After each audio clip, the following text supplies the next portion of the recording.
Allora, buonasera a tutti. Prima di passare all'appello, una brevissima occhiata all'ordine del giorno, le comunicazioni iniziali del Sindaco, il bilancio d'esercizio della società Vittorio Veneto Servizi, presa d'atto per il controllo, poi il controllo analogo sulla società partecipata Vittorio Veneto Servizi, approvazione del piano programma pluriennale 2014-2016. Al punto 4 Consigli di quartiere modifica articolo 68. Punto 5 concessione del servizio di tesoreria comunale per il periodo 2015-2019, approvazione dello schema di convenzione. Punto 6 approvazione dello schema di convenzione con i comuni dell'ambito territoriale Treviso 2 Nord per la gestione associata del servizio di distribuzione del gas naturale.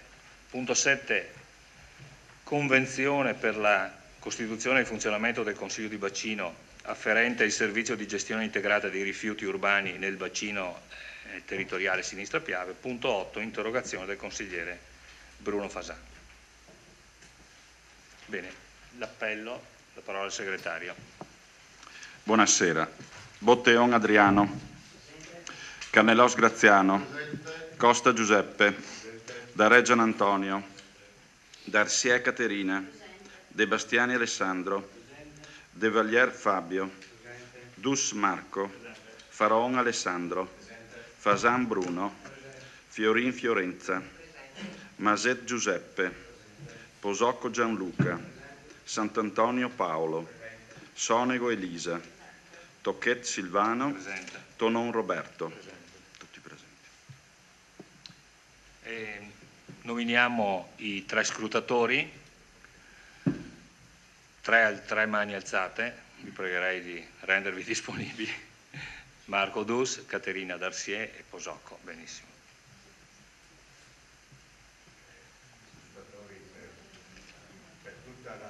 Sì.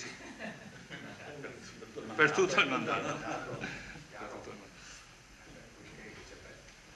Bene.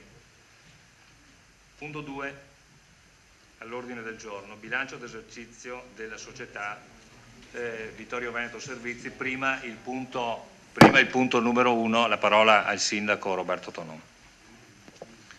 Sì, buonasera, qualche brevissima comunicazione. La prima riguarda il nuovo ordinamento contabile. A decorrere dal 1 gennaio del prossimo anno, cioè del 2015, entra in vigore il nuovo ordinamento contabile, per cui sono necessarie alcune modifiche dal punto di vista del bilancio. Tale normativa è stata disciplinata dal decreto legislativo 118 del 2011 e modificato dal successivo decreto del 2014 pubblicato nella Gazzetta Ufficiale il 28 agosto. È prevista all'inizio una gestione cosiddetta ibrida tra l'attuale e la nuova normativa, secondo cui i bilanci autorizzatori saranno predisposti e redatti secondo gli schemi attuali, mentre i nuovi schemi serviranno a fini conoscitivi. Quindi dal 1 gennaio 2015 dovranno essere applicati i nuovi principi per le scritture contabili. Per venire incontro a questa esigenza, che rappresenta un cambiamento di rilievo, Kubernetes, che è la software house del Comune, propone un progetto normativo e metodologico per gestire al meglio il passaggio alla nuova contabilità. Per questo l'amministrazione ha ritenuto di proporre un incontro a cui saranno invitati con invito formale poi tutti i consiglieri comunali per il giorno 11 novembre 2014 dalle ore 18 alle ore 20.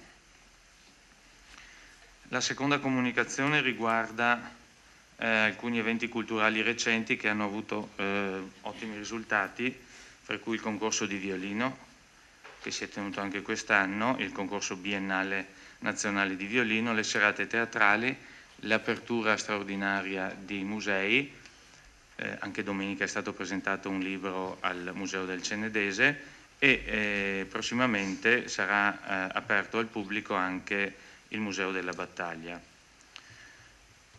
Inoltre, martedì scorso c'è stato un incontro con i cittadini per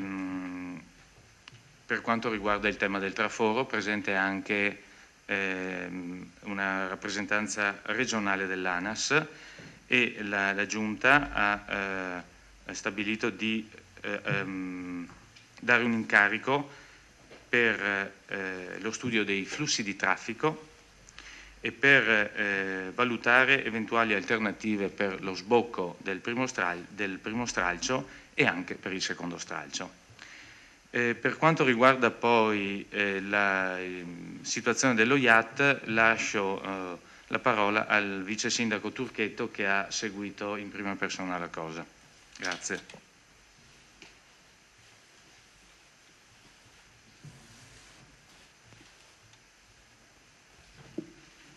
Sì, buonasera anche da parte mia. Allora, volevo appunto comunicare che con la Giunta comunale del 23 ottobre scorso abbiamo deliberato la manifestazione di interesse congiunta con la provincia di Treviso per la gestione del servizio IAT a Vittorio Veneto. Quindi la provincia di Treviso e il comune di Vittorio Veneto, a seguito di appositi incontri, hanno convenuto sull'opportunità di presentare alla Regione del Veneto una manifestazione di interesse congiunta per la gestione del servizio di informazione ed accoglienza turistica, con l'obiettivo di valorizzare una destinazione turistica così rilevante quale quella di Vittorio Veneto e del suo territorio, il suo patrimonio storico, artistico, culturale e paesaggistico, garantendo in particolare la qualità della rete informativa, numerosi servizi diversificati a favore del turista e ampi orari di apertura a favore dello stesso. Quindi è questa la parte che mi preme di più sottolineare. Il Comune di Vittorio Veneto ha raccolto l'adesione esplicita a questo servizio IAT da parte della comunità montana delle Prealpi Trevigiane, in rappresentanza dei soli comuni ovviamente ricadenti nella nuova Unione Montana Prealpi Trevigiane, istituita ai sensi della legge regionale numero 40 del 2012, e che poi sono state raccolte altresì da parte del Comune di Vittorio Veneto anche le singole manifestazioni di interesse da parte di tutti i comuni ricadenti nel territorio della nuova Unione Montana, quindi in particolare il Comune di Cappella Maggiore, il Comune di Cison di Valmarino, di Cordignano, di Follina, di Fregona, di Miane, di Revine Lago, di Sarmede e di Tarzo, e inoltre anche la manifestazione di interesse del Comune di Colle Umberto, che non ricade nel territorio dell'Unione Montana, ma ricade comunque nel bacino, nel comprensorio appunto del Vittoriese. Quindi in questo modo diciamo che al bacino turistico vittoriese vengono aggregati, rispetto ai comuni che già erano afferenti allo IAT di Vittorio Veneto, anche i comuni di Miane, di Cison di Valmarino e di Follina. Direi che è un buon risultato. Io insomma, ci tengo anche a ringraziare i comuni che hanno aderito e che hanno deciso tutti assieme al Comune di Vittorio Veneto, di fare squadra per promuovere il nostro territorio in maniera integrata. Grazie. Grazie, Assessore Turchetto. Punto numero 2, do la parola a Barbara Saltini per la sua breve relazione.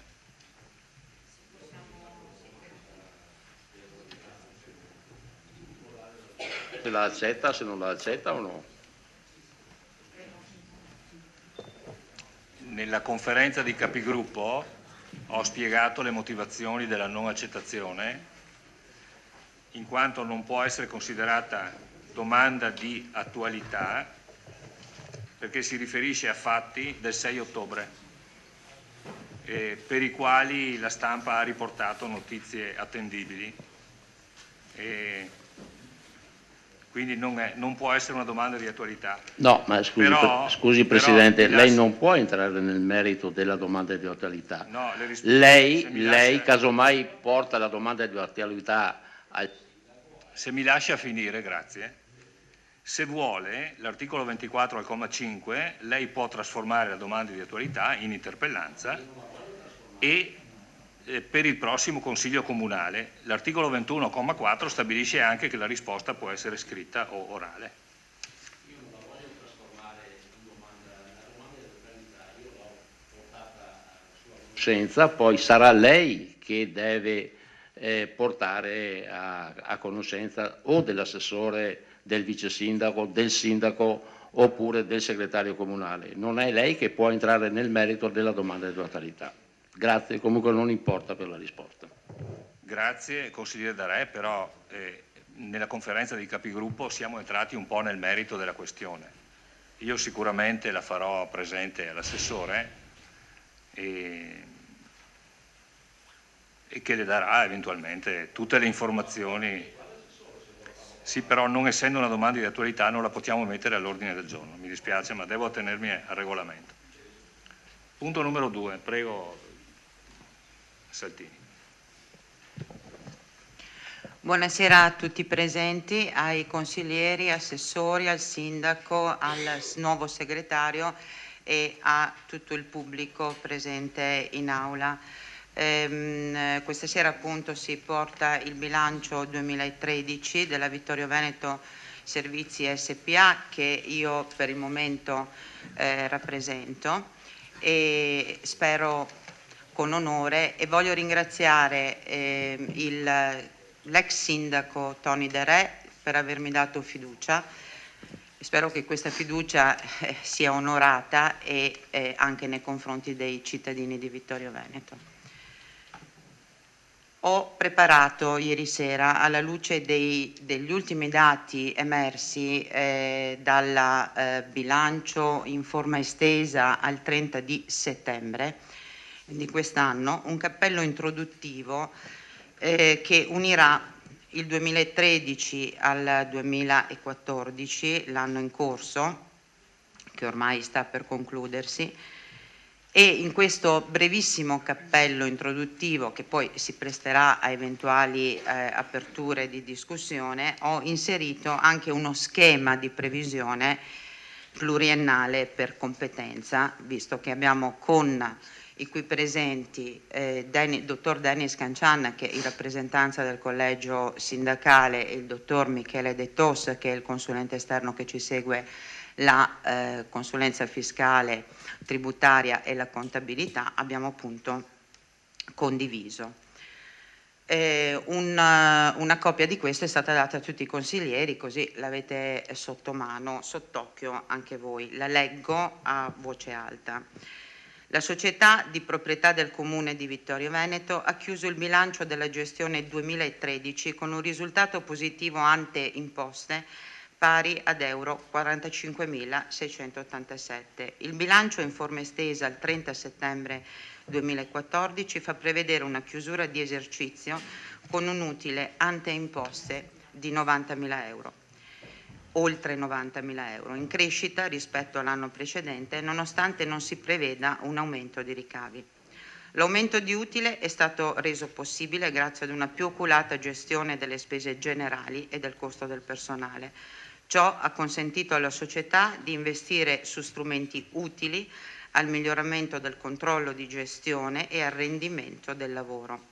Dal 2013 l'orario di apertura settimanale è stato aumentato di 15 ore, 5 per ogni farmacia. Tra la fine del 2013 ad oggi si è provveduto ad implementare il software gestionale dei moduli per il controllo e l'analisi del magazzino, installare i timbratori di presenze e i nuovi registratori di cassa compatibili appunto con il software gestionale. Attivare la Fidelity Card, pubblicizzare i servizi e le offerte periodiche attraverso i media locali e sito internet, effettuare attività di marketing diretto all'interno delle farmacie stesse con presentazione e dimostrazione dei prodotti, servizi e diffusione di volantini per informare l'utenza delle offerte del periodo. Il controllo di gestione fin qui svolto è ancora migliorabile soprattutto sotto il profilo della qualità e del valore del magazzino e l'amministrazione della società sta continuando in questa direzione. La previsione di liquidità di cassa rimane decisamente positiva nel 2014, 2015 e 2016. Nell'arco dell'anno la liquidità media rimane stabilmente intorno al 1,5 milioni di euro, con punte di oltre 1,8 milioni nei periodi di minor flusso di pagamenti. Le fatture di tutti i fornitori vengono sempre saldate con puntualità alla scadenza, che va da un minimo di 30 giorni data fattura a un massimo di 90, in base agli accordi pattuiti con i fornitori. La società gode di solidità patrimoniale ed equilibrio finanziario nel medio e lungo termine.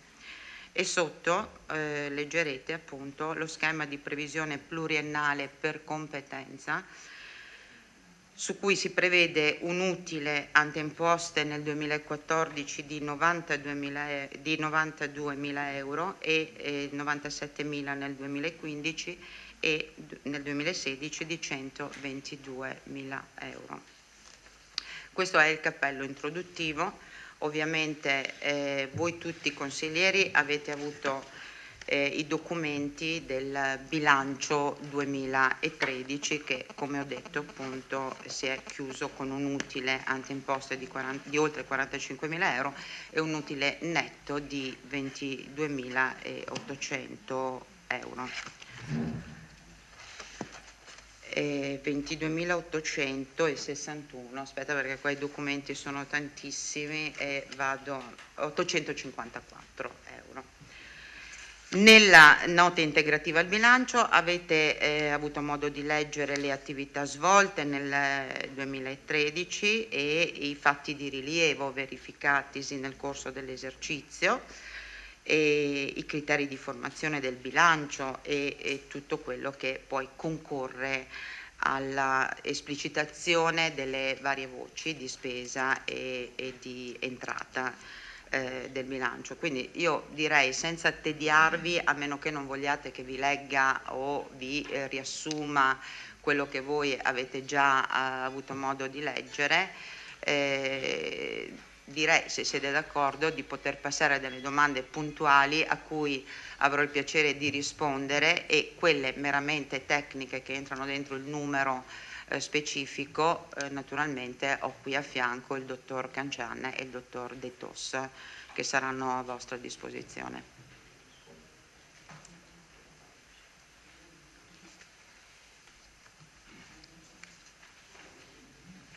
Prego, consiglieri. Apro il dibattito, naturalmente chi vuole intervenire.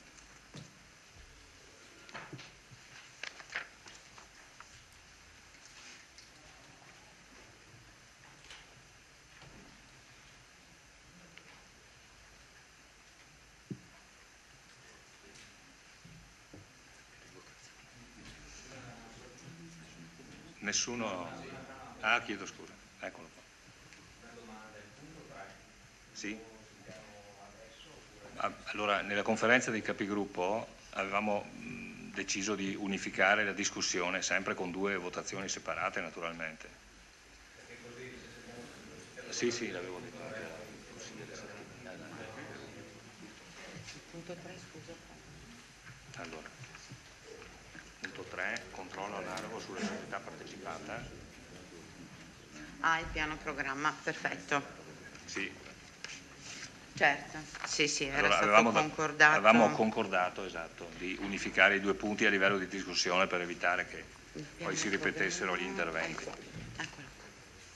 Allora Il punto numero 3. Consigliere Posocco, vi considero già prenotati per dopo? Ah, chiedo scusa, Faraon e Sant'Antonio. Quindi lasciamo la prenotazione. Prego. Introdurre il punto numero 3, che è il piano programma triennale della società. Allora, il presente documento è obbligatorio in base allo Statuto della Vittorio Veneto Servizi SPA ed è stato redatto sulla base delle linee guida che il Consiglio Comunale di Vittorio Veneto ha deliberato nel 2009. La premessa è che la vostra società dal 2013 gestisce esclusivamente le 3 farmacie comunali di Centro, Costa e San Giacomo di Veglia. La spesa farmaceutica convenzionata netta, la spesa farmaceutica chiaramente del Sistema Sanitario Nazionale, anche nel primo semestre 2014 ha fatto registrare una diminuzione del meno 3,2% rispetto allo stesso periodo del 2013. In Veneto la diminuzione, che nel 2013 era stata del 2012 era stata del 2,9, è stata successivamente si è alzata al 4,1. Il dato diminuisce per il 7° anno consecutivo, mentre continua, anche se attenuata, la tendenza all'aumento del numero delle ricette, cresciuto del più 0,6, ma ne diminuisce il valore, per cui l'incidenza sul fatturato rimane negativa. Il calo del valore medio della ricetta è dovuto alla crescente diffusione dei medicinali a brevetto scaduto, alle molte trattenute imposte alle farmacie e a misure adottate a livello regionale, quali ticket a carico dei cittadini e la distribuzione diretta di medicinali acquistati dalle ASL. Questi fattori determinano un calo del prezzo medio dei medicinali prescritti in regime di sistema sanitario nazionale, diminuito negli ultimi 5 anni del meno 21,6%. In questo scenario, che vede la gran parte delle farmacie in sofferenza, in particolare quelle comunali con dati spesso in rosso, da Perugia a Grosseto, da Torino a Genova, per non parlare delle voragini di cui tutti avrete letto di passivo, di quelle di Roma, lo stato di salute della vostra società, che vede gli utili in crescita, appare certamente buono, nonostante la riduzione dei ricavi subiti, che sono comunque in linea con l'andamento generale su base nazionale e su base regionale. La strategia industriale, ecco, io vorrei fare una postilla, forse dal prossimo Consiglio Comunale sarà bene togliere il piano industriale, perché la nostra è un'azienda commerciale, per cui direi che si dovrebbe chiamare in modo diverso. Comunque io mi sono attenuta allo storico, quindi è la valorizzazione delle farmacie comunali e la fidelizzazione della clientela attraverso i seguenti punti: erogazione di servizi, varie tipologie di autoanalisi, test e noleggio di strumentazioni. Per quanto riguarda appunto anche le tipologie di autoanalisi e servizi in generale, abbiamo implementato notevolmente, toccando settori che vanno dalla densiometria ossea ai test per le allergie alimentari e tantissime altre servizi di questo tipo, molto apprezzate dai clienti delle farmacie. Secondo punto è la carta fedeltà, con premi in buoni sconto oppure riferiti alla salute e al benessere. Terzo punto è il sito internet, che è sempre aggiornato con le informazioni, con gli appuntamenti, con le offerte, gli eventi che ci sono in farmacia, avvengono in farmacia. Il quarto punto riguarda le convenienti offerte commerciali sui farmaci OTC, ovviamente non sui farmaci da prescrizione rossa, i cosmetici, gli integratori, gli alimenti per l'infanzia e strumenti elettromedicali. Di mese in mese queste offerte vengono variate. L'implementazione dell'orario settimanale appunto e la riduzione progressiva dal 2014 delle settimane di chiusura per ferie, fino al raggiungimento nel 2015 di una sola settimana per farmacia. Il controllo di gestione del magazzino attraverso analisi trimestrali effettuate sulle giacenze indicizzate nel software gestionale ed annuali con inventario fisico, da cui abbiamo vinto ovviamente una debolezza su cui stiamo lavorando per migliorarla e per andare poi a portarla a buon regime. La carta fedeltà, operazione partita nell'aprile del 2013, eroga premi ai clienti che accumulano punti con l'acquisto di tutti i prodotti venduti in farmacia, ad esclusione dei farmaci, come prevede la normativa vigente. I premi nel 2013 sono stati di natura diversa: prodotti, servizi interni alle farmacie comunali, servizi erogati da soggetti terzi, ma sempre legati al benessere e alla cura della persona, buoni acquisto da utilizzare per ottenere sconti presso le nostre farmacie. Nel 2013 sono stati assegnati oltre 400 premi. Siamo ancora in fase di chiusura dell'assegnazione dei premi, perché la chiusura è il 31 ottobre, ultima per il 30 ottobre per la richiesta. Quanti giorni ha ottobre? È l'ultimo giorno di ottobre, il 31 ottobre, l'ultimo giorno di ottobre. Quindi siamo già arrivati a sfiorare i 500 premi, anche perché questo piano industriale del triennio l'ho preparato 3 settimane fa, per cui non avevamo ancora il dato definitivo dei premi erogati. I clienti hanno scelto prevalentemente i buoni acquisto e questa preferenza ha determinato la scelta di mettere in palio esclusivamente buoni acquisto per la nuova campagna iniziata il 1° ottobre 2014 e che terminerà il 31 gennaio 2015. Contestualmente alla carta fedeltà è stato messo in rete il nuovo sito internet. Il sito viene sempre aggiornato per informare l'utenza su tutto ciò che attiene alle farmacie comunali. Sulla carta fedeltà i possessori possono anche controllare la loro situazione personale sui punti che hanno accumulato, sulle offerte, sui turni delle farmacie e tante altre notizie relative alla salute e al benessere che vengono mensilmente aggiornate. Inoltre, direttamente dal sito gli utenti possono scrivere alla farmacia di riferimento anche nell'eventualità di una prenotazione online, non ovviamente di ricetta di farmaco, ma di altra tipologia di alimenti, ad esempio prodotti per i celiaci. Periodicamente si continuerà a proporre offerte sui farmaci da banco, parafarmaci, cosmetici, prodotti per l'igiene personale, alimenti, prodotti per l'infanzia. Questa politica di marketing ha dato buoni risultati nel 2013 e nel primo semestre del 2014. E posso dire nei primi 3 quadrimestri, perché abbiamo il dato definitivo al 30 settembre. Lo sconto fa diminuire la marginalità sul singolo prodotto messo in offerta, ma se ben utilizzato è un ottimo strumento per fidelizzare maggiormente la clientela ed ottenere un incremento di fatturato. Inoltre, soprattutto in questo periodo di recessione economica, anche noi possiamo dare un piccolo ma significativo contributo contenendo i prezzi di alcuni articoli di uso comune e sui prodotti della prima infanzia. Dal mese di aprile 2013 l'orario di apertura, come ho già detto, è stato implementato di 15 ore settimanali complessive, con una diversificazione in via sperimentale fino a settembre. E questo, devo ammettere, è un refuso della relazione che ho scritto lo scorso anno, perché ovviamente ho preso come zoccolo quella per poi cambiare quelle che erano le cose. In realtà non è in via sperimentale, ma è definitivo questo cambiamento di orario. E la centralizzazione delle condizioni di acquisto con i magazzini grossisti. Da gennaio 2013 le condizioni di acquisto con i magazzini vengono gestite dalla struttura amministrativa della società, in modo da contrattare maggiori sconti e premi sulla base di un fatturato unico. La vostra società nel 2013, tra maggiori premi e sconti, ha ottenuto un incremento economico di oltre 20.000 euro rispetto all'anno precedente, grazie a queste trattative particolari che sono state fatte con i grossisti che ci seguono.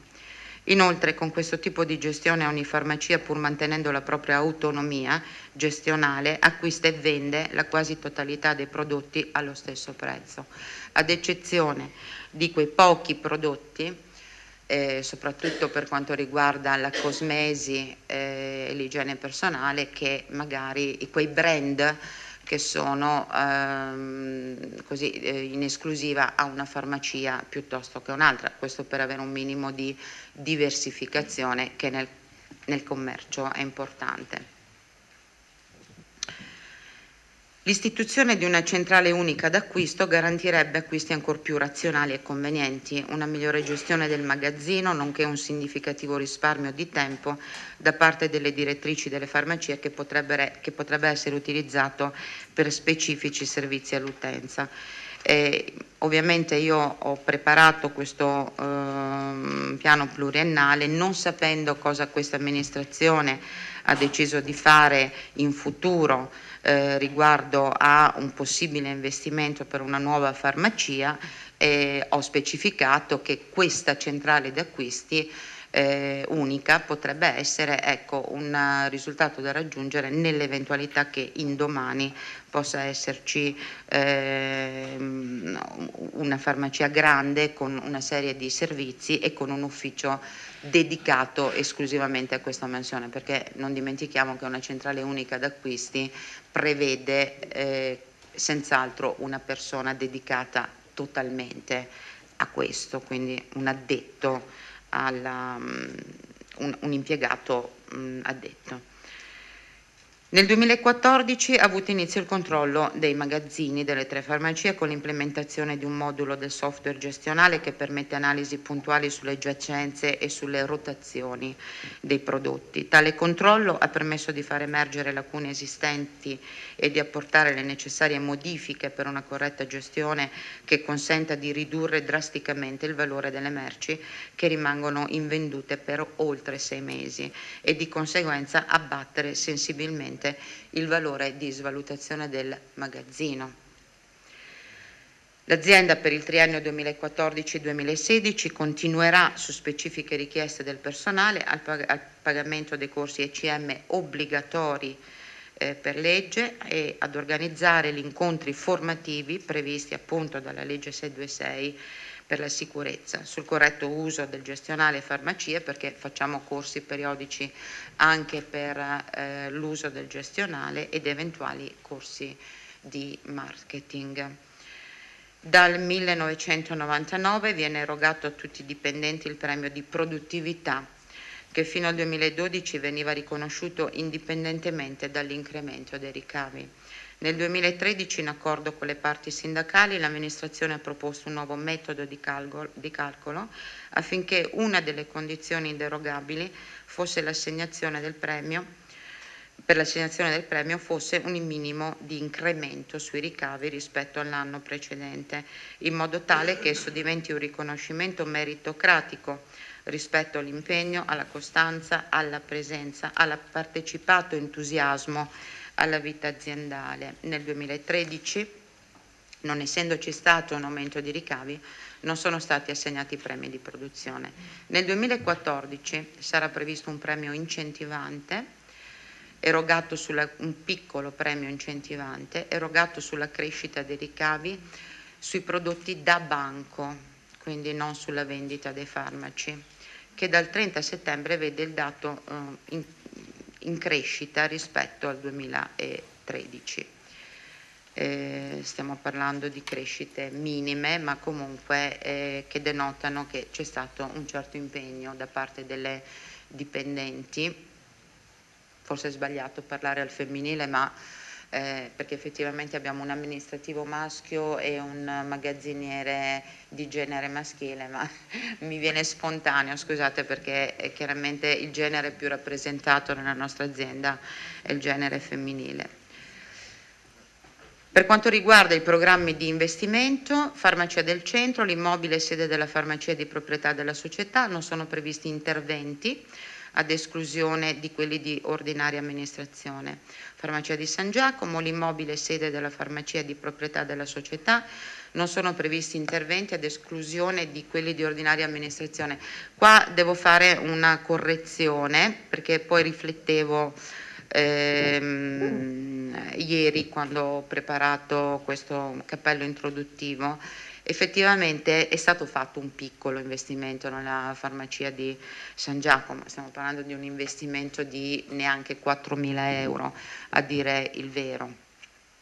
E ho ritenuto opportuno, visto che poi mi ero accorta che c'era una commistione di proprietà degli spazi comuni tra gli appartamenti che sono sopra la farmacia, per spiegarci, e la farmacia stessa. Sostanzialmente c'era una stanza, uno sgabuzzino, chiamiamolo così, perché chiamarlo garage è un po' troppo, che era in condivisione, e anche gli spazi sul retro, che sono gli spazi a parcheggio, anche quelli non avevano ben frazionato ed erano spazi comuni sostanzialmente. Ho ritenuto opportuno mettere in ordine questa situazione perché il socio unico un domani potrebbe decidere di vendere gli appartamenti o di affittare o fare qualsiasi tipo di operazione e si sarebbe trovato in difficoltà perché comunque c'era una situazione di condivisione promiscua che non era il caso di mantenere.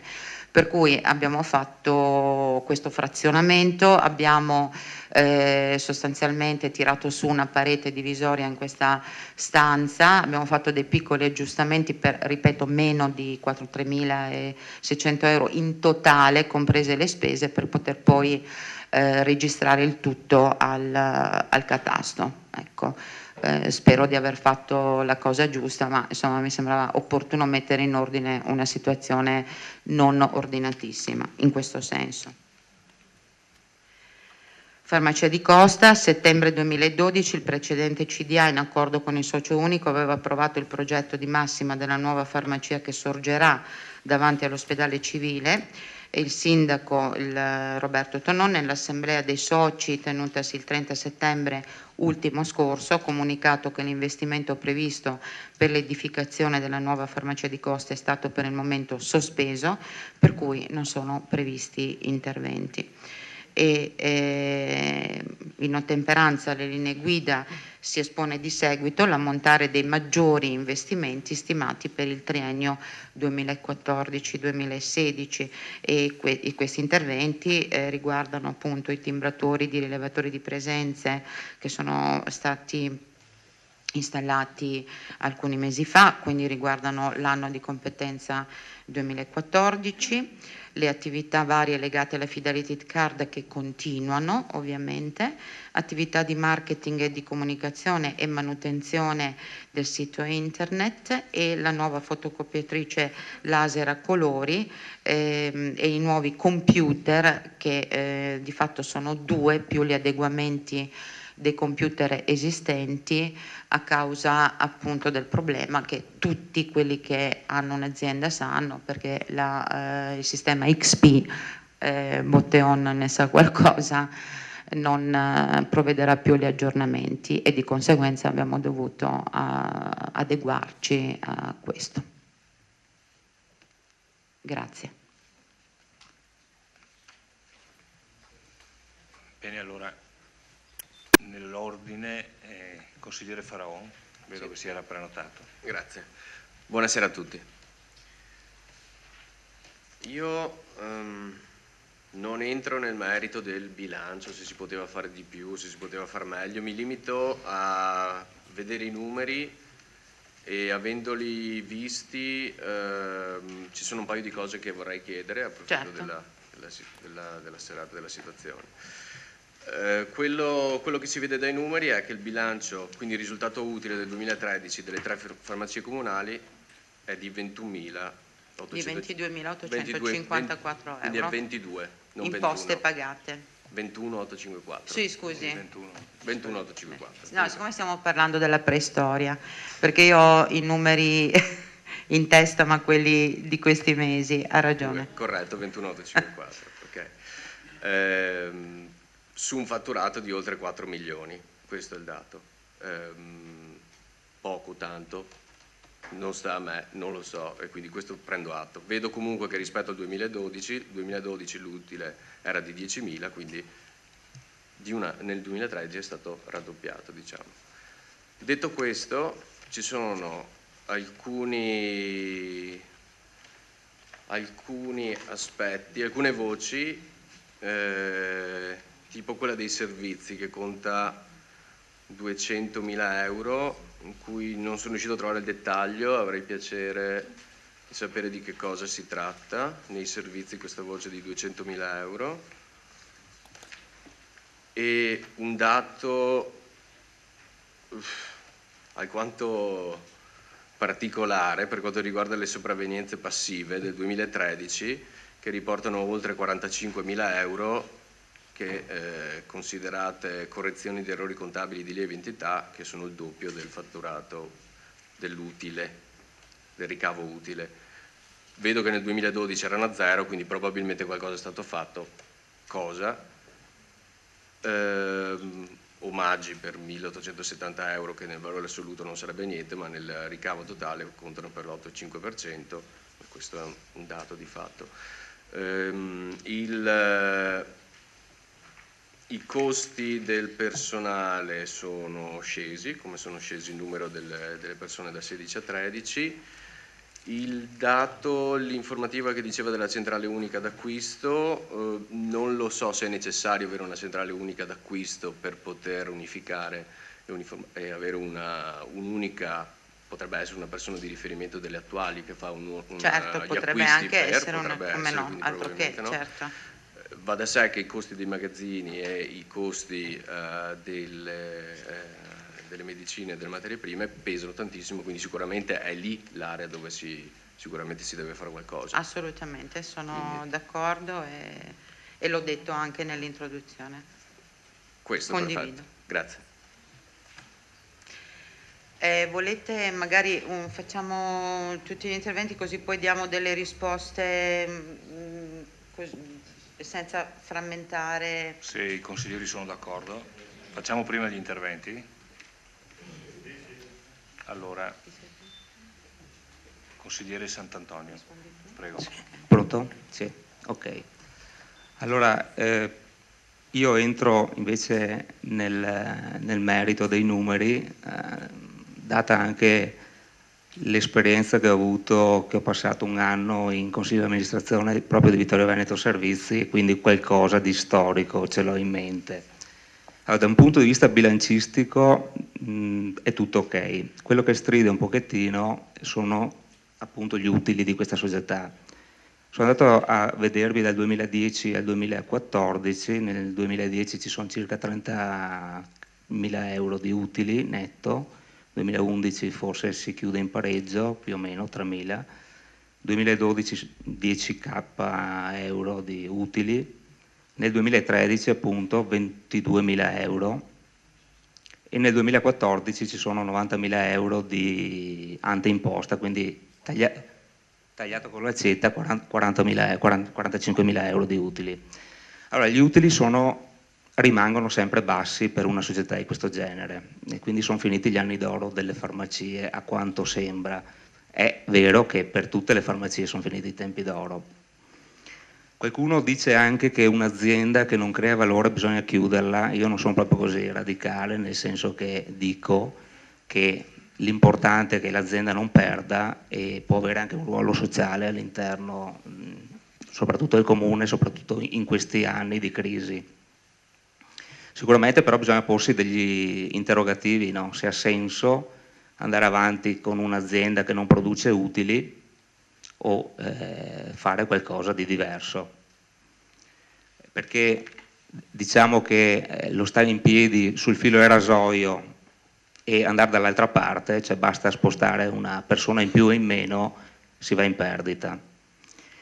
Ecco. Se facciamo un'analisi del bilancio abbiamo una performance migliore nell'ultimo anno, quindi qua do atto alla Barbara Saltini di aver fatto un buon lavoro, perché sostanzialmente facendo qualche maquillage sui costi, andando a limare, ho sentito parlare prima di omogeneizzazione dei prezzi di acquisto ed effettivamente qua, sentendo anche Faraon, ogni farmacia prima comprava per conto proprio, quindi una comprava un prezzo, una comprava un altro ancora, tu sai benissimo che anche i fornitori ci giocano su sta cosa, quindi quando accentri fai un prezzo unico, hai più potere d'acquisto, quindi spunti i prezzi migliori.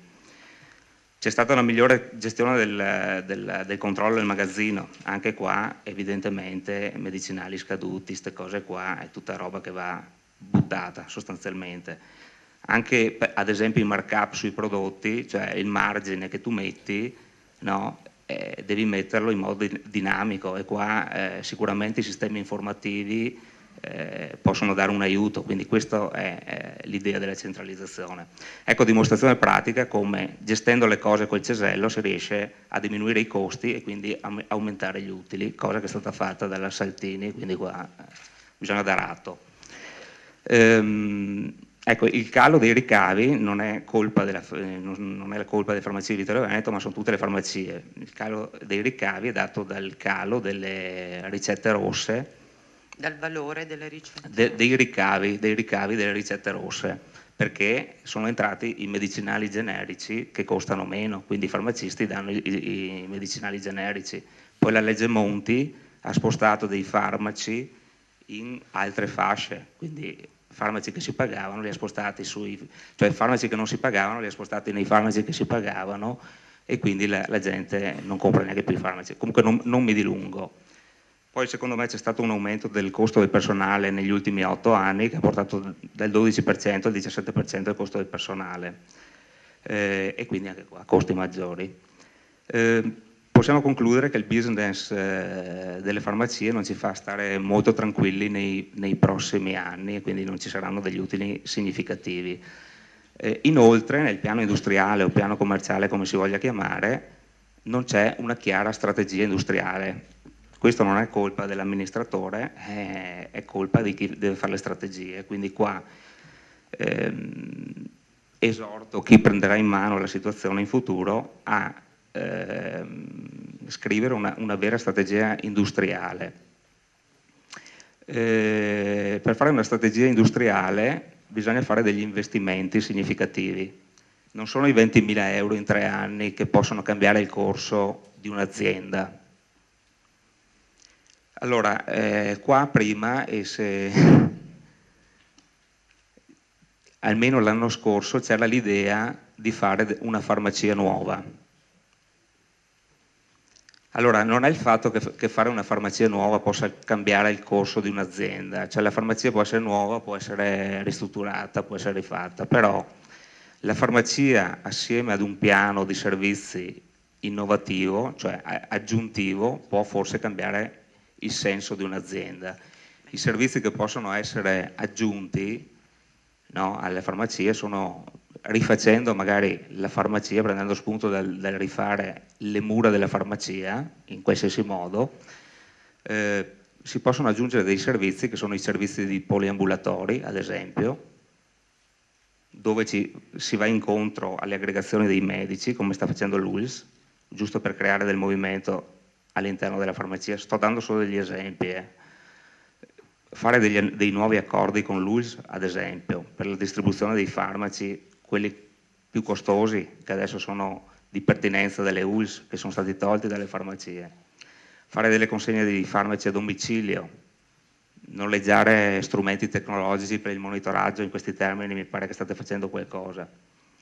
Ecco, tutta una serie di cose di questo genere probabilmente, e quindi degli investimenti, possono far cambiare il verso, no, dell'azienda. Quindi il vero problema che io faccio emergere e che dovrà essere di competenza della Giunta e dell'amministrazione è quello di capire se le farmacie potranno essere portate avanti in questo modo o se bisognerà dare un certo tipo di svolta. Ecco. Quindi se il grande interrogativo che la Giunta dovrebbe farsi è se tenere queste farmacie o se in qualche modo pensare a delle alternative. Se le teniamo, la Giunta dovrà farsi carico di un piano industriale serio, con degli investimenti seri, e non 20.000 euro in 3 anni, fare una riqualificazione del personale, qualificazione e formazione, fare delle rotazioni del personale, secondo me, per far sì che ormai che le persone possano avere nuovamente una voglia di darsi da fare, perché ovviamente è il loro lavoro, e anche pensare a come sopperire alla mancanza di imprenditorialità all'interno dell'azienda delle farmacie. Qua io sono stupito, si parla di farmacie stasera, non so quante farmaciste ci sono nel pubblico, penso 0. Quindi questo dimostra che forse un attaccamento maggiore alla propria azienda può portare anche a un certo tipo di propensione, insomma, ecco. Se la risposta è no, cioè che forse le farmacie non si dovrebbero tenere più in futuro, allora la Giunta dovrà pensare se venderle oppure altre soluzioni che potrebbero essere tipo l'affitto da dei privati, magari realizzando più utili di quelli che si fanno con tanto sforzo in questo modo. Grazie. Grazie consigliere Sant'Antonio. La parola è al consigliere Carneros.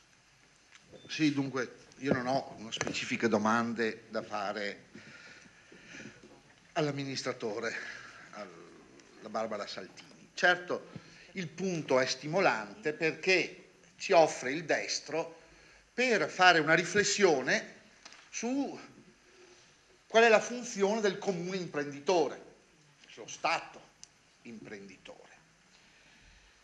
E va detto subito una cosa, anche per me non è soddisfacente il trend degli utili. Prendo atto che la Saltini ci ha detto che in passato erano inefficienti e quest'anno sono diventate più efficienti e quindi si è riusciti a portarla da, dicevano prima i dati, 30.000 nel 2010, 3.000 euro nel 2011, 10 euro nel 2012, davvero qui non ci siamo, perché io credo nello Stato imprenditore, ma uno Stato imprenditore efficiente. Chi vi parla non è certo un fan di Friedman, ma lo è di John Maynard Keynes, che diceva che lo Stato può essere tanto bravo quanto il privato nella gestione delle imprese. Ed anzi, auspicava, e Roosevelt nel New Deal lo ha realizzato, il fatto che la ripartenza di una nazione può proprio partire dall'attività imprenditoriale dello Stato e degli enti pubblici. Questo vale per me anche per questa società, di cui il comune è socio unico e come socio, come fanno tutti i soci delle imprese di cui sono azionisti, ne devono dare impulso in modo tale da renderle efficienti e redditizie. È vero quello che diceva Sant'Antonio e anche la Saltini sul fatto che le farmacie non sono più le galline delle uova d'oro che erano negli anni precedenti, ma va detto che qui non siamo nemmeno di fronte a galline che fanno nemmeno le uova, non le fanno d'oro, non le fanno perché se in un anno con quel popò di capitale ci sono stati anni in cui si è avuto un reddito di 3.000 dico, euro, è evidente che lì si è fatto male. Anche perché immaginatevi, perché qui noi stiamo parlando del comune socio, non ci tocca le nostre tasse, ma immaginate che di queste 3 farmacie io, persona fisica, l'avvocato carne ed ossa, sia il socio unico di quelle farmacie con quel po' di roba. Io davvero avrei fatto fuoco e fiamme di fronte a risultati irrisori come questi.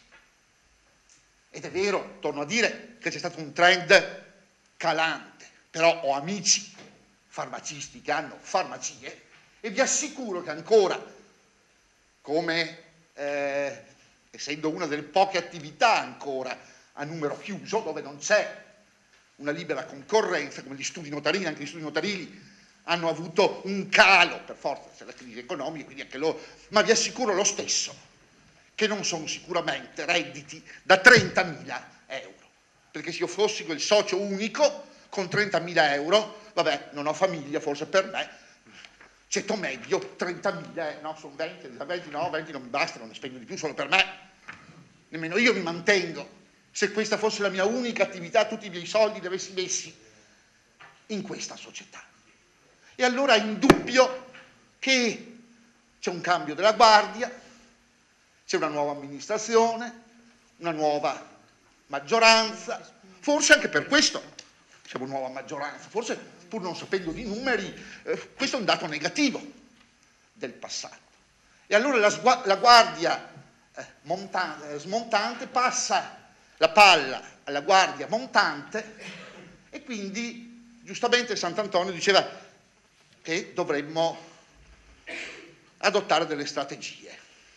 Io vi parlo da consigliere comunale, così il mio tassello ce lo metto e vi dico una cosa: le farmacie, secondo me, dobbiamo tenercele, proprio per la premessa che ho fatto prima.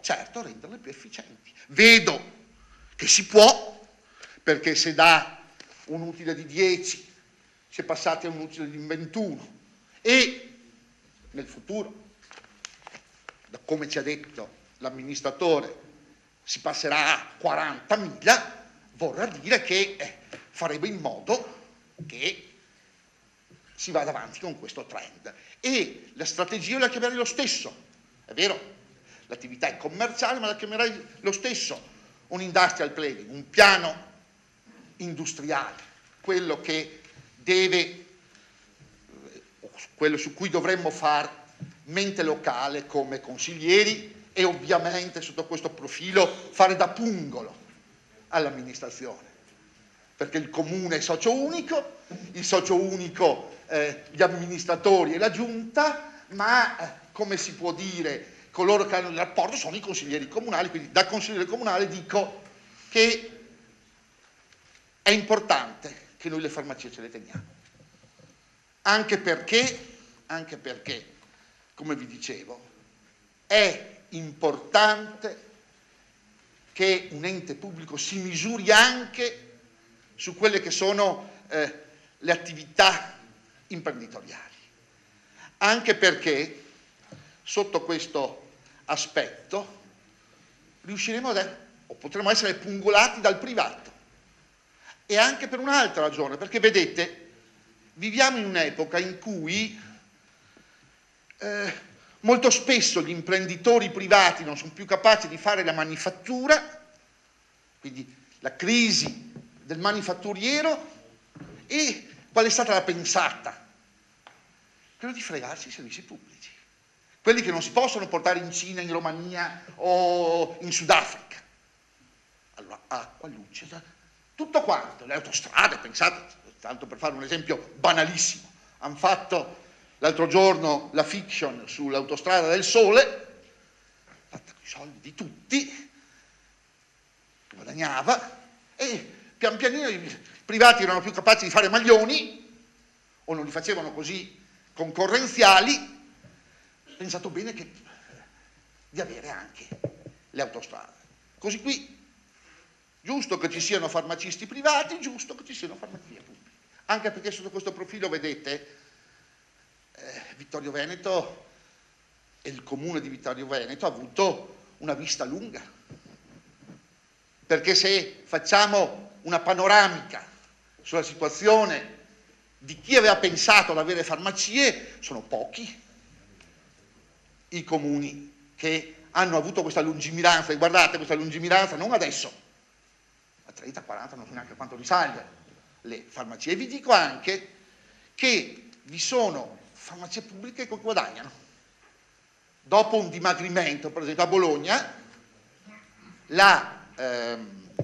l'azienda delle farmacie, non so che conformazione giuridica applica, ma penso anche là una SPA, effettivamente riesce, come si può dire, a dare il suo contributo al bilancio del comune.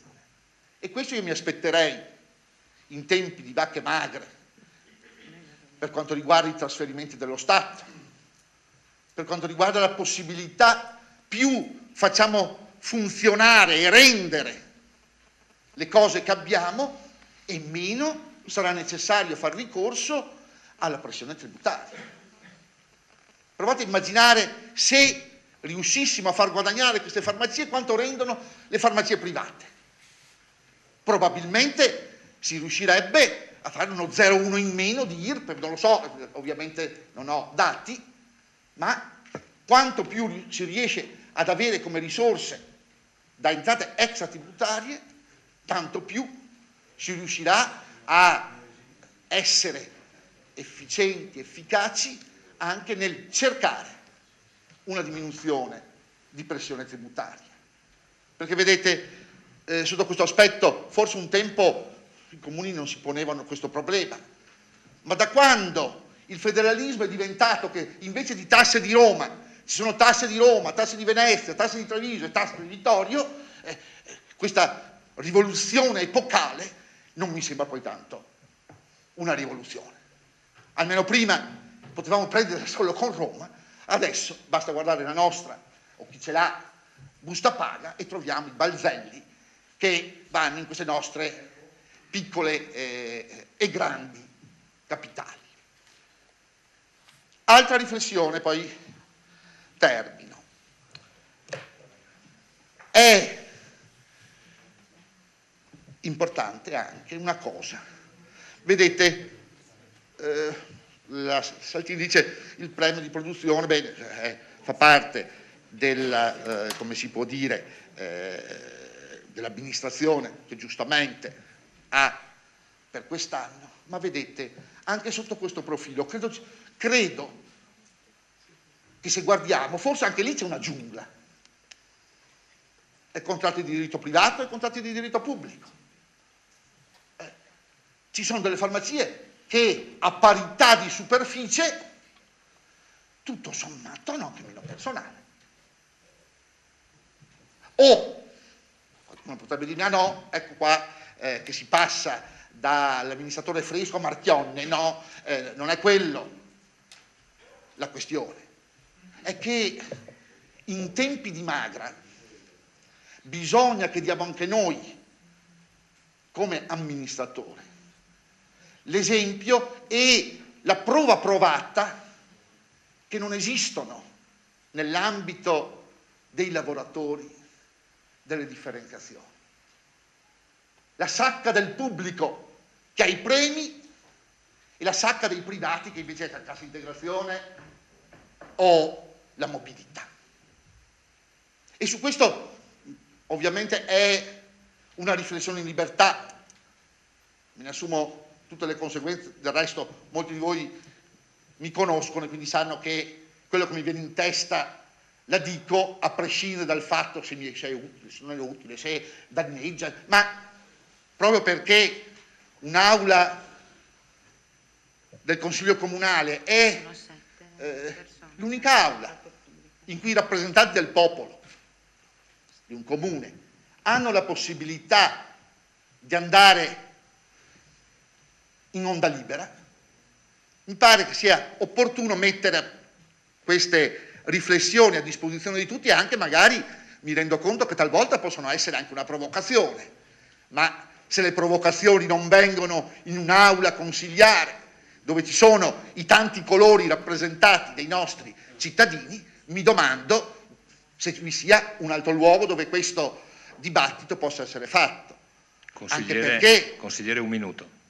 Finisco, finirò poi nella replica, anche perché questa è la sede giusta, il resto poi non dobbiamo dare mai l'alibi all'amministratore, in questo caso delle farmacie, agli amministratori per quanto riguarda la giunta, di poter pensare che i consiglieri sono ciechi e muti, che i consiglieri sono lì per tappezzeria.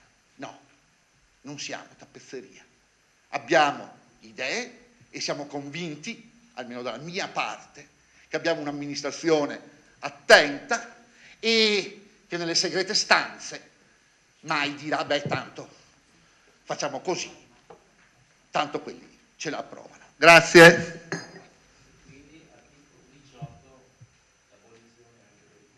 No, ho parlato di stipendi. Sei presente? Oh. Tempo scaduto, 14 minuti esatti. La parola al consigliere Botteon. Grazie Presidente, buonasera ai consiglieri, alla Giunta e a tutti i presenti. Buonasera in particolare all'amministratore unico della Vittorio Servizi SPA, Barbara Saltini, bentornata in quest'Aula. La ringrazio e la ringraziamo per l'impegno profuso in questi ultimi anni per la Vittorio Veneto Servizi SPA. In passato abbiamo condiviso alcune idee, alcuni ragionamenti in quest'Aula nonostante le appartenenze politiche sicuramente differenti. Le attività e gli obiettivi presenti nel piano industriale tra virgolette, dimostrano una conduzione precisa, più che dignitosa sicuramente dell'ente in quest'ultimo periodo. In particolare alcuni interventi sull'orario, sui turni di chiusura, sulla gestione dei magazzini e anche quella piuttosto coraggiosa sui premi di produttività sono indubbiamente positivi e ne rendiamo merito. Mi aggiungo a quello che ha appena asserito il consigliere Carnelos: se tutte le amministrazioni pubbliche dessero i premi in base all'effettivo merito, penso che avremo dei servizi pubblici sicuramente più di qualità. Quindi sono sicuramente delle operazioni positive e gliene rendiamo merito. In passato, in quest'Aula, in questo Consiglio Comunale, si è discusso sul fine della società, della Vittorio Veneto Servizi SPA, e sono due le ipotesi. Una, quello di fare utili e quindi finanziare indirettamente il Comune. Il secondo, quello di tenere i prezzi dei farmaci il più basso possibile e condurre dei servizi, quindi farmaceutici, anche diciamo più in generale sanitari, di qualità ai cittadini, quindi ai vittoriesi. Bisogna sottolineare che in passato, negli ultimi 15 anni, il Comune di Vittorio Veneto ha utilizzato soprattutto per fare cassa la Vittorio Veneto Servizi SPA. Ricordo con precisione gli interventi dell'ex consigliere comunale Giorgio De Bastiani, che continuava puntualmente a riportare le cifre dei prelievi del Comune nei confronti dalla Vittorio Veneto Servizi, e si parlava di cifre che arrivavano, se non erro, a 5 milioni di euro negli ultimi 15 anni presi dal Comune alla Vittorio Veneto Servizi SPA. Quindi delle due ipotesi è stato più seguito la prima, quella di utilizzare la società per finanziare il Comune. Noi sicuramente siamo attentissimi alla seconda come Partito Democratico, ovvero i servizi. Su questo aspetto le faccio un paio di domande. Quindi un servizio forse relativamente nuovo è quello di prenotazione dei farmaci. Quindi vorrei un po' sapere se funziona, quante sono le prenotazioni, perché sicuramente è un servizio utile che, se più si venisse a conoscenza dei cittadini, sarebbe maggiormente utilizzato. Quindi è meglio scrivere magari una mail e poi recarsi in farmacia piuttosto che andare magari ritornare un'altra volta perché il farmaco non c'è, non è disponibile. L'altro, in passato si è parlato più volte di altri tipi di servizi, in particolare sicuramente un sogno, un obiettivo era quello dei farmaci a domicilio. Si è discusso se la Vittorio Veneto Servizi SPA potesse essere la società che fornisce questo servizio. Volevo sapere se era stato recentemente fatto qualche passo in avanti, qualche ragionamento nuovo su questo tema per magari da introdurre nel prossimo triennio, comunque nel prossimo futuro. Grazie. Grazie consigliere Botteon. La parola al consigliere Fasan, prego. Sì, grazie Presidente, buonasera a tutti. Non volevo nemmeno prendere parola perché ero d'accordo su tutto quanto ci ha raccontato la Barbara Saltini, però dopo l'intervento di Carnelos ho dovuto prendere posizione. Intanto non ho capito l'intervento dell'avvocato Carnelos, del consigliere Carnelos, per me è andato fuori un po' fuori tema, e volevo dire che se diminuire l'IRPEF del 0,1% vuol dire aumentare il prezzo delle medicine, non sono assolutamente d'accordo. Sono d'accordo invece con il consigliere Botteon, di cui ho apprezzato l'intervento, ma dico, Carnelos e Botteon non sono tutti e due nel PD, e allora c'è qualcosa che non capisco.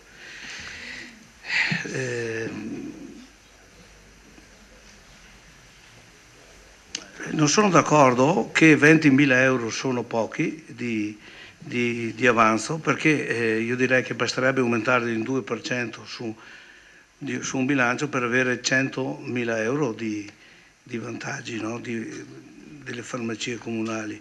Però la funzione delle farmacie, a mio parere, è quella di calmierare i prezzi di quelle private e non sicuramente per fare cassa per il Comune.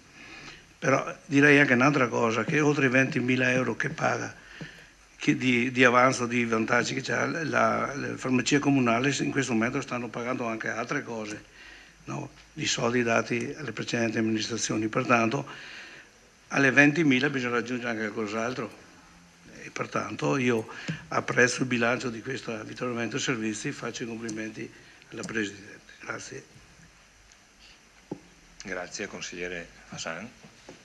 Vedo che la parola passa al consigliere Posocco. Prego. Grazie Presidente, buonasera a tutti.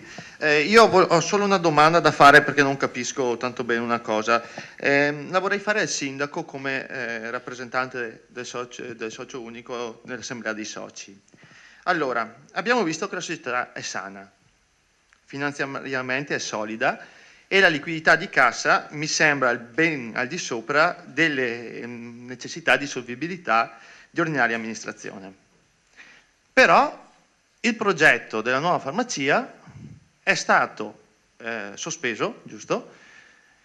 Il progetto nel posto più commerciale in assoluto che ci sia a Vittorio Veneto, quindi fuori dall'ospedale. Quindi vorrei capire cos'è successo, come mai è stata presa questa decisione. È stato fatto, non so, uno studio che noi non sappiamo, che magari dimostra la non convenienza economica di questa nuova farmacia, c'è un pensiero di rivedere i servizi, non so, quindi vorrei un chiarimento perché nel mio pensiero io penso che se io avessi una farmacia, se fosse un privato che ha la farmacia, io sarei contentissimo di questa scelta, perché veramente capisce che avrei dei vantaggi io, quindi per capire solo. Grazie.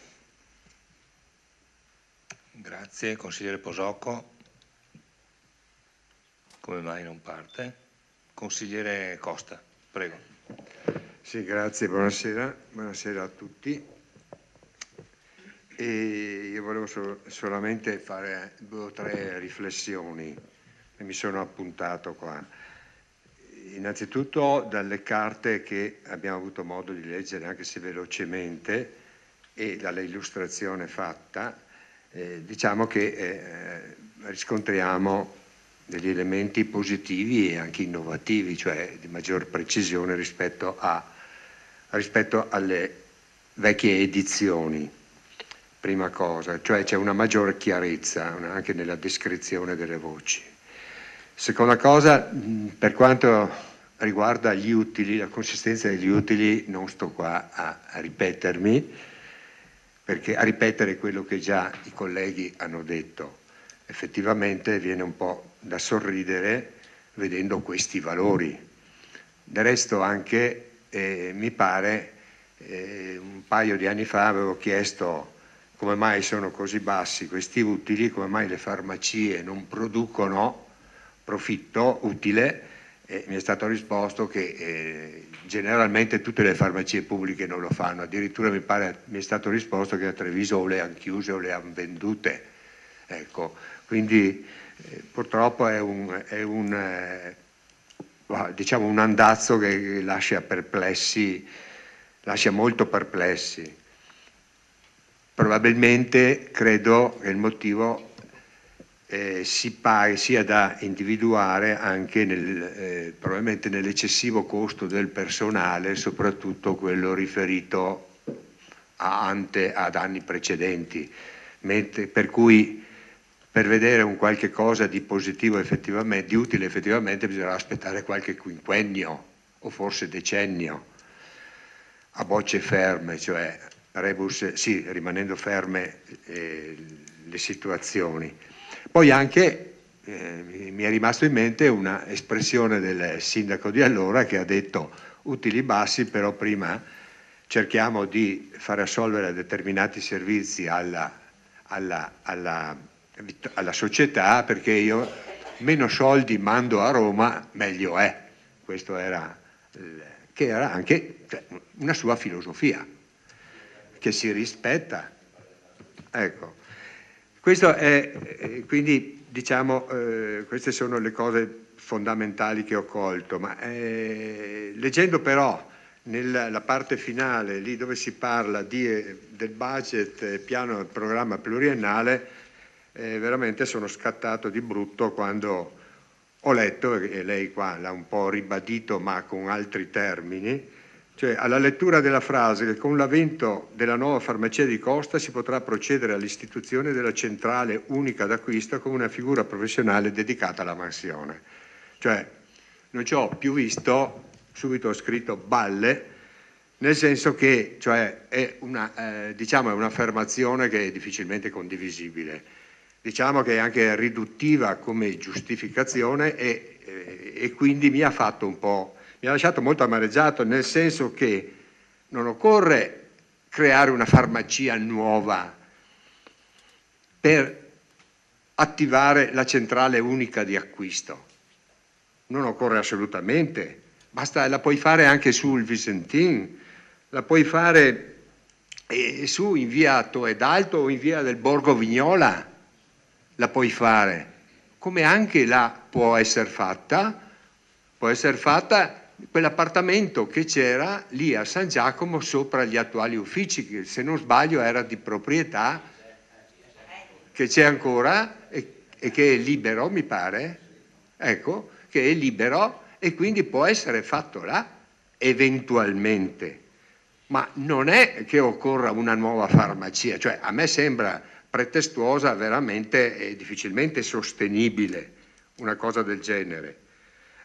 Persino, non parliamo delle ULS, non parliamo di altri enti, ma persino le case di riposo prendono i pannoloni assieme, quella di Vittorio Veneto col Bombozzola del Pieve di Soligo e con altri, e tanti altri acquisti fanno assieme. Ora, non riuscire a fare una centrale unica su 3 farmacie che insistono nello stesso comune e sono distanti quanto 1 chilometro, 2 chilometri uno dall'altra, oggi come oggi con tutti gli strumenti e le tecnologie di informatizzazione che ci sono, mi sembra una cosa molto, molto, molto difficile. In Italia ci sono circa 8.000 centrali di acquisto e le vogliono ridurre a 100. E noi non riusciamo a farne una su 3 farmacie che abbiamo. Poi anche sull'utilizzo del personale ho qualche perplessità se occorre effettivamente una persona in più, perché se adesso c'è una persona che dedica 1/3 del suo lavoro in una farmacia per gli ordinativi, 1/3 e 1/3, prendi questo terzo, li metti assieme e ti ricavi la persona, e la persona ce l'hai già. Ovviamente devi ricalibrare, spostare le persone e non l'immobilismo puro e assoluto. Ecco, premetto che non conosco il loro contratto e quindi parlo in linea un attimo teorica, ma mi pare che la mobilità nell'ambito di 1 chilometro, 2 chilometri non debba costituire un problema. Ecco, quindi può essere fatto utilizzando le persone che già ci sono. Poi anche qua ho sentito parlare delle attese sulla nuova farmacia. Cerchiamo di non gonfiare oltre misura le aspettative su questa nuova farmacia, perché io ricordo, perché si parlava di fare un ambulatorio, di fare fisiochinesiterapia, io ricordo che qua in Consiglio Comunale il progetto è stato presentato in due momenti. La prima volta un bel progetto grande, il secondo il progetto era stato ridotto e addirittura era stato detto che sarebbe stato fatto ma una parte lasciata il grezzo. È stato detto, sono andato a vedermi i verbali. Quindi questo trovo abbastanza ultroneo, abbastanza ridondante questo continuo rinvio alla nuova farmacia, come se fosse il problema a risolvere tutto. E anche poi sulla localizzazione. Il fatto che sia vicino all'ospedale senz'altro è un elemento a favore, ma non enfatizziamolo, perché guardandoci, ognuno provi a pensare a se stesso. Io vado in farmacia dopo che sono stato dal medico di medicina generale, 90 su 100, 99 su 100, perché chi viene dimesso dall'ospedale e in terapia per i primi 30 giorni ha già il pacco di farmaci che si porta a casa o glielo portano a casa. Chi va in ospedale di solito va per attività, lasciamo perdere pochissimo libero professionale perché è tutta extra menia, extra fuori dall'ospedale, ma per l'attività divisionale non è che ci siano montagne di ricette che vengono prodotte all'interno, ma il medico ti fa cioè ti fa il documento con cui dopo tu vai dal tuo medico e ti fa sulla ricetta, prima rossa, adesso bianca, domani sarà non so cosa, ecco, ti fa, e quindi con quella dopo vai alla tua farmacia.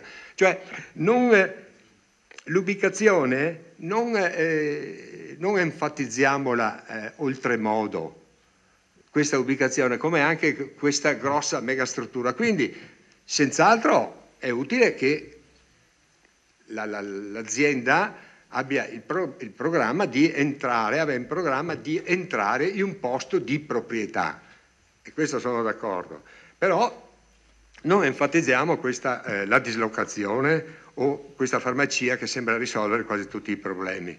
Ecco, io all'amministratore unico direi, no, faccio l'augurio, dico e mi aspetto che gradirei essere smentito su quello che ho detto circa la centrale unica di acquisto, cioè gradirei che fosse fatta ancora prima che fosse fatta la farmacia.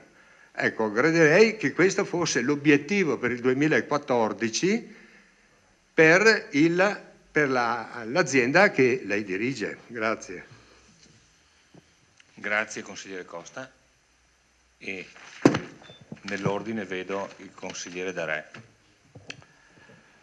Sì, intanto un grazie per l'amministratore unico per quanto esposto. Entro nel merito di una progettualità che dovrebbe avere l'azienda Vittorio Veneto Servizi, e quindi la progettualità che è quella della nuova farmacia. Ricordo che la nuova farmacia di Costa costa praticamente all'azienda circa, mi corregga, 30.000 euro all'anno di affitto.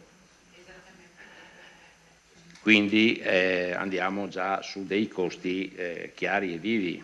Ricordo che nel passato la Vittorio Veneto Servizi ha finanziato, è vero, il comune, ricordiamoci la scuola di San Giacomo, i 2 milioni di euro prelevati dalle farmacie, abbiamo fatto la scuola di San Giacomo, credo che sia stato un buon investimento, anche perché ricordo che in un recente passato si pagavano dei 150 ai 200 milioni di euro di tasse con i proventi della farmacia comunale, giusto?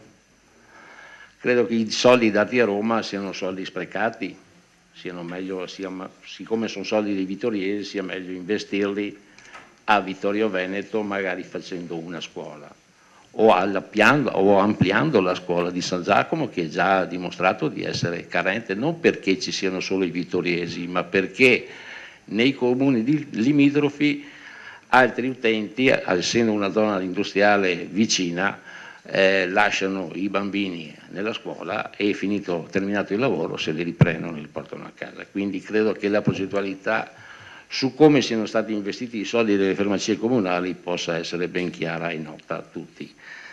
Ricordo che sarebbe utile che ci sia la progettualità da parte dell'azienda farmacie comunali o del Vittorio Veneto Servizi proprio per la farmacia comunale sita, e qua non mi abbia a male il consigliere Costa, perché è sita all'interno dell'ULS con uno scambio, una permuta tra un terreno del comune di Vittorio Veneto e l'azienda sanitaria UL7.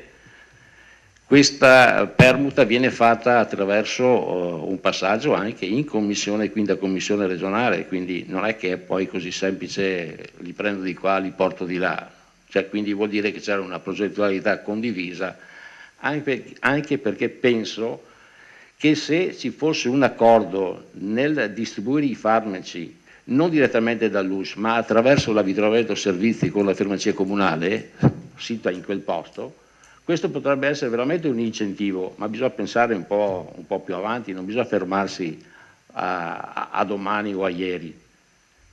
Penso che questo investimento sia un investimento che possa portare nelle casse del Comune di Vittorio Veneto veramente una nuova linfa.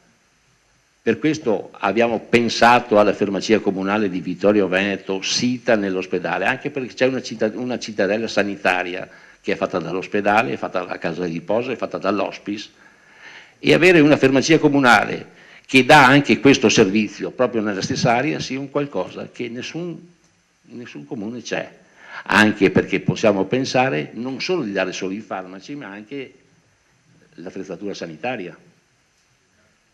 Allora credo che su questo bisognerà fare una riflessione, non di maggioranza o di minoranza, ma fare una riflessione profonda se vogliamo fare sì e crescere quel sito all'interno di quella cittadella sanitaria per dare ulteriori servizi, al di là dei costi, al di là sicuramente, ricordo che la Vittorio Veneto Servizi ha 1,5 milioni di euro, quindi non abbiamo lasciato solo debiti, consigliere Botteon, abbiamo lasciato anche qualche soldino in cassa, come 1,4 milioni dell'Enel o come 1,1 milioni magari dell'ATM.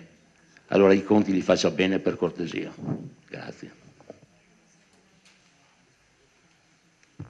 Grazie consigliere Darè. E consigliere Sant'Antonio, giusto? Sì, volevo un attimo rispondere al consigliere Costa, giusto per spiegarmi un po' meglio. Non è che l'ambito del contendere sia la farmacia nuova o meno, cioè la farmacia nuova poteva essere il presupposto per rilanciare la Vittorio Veneto Servizi. Allora, se vogliamo che le farmacie rimangano un'entità in cui uno va, si prende il farmaco e torna fuori senza, voglio dire, come un supermercato, vabbè, lasciamole così, rimaniamo sempre a questi livelli qua, servizi ai cittadini, non c'è differenza tra una farmacia pubblica e una farmacia privata, perché penso neanche sui costi che ci sia grossa differenza, e quindi quello è il servizio.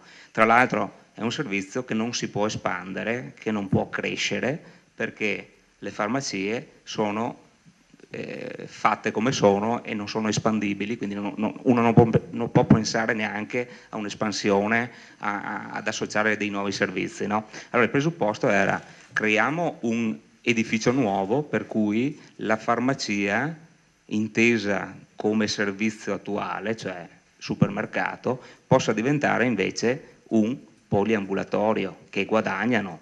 Ecco, allora per fare questo bisogna fare degli investimenti, non si può pensare di partire e di associare dei nuovi tipi di servizi negli ambienti in cui ci sono adesso le farmacie.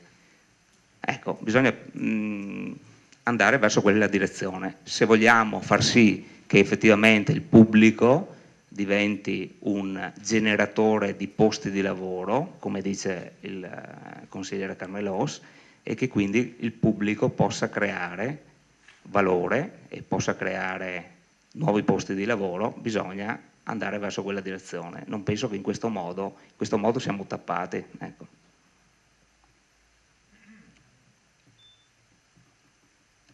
Grazie consigliere Sant'Antonio.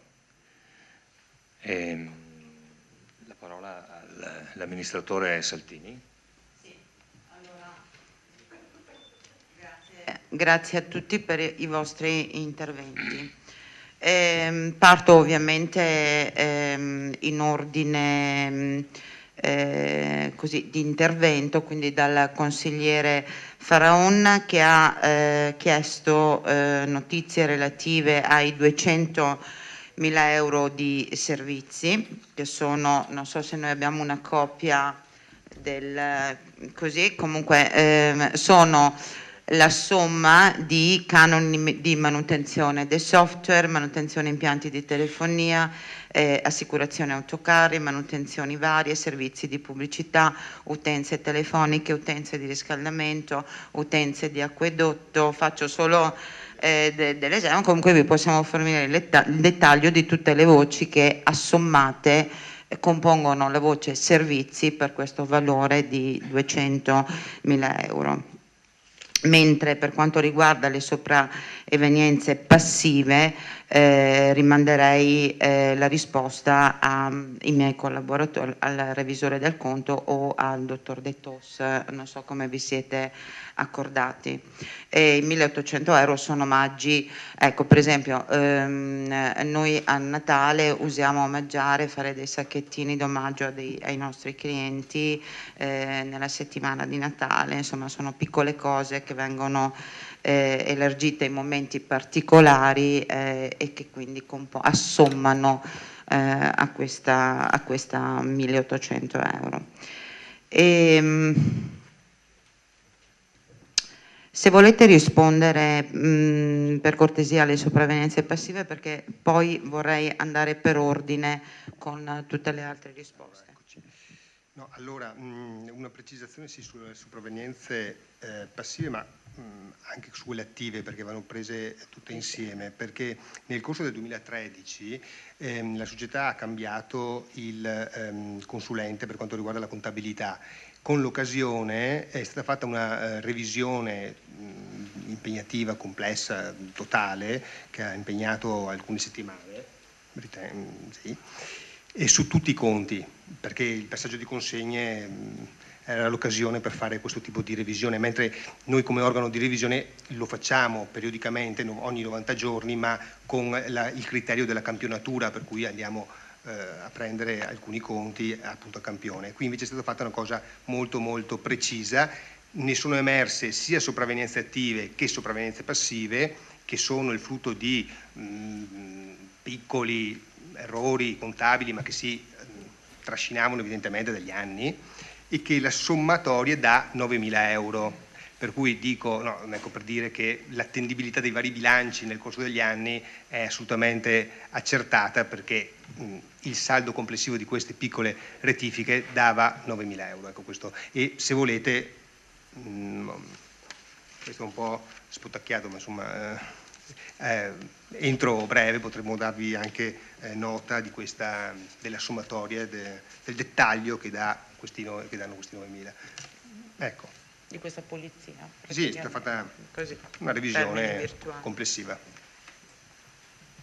Ecco, non ci sono, mi pare, altre domande che sono sugli utili. Sì. Se vuoi dare una risposta tu e poi interverrò anch'io. No, sì, solo una precisazione, visto che il discorso degli utili è stato sollevato da più persone. Ecco, no, chiaramente l'utile d'esercizio è un indice importante di valutazione di un'azienda, ma non è l'unico, e quindi secondo me è importante fare questa riflessione. L'utile risente di una quota di ammortamenti di 220.000 euro che annualmente vengono spesati nel bilancio. Nella pagina 2 della relazione dei sindaci viene fatto questo breve appunto, nel senso che sì, è ok, ma se vogliamo andare a fare un confronto, per essere onesti, con i concorrenti che non hanno questo peso di costo, di ammortamenti, allora cambiano un po' i discorsi, perché quei 3.000 euro famosi diventano, rettificando il tutto, 155.000 euro di utili, cioè nel senso, avendo fatto una scelta diversa, che comunque ha premiato in termini di risparmi fiscali, ma questo è un dettaglio un po' trito e ritrito, ma lo lascio. Ecco, quindi voglio dire, l'utile va un attimo ponderato nel caso specifico. Esistono però altri indici indiscutibili, il MOL, margine operativo lordo, che è quello appunto prima degli ammortamenti, che si attesta su 200.000 euro. Il cash flow, che è diciamo un'analisi finanziaria non economica della società, e dice che questa società genera, dopo aver pagato tutto, 160.000 euro all'anno. Quindi dico, no, perché mi sono un po' allarmato perché ho visto dei commenti funerei, ma insomma, voglio dire, io sono revisore in tante società e averne, poi è chiaro che nello specifico ci sono utili bassi, è indiscutibile, ma sono figli anche di quote di ammortamento particolari. Stop. Ecco. E aggiungo, visto che l'introduzione è così puramente tecnica sui numeri e sulle ragioni del perché l'utile riferito al 2013, pagate le imposte, perché questo lo voglio sottolineare, non perché sia un dato negativo, perché è giusto pagare le tasse, ci mancherebbe altro, se si hanno degli utili è giusto contribuire, ma comunque l'utile lordo era di 45.000 euro, vuol dire che più di metà dell'utile è andato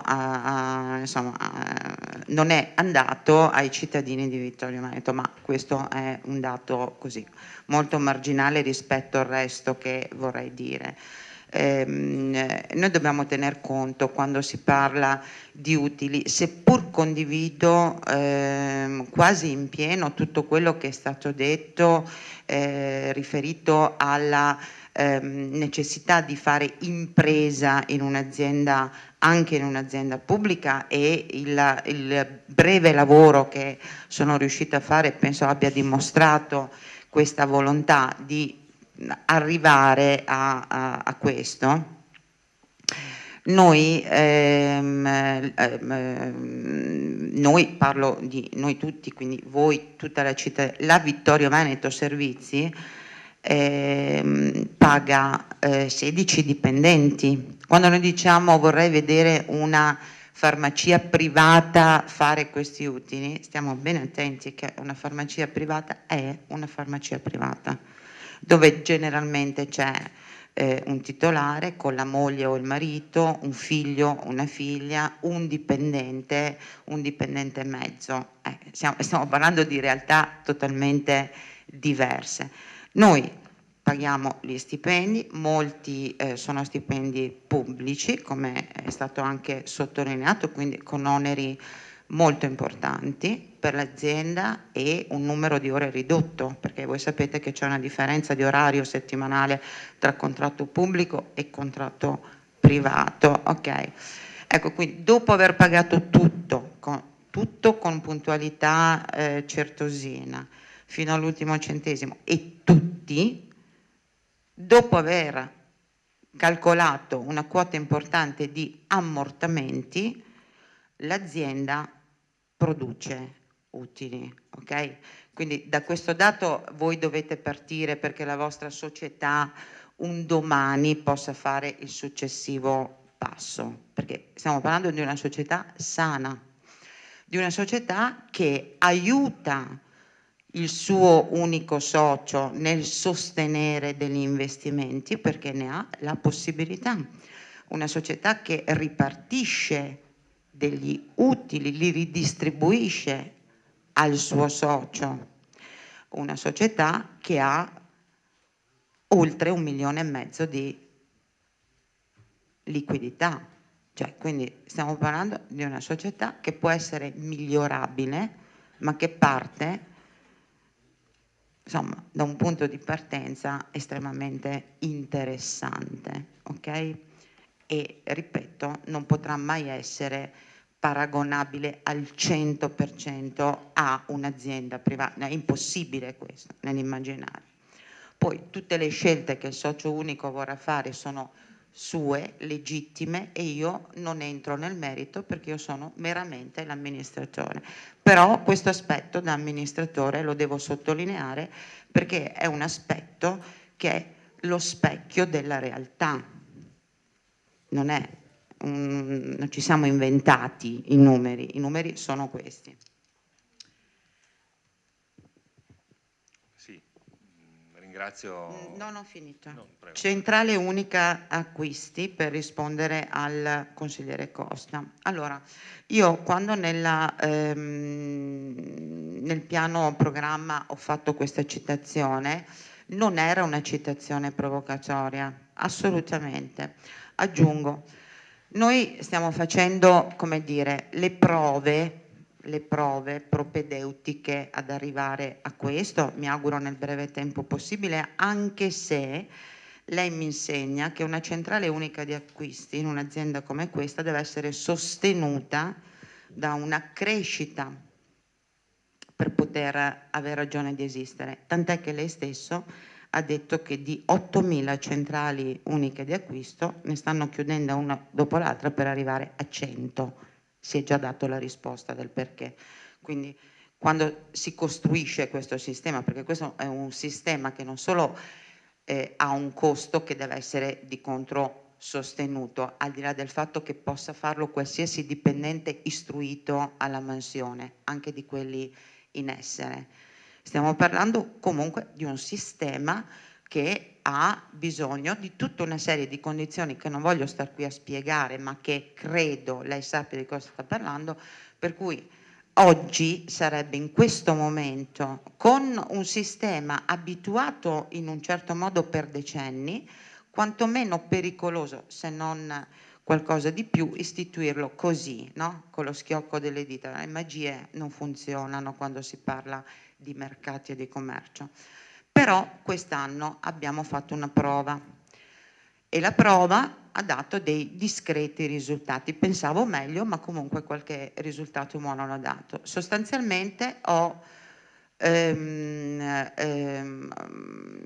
a rotazione ho fatto sì che le direttrici, sono 3, una per farmacia, sostenessero l'onere per 3 mesi consecutivi degli acquisti per tutte. Ok, quindi a rotazione lo hanno fatto tutte, lo stanno facendo perché manca la terza che sta concludendo questo incarico. Poi a fine anno tireremo le somme rispetto a questa prova generale, oltre a quello che ho già detto prima, che con i grossisti gli accordi vengono fatti col 1° gennaio, sottoscritti e sempre migliorativi, e questo è un dato importante. Scusate, guardo se ho qualche altro punto. Sì, il consigliere Botteon, Adriano, che mi chiedeva, ecco, ho apprezzato moltissimo l'intervento di Adriano perché ha riportato un po' la discussione su quella che è una mission importante di una società di servizi pubblica che gestisce le farmacie. È importante che ci siano dei servizi vicini ai cittadini. Allora, per quanto riguarda la prenotazione, non siamo ancora in grado, non abbiamo ancora acquisito il modulo per la prenotazione del farmaco da prescrizione, ok? Però adesso con l'avvento, con l'istituzione che è entrata in vigore da pochissimo e andrà a regime a fine anno, quella della ricetta elettronica, possiamo, già guarda, stamattina proprio mi sono vista col tecnico del gestionale, proprio uno degli argomenti è stato proprio questo, di inserire questo modulo, è un modulo a parte nel sito internet per la prenotazione anche del farmaco, quindi è questione di poco e arriviamo anche là. Finora non è stato fatto perché con la ricetta rossa era un po' non veniva molto bene questa cosa, mentre invece sulla prenotazione di altri tipi, vedi i celiaci piuttosto che altre cose, o domande anche che ci vengono fatte dall'utenza, se abbiamo la disponibilità di procurare questo piuttosto che l'altro, diciamo c'è una frequentazione non altissima, ma c'è, adesso non so dargli il numero però esiste e si interagisce. Per quanto riguarda la consegna dei farmaci a domicilio, questa è una cosa che mi piace molto, che non ho attuato per 2 ragioni. Una è perché la consegna dei farmaci, noi abbiamo sostanzialmente 2 persone che stanno per andare in pensione, che sono insomma gli addetti, gli assistenti, gli ausiliari, gli addetti al magazzino. A brevissimo andranno entrambi in pensione per raggiunto limite di età, per cui l'azienda ha chiesto ad alcune società interinali per la ricerca, perché in questo caso non dobbiamo fare il concorso pubblico come fosse un farmacista, ma possiamo, in modo da avere la possibilità di ampia scelta delle figure sostitutive. Speriamo, mi auguro fortissimamente, giovani, e in questo caso andiamo molto meglio a poter fare questo servizio, perché è un servizio che comunque prevede la consegna anche in luoghi non proprio, anzi prevalentemente la consegna dei farmaci in luoghi non proprio facilmente raggiungibili, ha capito? Quindi è una ragione di rispetto nei confronti delle persone che attualmente potrebbero svolgere questa mansione, ma che onestamente, visto che ormai siamo giunti al pensionamento, non era il caso. Però è una cosa da fare, su questo non ci piove assolutamente. Basta, penso spero di aver ricordato tutto. Se ho dimenticato qualcosa, sono qua. Credo che prenda la parola il sindaco Tonon. Prego. Sì, grazie, mi corre l'obbligo di qualche risposta. Se vuoi No, riprendere... Funziona anche questo, grazie. E un paio di osservazioni. Allora, sono stati citati dal consigliere Sant'Antonio alcuni possibili accordi con l'ULSS, consegna a domicilio, poi parlava di poliambulatori, cioè presumo si riferisca agli UTAP, di piano industriale serio, di formazione e rotazione del personale, di mancanza di imprenditorialità. Allora, alcuni di questi ambiti sono specifici ovviamente di chi gestisce e amministra la società.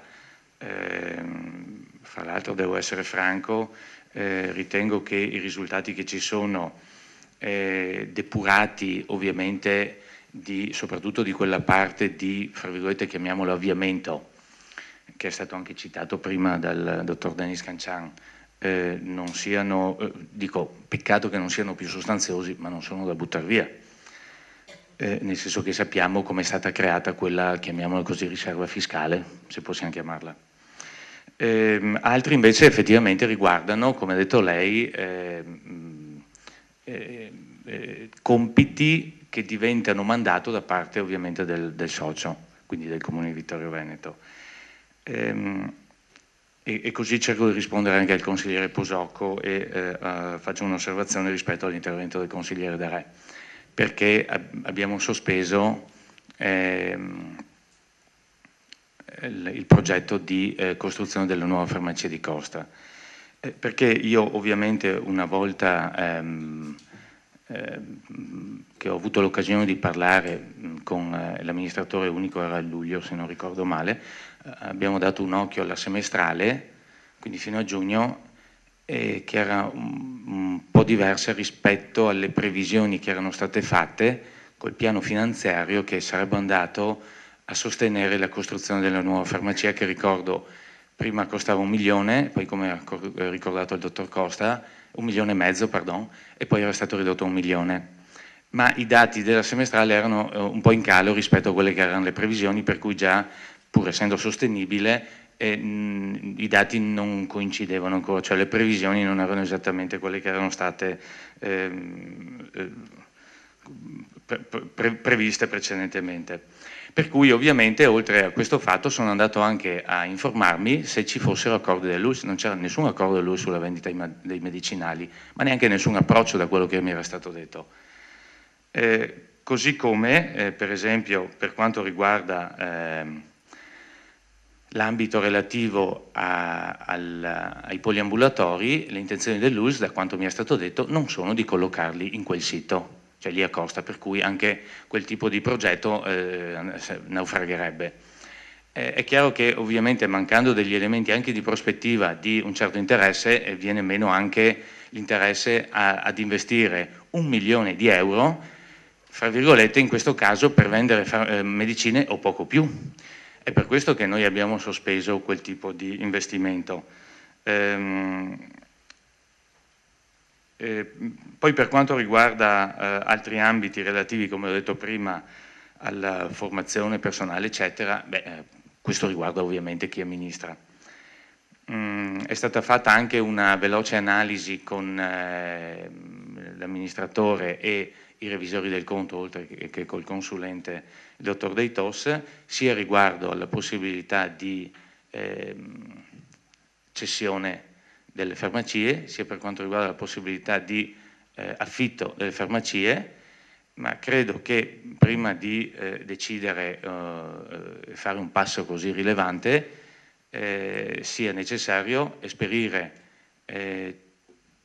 tutte le strade che ci possano dire se, visto che è stata fatta anche una revisione dei costi non da poco, basta guardare il costo del personale nel giro di un anno come è calato, e a proposito di miglioramenti ulteriori, centrale unica di acquisto eccetera, e quindi una miglior gestione, esperire, dicevo, tutte le strade per valutare se gestite autonomamente possano ancora essere, non dico la gallina dalle uova d'oro citata dal consigliere Carnellos, ma insomma almeno d'argento, ecco. Quindi prima, dopo 4 mesi e quindi a cavallo anche di un anno fiscale, fra l'altro, credo non sia intelligente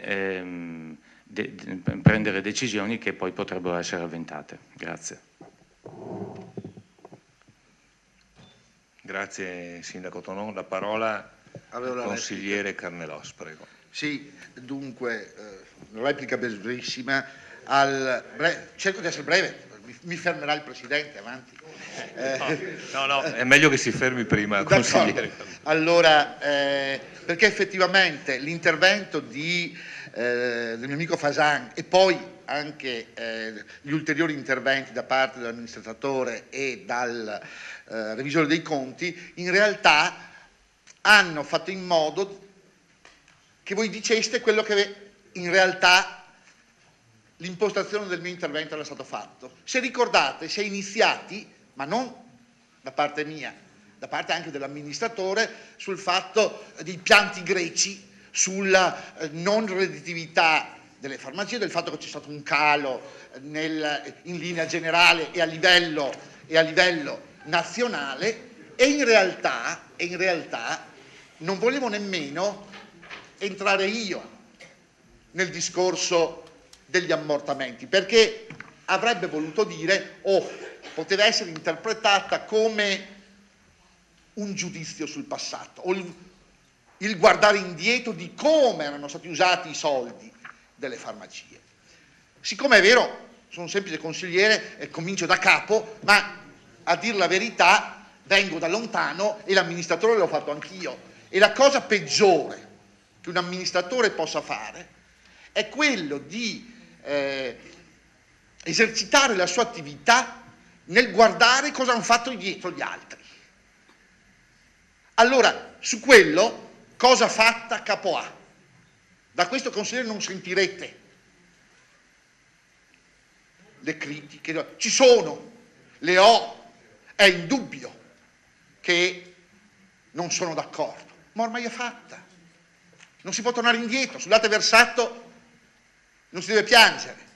E allora vedete che dal mio intervento è venuto fuori, quindi questo fra l'altro anche a beneficio del pubblico che ci sente, è saltato fuori che la farmacia non rende solo 10.000 nel 2013 e 21.000 nel 10.000 nel 12 e 21.000 nel 13, ma c'è il bilancio, sapete, le carte, i numeri si fanno giostrare come si vuole, ci sono anche quegli oneri derivanti dall'ammortamento che va sommato, ma quindi rendono, quindi non ci si pone il problema vendita o non vendita, e questo è una cosa, quindi ecco che da quel punto di vista saltano fuori d'argento, diciamo, o bronzo, le uova, perché ci è stato spiegato che non è solo quello è solo contabile, c'è anche l'ammortamento. Ma in cauda venenum, visto che è stato detto che quell'operazione meravigliosa che è stata escogitata in precedenza è stata fatta per non dare i soldi a Roma. A parte il fatto che nella nostra Costituzione c'è scritto che ciascun soggetto, pubblico o privato che sia, concorre secondo la sua capacità contributiva alla spesa nazionale. Ma visto questo che è un po' può essere retorico, in realtà io credo poi che in quell'ammortamento qualcosa alle banche noi diamo, leasing, non leasing, allora, e non entro nel merito di come è stato, va benissimo, ho detto non lo guardo indietro, ma allora diciamo che invece di dare i soldi a Roma, noi le diamo un po' alle banche, se ci va bene. Chiaro, non lo possiamo modificare, ma sì, così stanno le cose. Grazie. Grazie consigliere Carnelos. Nell'ordine il consigliere Sant'Antonio. Volevo dire che sì, l'interpretazione del consigliere Carnelos è del tutto personale. Vorrei chiedere cortesemente ai revisori che spieghino da dove deriva questo ammortamento, che tra l'altro l'ammortamento va ad abbattere l'imponibile, quindi è stata un'operazione da fare perché si pagano meno tasse. Comunque spiegatelo voi che almeno. Prego. No, non è che i numeri di bilancio si lasciano scrivere, piuttosto no, no, nel senso che bisogna leggerli più che altro. Ci sono due risultati, l'ho detto anche la scorsa volta quando ero venuto in questo Consiglio. Un risultato di ordine economico, che è quello che vedete nel conto economico, e un risultato di ordine finanziario che nei bilanci di origine anglosassone viene addirittura prima del conto economico. Il primo prospetto che si legge nei bilanci americani, ma di qualsiasi società di certe dimensioni, è il rendiconto finanziario, cioè la cassa che la società è in grado di creare o di consumare. Ecco, questa società, come diceva il collega Cancian prima, crea cassa, crea liquidità, nel 2013 per 260.000 euro, nel 2014 saliranno a 350.000 euro, e questa è ricchezza, cassa che la società crea, indipendentemente dal numero che vedete in fondo al conto economico. Di questi 350.000 euro che verranno creati nel 2014, 155.000 verranno dati al Comune come restituzione del debito che la società ha nei confronti del Comune, e rimarrà un avanzo di cassa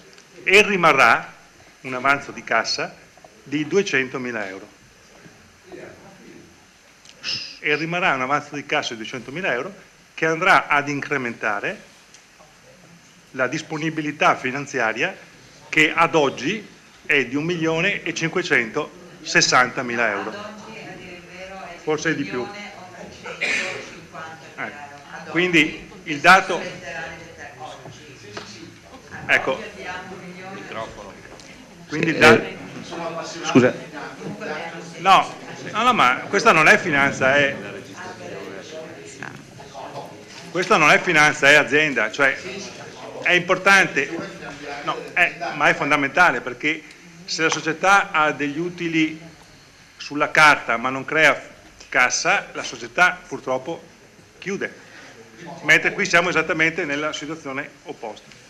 Infatti la domanda che sorge spontanea, com'è che facciamo avere oltre 1.800.000 euro se abbiamo poi un utile netto di 22?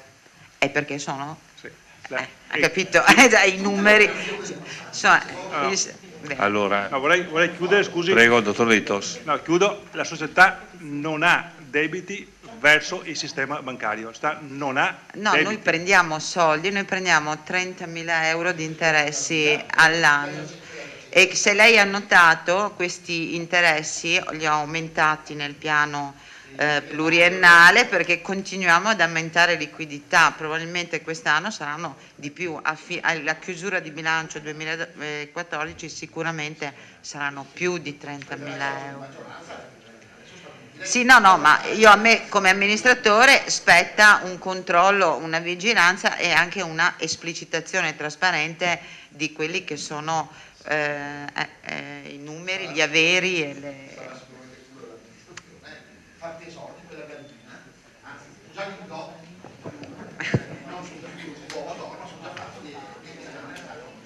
Prego, consigliere Darè. Grazie. Allora, consigliere Darè. Visto che diciamo che l'esposizione fatta dall'amministratore e anche dal collegio dei revisori dà una panoramica chiaramente molto interessante, al di là di quelle che sono le appartenenze politiche. È giusto non guardarsi indietro, ma mi ricordo che la Vittorio Veneto Servizi ha finanziato anche, per esempio, la rotatoria del quinto corpo d'armata. Sì, quindi questi soldi che vengono generati da questa azienda sono soldi che il comune deve spendere. Sindaco, ci vuole coraggio, buttare la palla avanti e fare la farmacia nuova. Perché se questi sono i presupposti, questi sono i principi, bisogna anche crederci. Lei non può aspettare, non può valutare. Questa è un'occasione e lei può trattare benissimo con l'ULSS, con l'attuale direttore generale dei TOS. La può fare lei la distribuzione dei farmaci, la può fare il comune di Vittorio Veneto. Ha le potenzialità, la professionalità e il prestigio che ne deriva va a servizio di tutta l'utenza e soprattutto di chi in questo momento è amministratore. Quindi lei ci pensi bene. Grazie consigliere Darè. E vedo che c'è il consigliere Costa. Sì, prego. Io prendo atto della risposta che mi è stata data dall'amministratore unico. Prendo atto con soddisfazione dell'iniziativa che ci ha descritto sul fatto della rotazione delle direttrici di farmacia affinché queste comincino ad inserirsi nella logica della centrale unica di acquisti. Ecco. Quindi prendo atto di questa iniziativa, però anche mi sembra quasi mi confermi che mi sembra confermare anche che non è proprio indispensabile che ci sia una farmacia nuova, perché la cosa la si sta già facendo. Prima cosa, o comunque avviando. Poi volevo rispondere sì al consigliere Sant'Antonio, il fatto del creare un poliambulatorio lì dentro nella farmacia. A parte quello che ha già detto il sindaco, per cui non vado oltre, ma mi ero segnato: cosa facciamo? Un poliambulatorio pubblico che dietro 5 metri, 3 muri dietro c'è l'ospedale, o un poliambulatorio privato che a neanche 1 chilometro c'è il Medibank? Cioè sulla funzione, cioè prima di creare strutture ancora poliambulatoriali, cioè credo che sia opportuno fare un bel disegno sulla geografia degli attuali servizi, anche perché dopo sì, è da coniugare con il servizio che attualmente viene reso a Serravalle, nel distretto. Quindi sono molte, cioè tutti saremmo portati, vedendo una costruzione nuova, a immaginare, a prefigurare, li faccio questo. Dopo però bisogna calare nella realtà e bisogna conoscerla e approfondirla. Ecco, per evitare soprattutto di fare doppioni che verrebbero a costare alla società. Grazie. Grazie consigliere Costa. Vedo che c'è il consigliere Botteon. Prego. Sì, molto rapidamente, anche perché sicuramente c'è la volontà di affrontare anche i successivi punti, in particolare il ripristino dei consigli di quartiere. Allora un solo intervento, perché che mi ha chiamato il consigliere Darè. L'invito al sindaco di avere coraggio e di spendere. Io invece invito il sindaco a riflettere bene sulle spese da fare, perché voi intanto 15 anni di amministrazione, si parla di questi 30.000 euro al mese, 15 anni per 30.000 euro vuol dire 450.000 euro pagati di affitto, anzi di più, perché mi sembra che sia diminuito l'affitto negli anni. Quindi adesso invitare a spendere subito mi sembra un pochettino prematuro, e io invito a riflettere bene, che magari possono essere trovate delle soluzioni più economiche e magari anche più efficaci per la farmacia di Costa.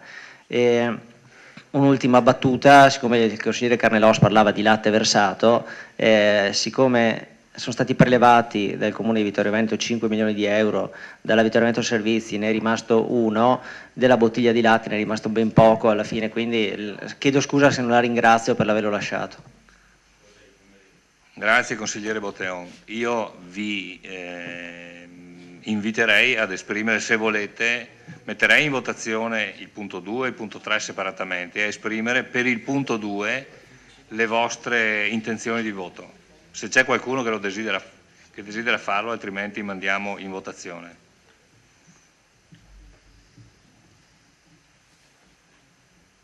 Fasan?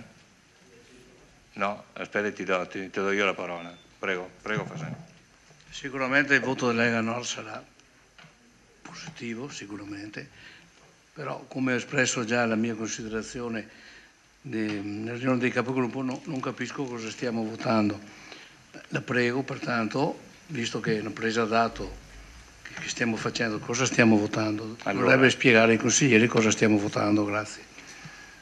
Allora, confesso che neanch'io sono esperto in questa materia, ho sollevato anch'io questo problema.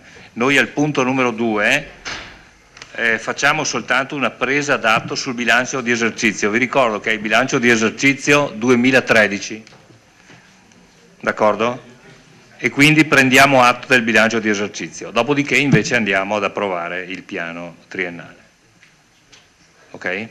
C'è qualche altra dichiarazione? Allora, il deliberato, senza dubbio. Allora, andiamo a deliberare. Delibera di prendere atto del bilancio di esercizio chiuso al 31/12/2013 della Vittorio Veneto Servizi SPA, qui integralmente allegato quale parte integrante e sostanziale del presente atto, redatto dall'organo amministrativo e composto dallo stato patrimoniale, dal conto economico, dalla nota integrativa e corredato dalla relazione sulla gestione dell'amministratore unico e della relazione sull'attività di controllo del collegio sindacale. Punto 2. Di prendere atto altresì che il risultato di esercizio evidenzia un utile di euro 21.854 destinato interamente ad incrementare la riserva straordinaria. Prendiamo atto di questa cosa. Se siete d'accordo io metterei in votazione la presa d'atto. Favorevoli? Contrari? Astenuti? Unanimità.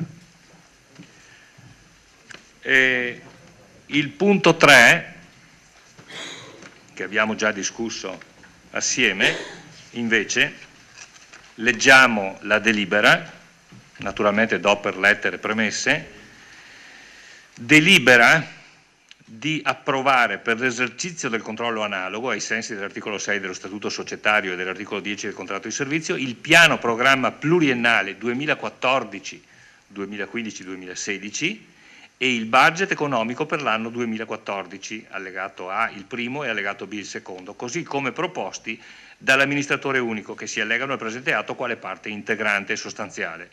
2. Di trasmettere alla Vittorio Veneto Servizi la presente deliberazione per il seguito di competenza.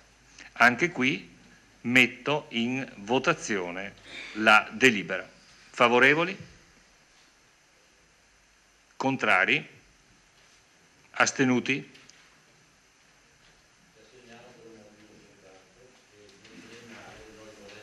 Inserita la costruzione della nuova farmacia di Costa, non nel merito del triennale perché è perfettamente condivisibile, anche perché, ripeto, abbiamo votato la parte prima, quindi non è possibile votare la parte seconda, però è giusto fare una notazione, noi riteniamo strategica, soprattutto lungimirante, la nuova farmacia di Costa. Grazie consigliere Darè, quindi se non sbaglio 14, esatto, 3, allora all'unanimità il punto 2, 14 favorevoli e 3 astenuti al punto numero 3 all'ordine del giorno.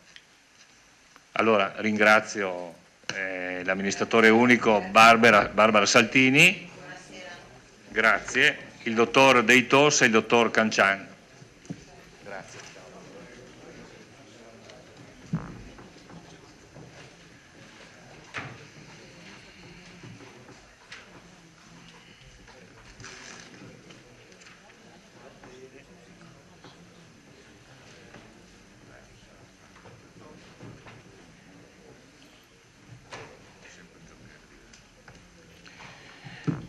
Allora, punto 4 all'ordine del giorno prevede la modifica dell'articolo 68 dello Statuto Comunale, Consigli di quartiere. Ci siamo? Do la parola all'assessore Turchetto per la consueta spiegazione. Prego, assessore Turchetto. Grazie Presidente. Allora, Consigli di quartiere, modifica articolo 68 dello Statuto Comunale. Allora, io leggo la sintesi, diciamo, della delibera proposta, che contiene anche le motivazioni. Quindi, dunque, premesso che la Giunta Comunale, con deliberazione numero 139 del 28 agosto 2014, ha approvato il documento programmatico di mandato 2014-2019, successivamente presentato a questo Consiglio Comunale nella seduta dell'8 settembre 2014, e quindi sempre premesso che tra gli impegni politici assunti in materia di partecipazione e trasparenza vi è il ripristino dei consigli di quartiere. Ricordato inoltre che lo Statuto Comunale a suo tempo prevedeva all'articolo 68,2 la costituzione dei comitati di quartiere quali organismi di partecipazione rappresentativi della comunità locale su base territoriale, e che con successiva deliberazione numero 7 del 15/3/2011 il Consiglio Comunale ha ritenuto di abrogare il predetto comma 2 dell'articolo 68 e implicitamente anche il relativo regolamento dei comitati di quartiere. Ecco, si ritiene quindi che per adempiere agli impegni politici assunti sia necessario modificare nuovamente lo Statuto Comunale per riammettere i consigli di quartiere tra gli organismi e le forme associative di partecipazione di cui all'articolo 68. Si chiede quindi di approvare la modifica allo Statuto Comunale inserendo all'articolo 68 organismi di partecipazione il comma 2 così formulato. Lo Statuto riconosce i consigli di quartiere quale strumento di democrazia, di ascolto dei cittadini e di vicinanza al territorio.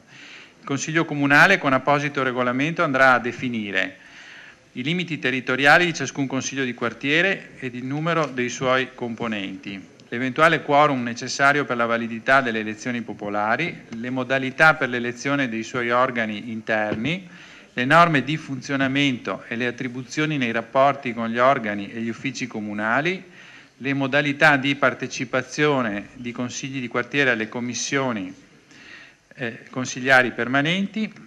Consigli di quartiere, in quanto organismi di partecipazione infracomunale, non essendo organismi autonomi, si rapportano esclusivamente con l'amministrazione comunale. Ecco, questo quindi è il testo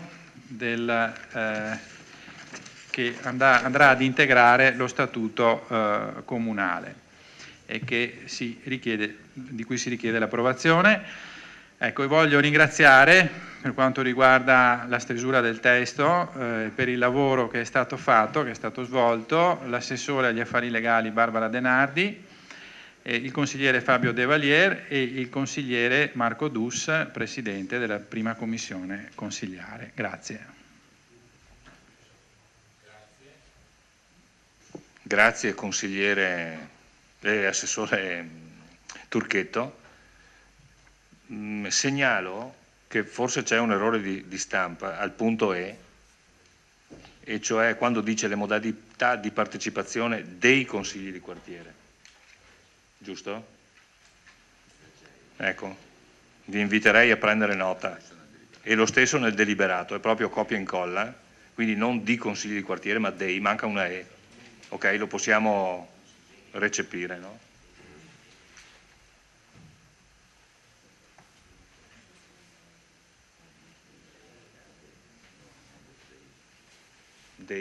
No, è corretto quello che vi ho letto, giusto? Allora, io apro la discussione e vedo che si è prenotato il consigliere Fabio De Valier. Buonasera a tutti. Con l'occasione anch'io ringrazio la Giunta per avermi dato il compito e l'onore di portare avanti il gruppo di lavoro. Ringrazio anche tutto il Partito Democratico che ha creduto in questa che io ritengo una lotta politica fondamentale per la partecipazione popolare di tutto il territorio vittoriese. Faccio una breve introduzione sul concetto di governance e partecipazione. I temi dell'informazione e della partecipazione costituiscono oggi uno degli argomenti centrali del dibattito delle società sulla governance pubblica. Un riferimento in tal senso è già dato dal libro sulle governance, nel quale si indica che la qualità, la pertinenza e l'efficacia delle politiche dipendono dall'ampia partecipazione che si saprà assicurare lungo tutto il loro percorso, dalla prima elaborazione all'esecuzione.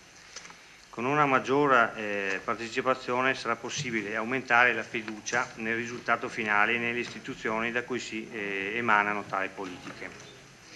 Attraverso la consultazione e le costruzioni di consenso, le autorità possono dialogare con la comunità locale e le imprese presenti nel territorio e acquisire le informazioni necessarie per la formulazione delle nuove strategie. I programmi, le politiche e i piani assunti dalle amministrazioni locali possono essere così valutate e adottate a livello territoriale. La definizione di partecipazione ha una doppia valenza simbolica e semantica. Il verbo partecipare, tanto nell'uso politico che in quello comune, da un lato significa prendere parte a un determinato atto o processo, dall'altro essere parte di un organismo, di un gruppo, di una comunità. Sentirsi parte di una società è un bisogno dell'uomo in quanto animale sociale e si manifesta in modi diversi lungo tutta la storia.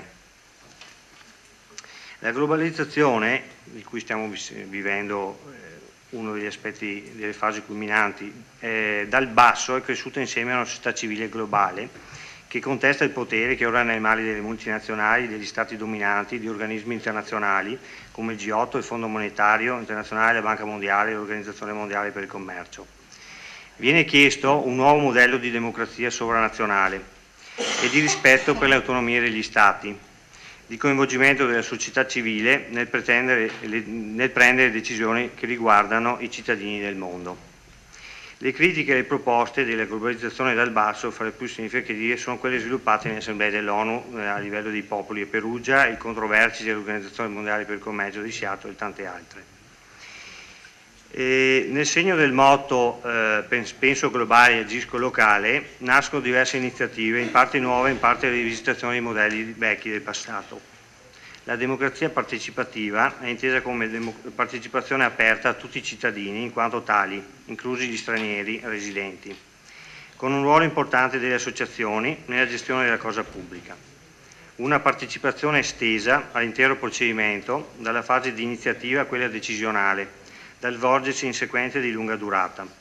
Il ciclo di preparazione annuale del bilancio, l'elaborazione dei piani territoriali, formalizzate ma al tempo stesso elastiche e aperte all'innovazione, in cui le strutture rappresentative e quelle tecnico-burocratiche delle istituzioni interagiscono continuamente con i cittadini attraverso strumenti partecipativi, appunto, come per esempio il bilancio partecipativo o i consigli di gestione a livello di beni comuni anche territoriali.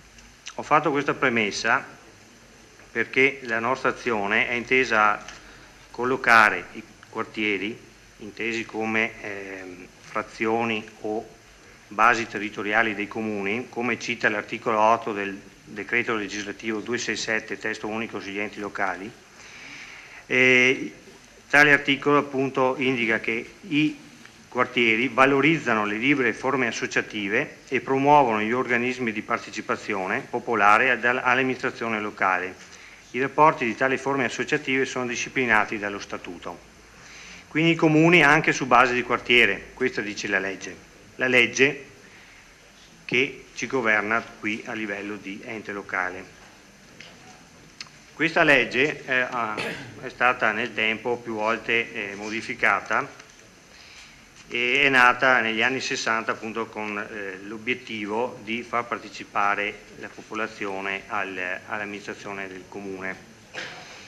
Nel tempo abbiamo avuto varie vicissitudini, si sono create le circoscrizioni, si sono creati poi altri tipi di partecipazione. Il nostro obiettivo fondamentale è quello di reintrodurre all'interno dello Statuto e del Comune di Vittorio Veneto la figura del quartiere, quale appunto dopo che nel vicino 15 marzo 2011 con delibera del Consiglio Comunale è stato tolto quello che è l'articolo 2 il comma 2, scusate, dell'articolo 68, che viene a parlare appunto di organismi e forme associative di partecipazione. Quando sono diventato consigliere di quartiere, qualche anno or sono, su nomina dell'allora sindaco Scottà, e mi sono letto un attimino lo statuto comunale e ho trovato una nozione curiosa. Al primo comma dell'articolo 68 si scrive: il Comune garantisce l'effettiva partecipazione democratica di tutti i cittadini all'attività politica, amministrativa, economica e sociale. Poi al comma 2 c'era: a tal fine favorisce e riconosce la costituzione di comitati di quartiere, quindi c'era la mano operativa, diciamo. Al terzo comma, nell'esercizio delle sue funzioni e nelle formazioni e attuazione dei propri programmi gestionali, il Comune valorizza la partecipazione dei cittadini attraverso libere forme associative degli stessi, purché presentino organizzazioni di adeguata consistenza e un'effettiva rappresentatività di interessi generali o diffusi. Ora, chi meglio del quartiere può rappresentare questi interessi generali o diffusi? Non certo un'associazione nata per uno scopo preciso. Il quartiere nasce invece per scopi diversi, scopi territoriali, locali, e per questo deve assumere a essere questo braccio operativo.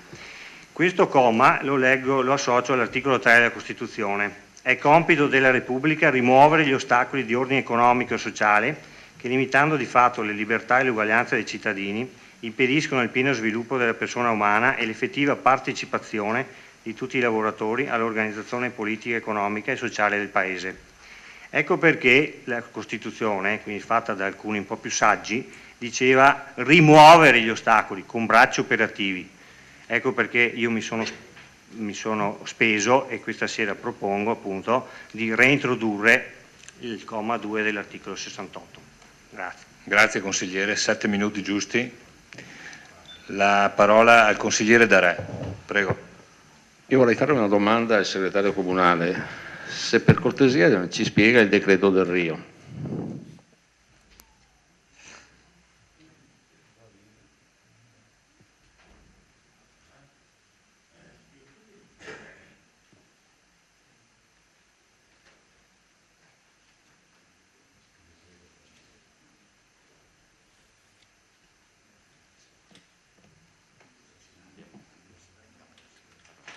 Ok, abbiamo recepito la domanda e nell'ordine vedo che si è prenotato il consigliere Dus. Prego. Sì, grazie, buonasera. Colgo l'occasione per esprimere insomma, un certo apprezzamento verso questa amministrazione che si è adoperata in maniera celere ed efficace affinché venisse proposta la modifica dello statuto nel minor tempo possibile, inserendo nello stesso la figura dei consigli di quartiere. Questa operazione porterà a dei metodi di mobilitazione e di decisione moderni. Il pluralismo delle idee che questa amministrazione incarna si esprime anche attraverso i consigli di quartiere, che sapranno dar voce alla parte di cittadinanza più vulnerabile, alla moltitudine di cittadini che non possono difendere con successo i propri diritti e interessi attraverso i partiti dei quali non si sentono rappresentati. Con oggi la città si apre davvero a un mondo dove il volontariato politico si struttura anche in chi ha la conoscenza e la passione civile per cambiare le cose, di chi assume la progettualità come orizzonte di lavoro. Questa scelta, voluta da tutta la coalizione, non ha sicuramente vissuto un percorso banale. Credo che i consigli di quartiere rappresentano un esperimento ambizioso. Oggi noi, con l'introduzione per statuto di questa figura, ci facciamo promotori di una nuova cultura e di un nuovo linguaggio politico, ed è proprio a livello locale che si possono sperimentare nuove modalità di rappresentanza democratica, ed è per questo che plaudo alla scelta che questa amministrazione ha compiuto, sottolineando la velocità dell'operazione che ha sorpreso anche chi è più addentro alla macchina politica. Chiediamo alle persone che decideranno di aderire di fare politica per passione, non per proseguire interessi personali. La passione è un sentimento universale che coinvolge la persona per intero, la quale non può avere un occhio aperto sul locale e l'altro chiuso sul resto del mondo.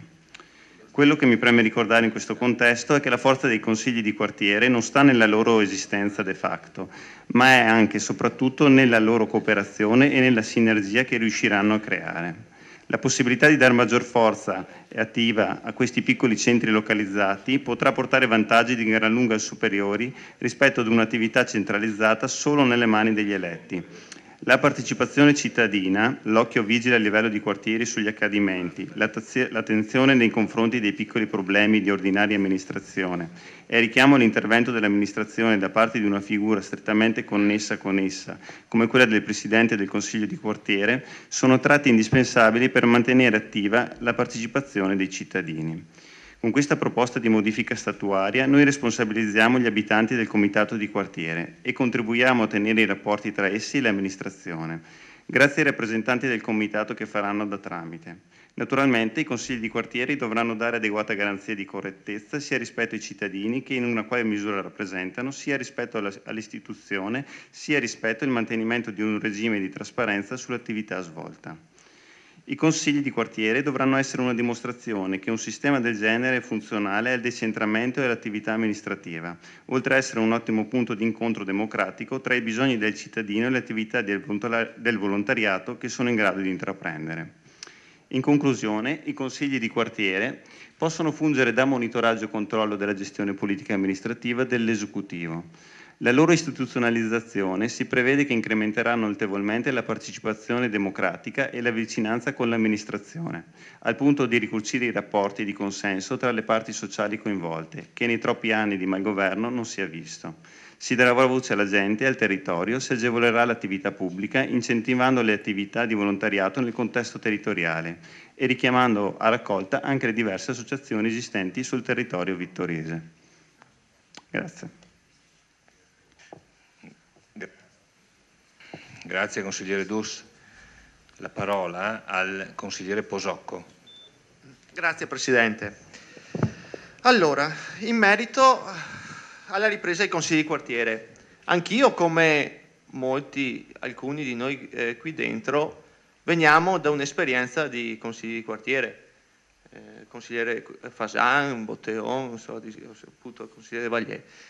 Devo dire che per me è stata all'inizio un'esperienza molto positiva, un'esperienza di democrazia, che però con l'andare del tempo si è un po' logorata, parlo per esperienza personale, in quanto prevaleva l'indirizzo politico in tutti noi, chi da una parte, chi dall'altra, però si faceva più politica che interesse del territorio. Tant'è che purtroppo si è arrivati con la decisione di sopprimere i consigli di quartiere. Giusto o sbagliato non so, certamente nell'ultimo periodo l'esperienza che ho vissuto era più di una continua lotta politica che più dell'interesse dei cittadini che dovevamo rappresentare. Questo è una parentesi della mia esperienza personale, per l'amor di Dio, poi per gli altri sarà andata in una maniera diversa. Allora, qua dice che lo Statuto riconosce ai quartieri come organismi e forme associative di partecipazione, strumento di democrazia e di ascolto di tutti i cittadini del territorio. E qui posso solo essere d'accordo in questo senso. Il consigliere Dus ha appena detto, sì, speriamo che chi verrà eletto lo faccia per passione e non per interesse personale e non faccia politica all'interno del consiglio di quartiere. Va bene, io fin qua posso solo concordare. Vediamo però un fatto che vorrei capire. Allora, c'è stata la convocazione della commissione, mi sembra venerdì scorso. Allora, a questa commissione era presente una persona, mi risulta fosse stata presente una persona invitata dal Presidente. È vero che l'articolo 15 dice che le riunioni delle commissioni non sono pubbliche, salvo che il loro Presidente o la maggioranza dei componenti ritengano trattarsi di discussioni su temi che possono interessare la collettività. Allora, domanda. Senz'altro la persona che era stata invitata aveva la delega di tutti gli altri rappresentanti dei quartieri, altrimenti non era la collettività. Avete invitato una parte politica per quanto grande e piccola che sia stata, a una riunione della commissione. Senz'altro, ripeto, questa persona aveva la delega, perché altrimenti partiamo col piede sbagliato. Partiamo facendo subito politica alla prima commissione per parlare dei quartieri. Quindi mi auguro che questa persona appunto rappresentasse la collettività. Se non sì, tutti i quartieri, se non fosse stato così, spero sia stato un incidente di percorso, in questo caso del Presidente, che sì, non andava fatto. Allora, io credo, da quello che ho capito, che il regolamento dei consigli di quartiere deve tornare in consiglio comunale dopo che è stato fatto, da quello che ho capito. Allora vorrei fare delle proposte sul quale, se accettate, mi troveranno anche il mio voto positivo eventualmente nell'altra votazione che faremo più avanti. Allora, innanzitutto, un organismo di partecipazione deve avere un quorum sostanzioso per la votazione. Io mi auguro l'inserimento di un quorum del 50% per essere legittimati i quartieri. Mi auguro che il Comune trovi una sede idonea e rappresentativa di tutti i quartieri. E mi auguro, siccome credo, se ho ben capito, che comunque la funzione di un consigliere di quartiere sia anche quella di una rappresentanza pubblica stessa del quartiere, anche questo abbia l'obbligo, come ce l'abbiamo noi, della pubblicazione della sua situazione patrimoniale, del reddito, perché è come siamo soggetti noi consiglieri di quartiere. Ecco, sono delle piccole osservazioni che spero vengano prese in esame quando verrà fatto il regolamento. Grazie. Grazie consigliere Posocco. Si è prenotato il consigliere Fasan. Prego. Sì, per dichiarare il mio parere favorevole sull'istituzione dei consigli di quartiere. Infatti, quando sono stati fatti 35 anni fa, può essere, io c'ero qui, e a mia precisa domanda al sindaco, allora il sindaco della Libera, ha detto: ma le funzioni dei consiglieri quali sono? Ah, solo consultive, che non venite qua a rompere. E con quelle indicazioni io ho sempre lavorato per almeno 3 mandati nei consigli di quartiere, che sono stato un'ottima palestra anche per la mia attività susseguente di amministratore. E vista la funzione formativa di futuri amministratori, chiedo che sia inserita la funzione di presidente a rotazione, nel modo e nei tempi che dovranno decidere i vari, o il consiglio comunale o i vari consigli. Perché? Perché solo da presidente si impara qualcosa, si impara a esprimersi, si impara a fare amministrazione. Chiedo inoltre, e qui c'è un dubbio, che abbiano accesso al voto solo cittadini che abbiano il diritto al voto nelle votazioni politiche o amministrative, che non si facciano aperture anche a cittadini residenti ma che non hanno questa disponibilità di voto nelle politiche e le amministrative. Grazie. Grazie consigliere Fasan. Si è prenotato nell'ordine il consigliere Botteon. Grazie Presidente. Allora, dopo le riprese televisive dei consigli comunali che sono attive, effettuate ormai dalla prima seduta di questo nuovo consiglio comunale, ecco, con il ripristino dei consigli di quartiere attuato un altro punto del programma elettorale di questa maggioranza. Siamo riusciti, in particolare grazie all'impegno del Partito Democratico insieme alle altre forze di maggioranza, e in particolare grazie al grande impegno personale del consigliere Fabio De Valier, che vogliamo qui pubblicamente ringraziare per questa sua attività che oggi viene coronata al successo. Fabio, come è già stato sottolineato insieme a me, insieme al consigliere Posocco, insieme al consigliere Fasan, vengono dall'esperienza di consigli di quartiere e quindi, come è stato sottolineato dal consigliere Fasan, questa è sicuramente la dimostrazione che oltre al gran servizio gratuito alla collettività che fanno i quartieri può essere anche una buona scuola di politica. Io sicuramente ho avuto un'esperienza diversa da quella del consigliere Posocco. Nel consiglio di quartiere di Costa Meschio ricordo bene i dialoghi con il presidente D'Arè, con Piaia, con Petolino, appartenenti a forze politiche diverse, ma non se n'è mai emersa la politica nei nostri dibattiti. Si è sempre parlato esclusivamente dell'interesse del quartiere Costa Meschio e quindi esperienze diverse ovviamente dipende dalle persone che fanno parte del consiglio di quartiere, sicuramente non si possono colpevolizzare, neanche santificare.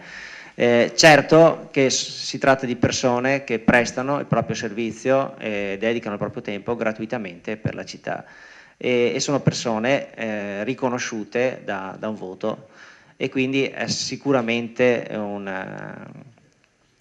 sono un qualcosa di positivo, di fortemente positivo, sono un'arma a disposizione di una città e sicuramente rinunciarvi secondo me è stato un errore clamoroso, molto molto importante da parte dell'amministrazione precedente. Una cosa, sicuramente abbiamo intenzione che le nostre intenzioni i consigli di quartiere avranno un ruolo differente, innanzitutto perché verranno ascoltati. Io ricordo il grande problema dei consigli di quartiere precedenti era il non essere ascoltati, ricordo le decine, centinaia di lettere che non avevano risposta. Noi abbiamo deciso di evitare dal nascere questa situazione. La stessa partecipazione prevista alle commissioni consigliari da parte dei quartieri, quindi dei delegati dei quartieri stessi, impongono che l'amministrazione ascolti i consigli di quartiere. E questo secondo me è fondamentale perché hanno ragione di esistere i consigli di quartiere se sono ascoltati. Se sono ascoltati è chiaro che funzionano perché la gente vuole rapportarsi, ha bisogno di punti di riferimento e vuole rapportarsi con persone che conosce e condivide i problemi che vive quotidianamente. E quindi sicuramente sono un organismo forte e indispensabile per una città e siamo felicissimi questa sera di poterli ripristinare.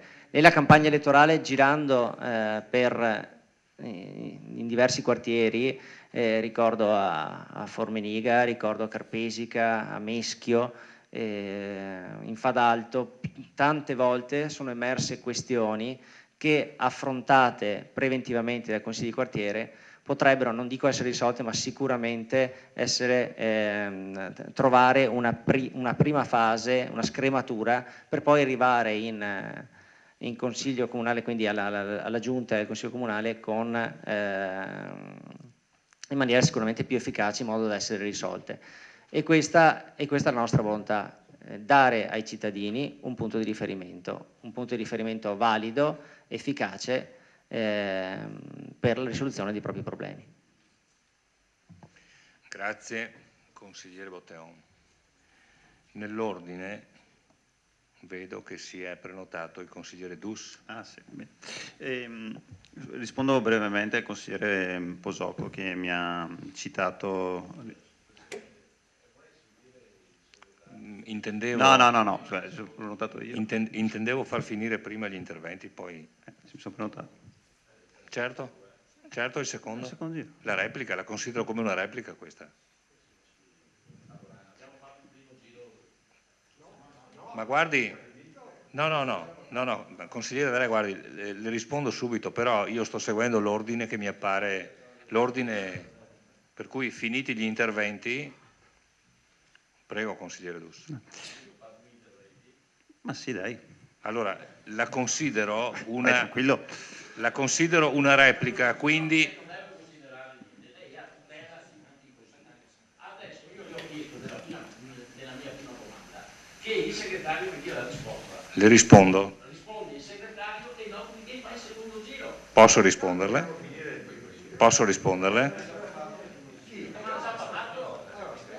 Consigliere Darè, anche il consigliere Sant'Antonio ha approfittato della sua seconda possibilità per rispondere nell'argomento precedente. Parlo dopo. Allora, rispondo al consigliere Darè. Io non conosco il decreto del RIE, intanto credo che sia legge, però do la parola al segretario se vuol dire qualcosa. In ogni caso le posso procurare una copia se lei... E allora do la parola al segretario se ritiene di dire due parole. Prego, segretario.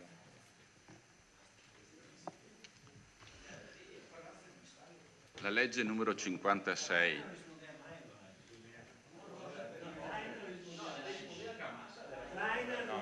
Vi prego di non fare interventi fuori microfono perché questo genera confusione. Grazie. Prego, consigliere Costa. Segretario, prego. A lei la parola. Prego. La legge 56 2014 sulle città metropolitane, sulle province e sull'unione e fusione dei comuni è entrata in vigore l'8 aprile, cosiddetta legge del Rio, che è il suo principale promotore. Si riprometteva da un lato di realizzare finalmente le città metropolitane che da tempo erano previste nella normativa e che mai erano riuscite a partire. Sono state previste 10 città metropolitane. Da un lato, dall'altro hanno previsto l'eliminazione delle province con l'elezione diretta e quindi i livelli di elezione diretta sono rimasti 2, regioni e comuni, quindi una riduzione dei livelli di governo intesi come elezione diretta. E dall'altro poi ha previsto un potenziamento delle fusioni e delle unioni dei comuni. Questo in estrema sintesi, poi ovviamente. Grazie segretario. Consigliere Dus, se lei vuole considerare il suo secondo intervento come replica, io le do la parola perché lei stava appunto parlando. Prego. Sì, no, semplicemente per rispondere a Posocco sul tema della prima commissione. Non c'è solo il regolamento, c'è anche lo statuto. E lo statuto, articolo 26,5, prevede questa possibilità. Mi chiedeva come mai io avessi invitato una persona, perché io la ritenevo utile per una migliore definizione delle problematiche in discussione.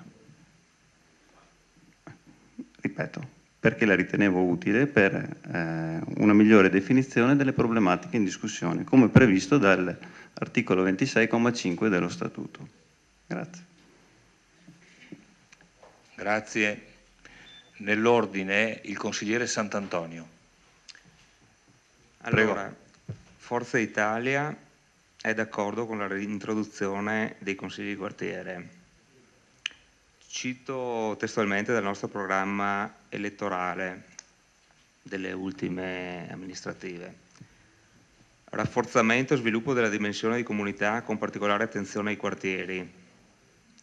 Le circoscrizioni saranno valorizzate nella prossima amministrazione in quanto articolazioni della democrazia rappresentativa a più stretto contatto con i cittadini nei quartieri. Si deve dare dignità alle circoscrizioni, alle persone che si impegnano ad amministrarle. Attraverso una modifica statutaria vanno incrementate le competenze, il grado di autonomia ed il livello di responsabilità dei consigli di quartiere. Le circoscrizioni sono le antenne capaci di intercettare i bisogni dei cittadini che le abitano e capaci allo stesso tempo di comunicare per coinvolgere le persone nelle scelte del livello centrale cittadino.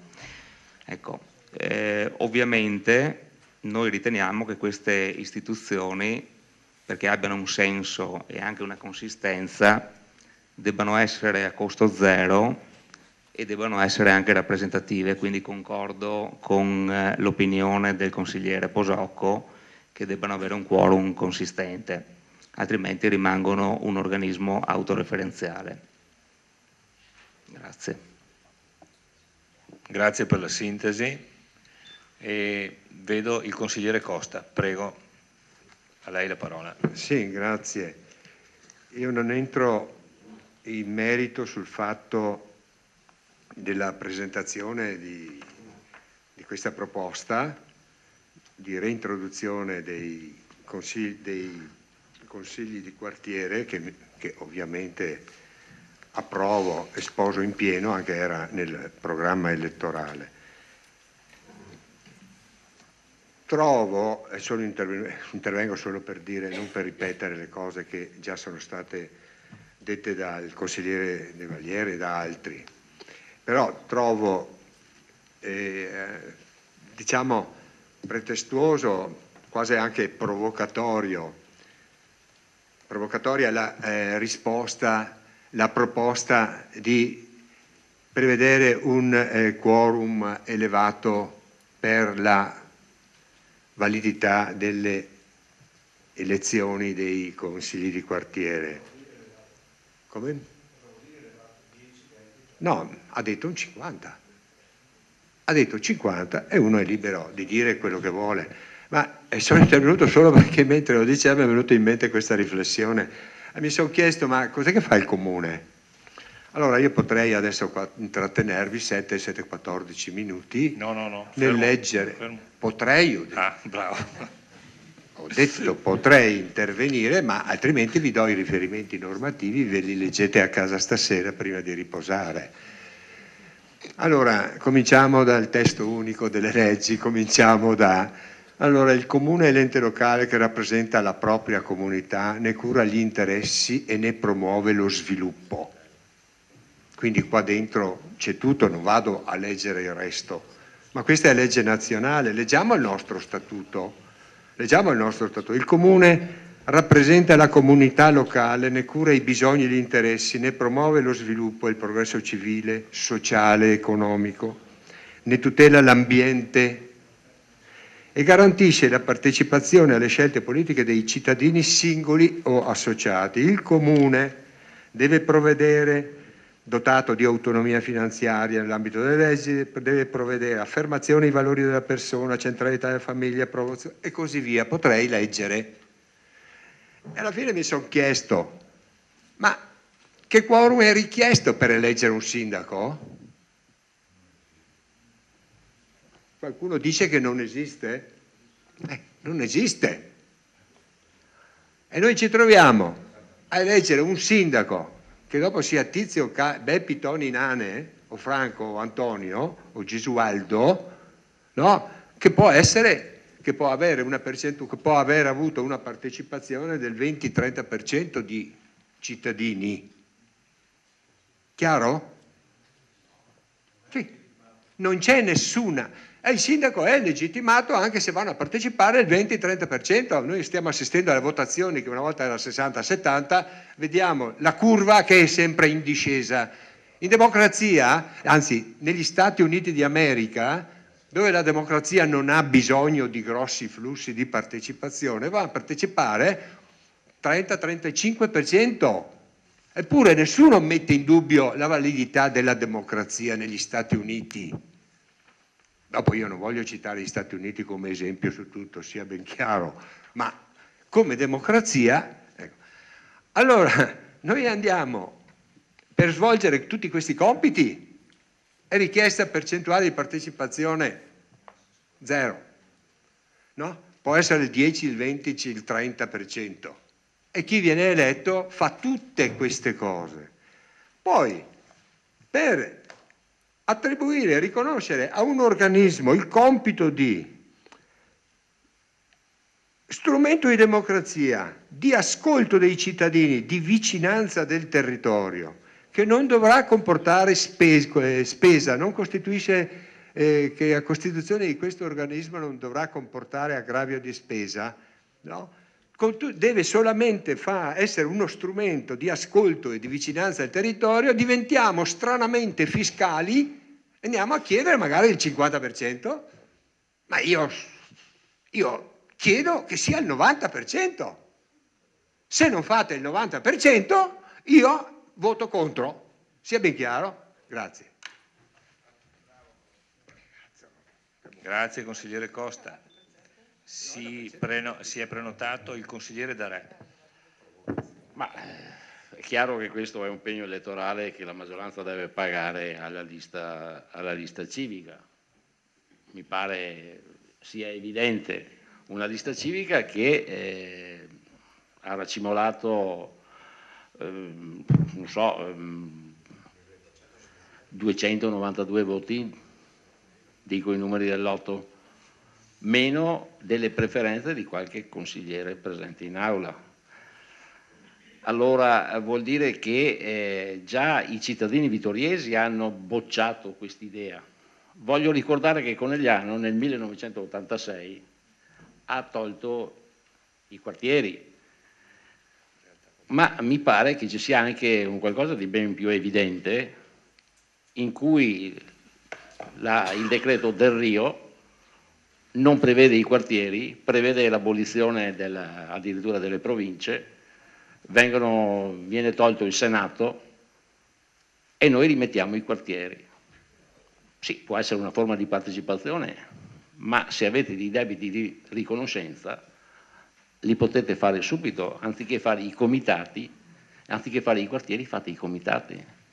Non avete bisogno di nessuno, non costano niente, possono chiedere una sede adeguata in quelle che sono le strutture comunali, ma a istituire nuovamente un qualcosa che non esiste ed va contro la normativa. Del Rio non è mica della Lega, è del PD. Allora da una parte si fanno i tagli e dall'altra si va contro la Costituzione, perché togliere il Senato si va contro la Costituzione. Non sorrida consigliere Botteon, perché sa, quando la Costituzione è legge, quando la dite voi, quando la dice qualcun altro non è più legge. Allora il Senato ha sempre avuto compiti di equilibrio all'interno della Repubblica Italiana. Tante leggi mal fatte alla Camera sono state modificate in maniera profonda. E glielo dico convinto che il Senato, secondo me, va bene dov'è. Dovevano fare, anziché togliere il Senato, dimezzare sia al Senato e alla Camera. Questo si doveva fare e avete i numeri per poterlo fare, ma avete preferito fare qualcos'altro, qualcosa di più difficile, ma non importa. Ci vorranno 2 anni, ci sarà poi un referendum, poi vedremo come andrà a finire. Ma ritornando all'argomento di questa sera, penso che questo sia un qualcosa che è solo una marchetta elettorale. Per questo io non solo non voterò, io uscirò dall'aula, fate quello che volete. Penso che comunque il 50+1% sia una considerazione che va fatta per capire se effettivamente i cittadini vittoriesi li vogliono o no.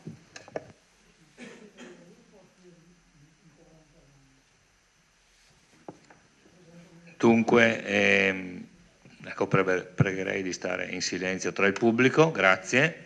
Nell'ordine questa della marchetta elettorale mi mancava. Pregherei il consigliere Carnelos a facoltà di parola.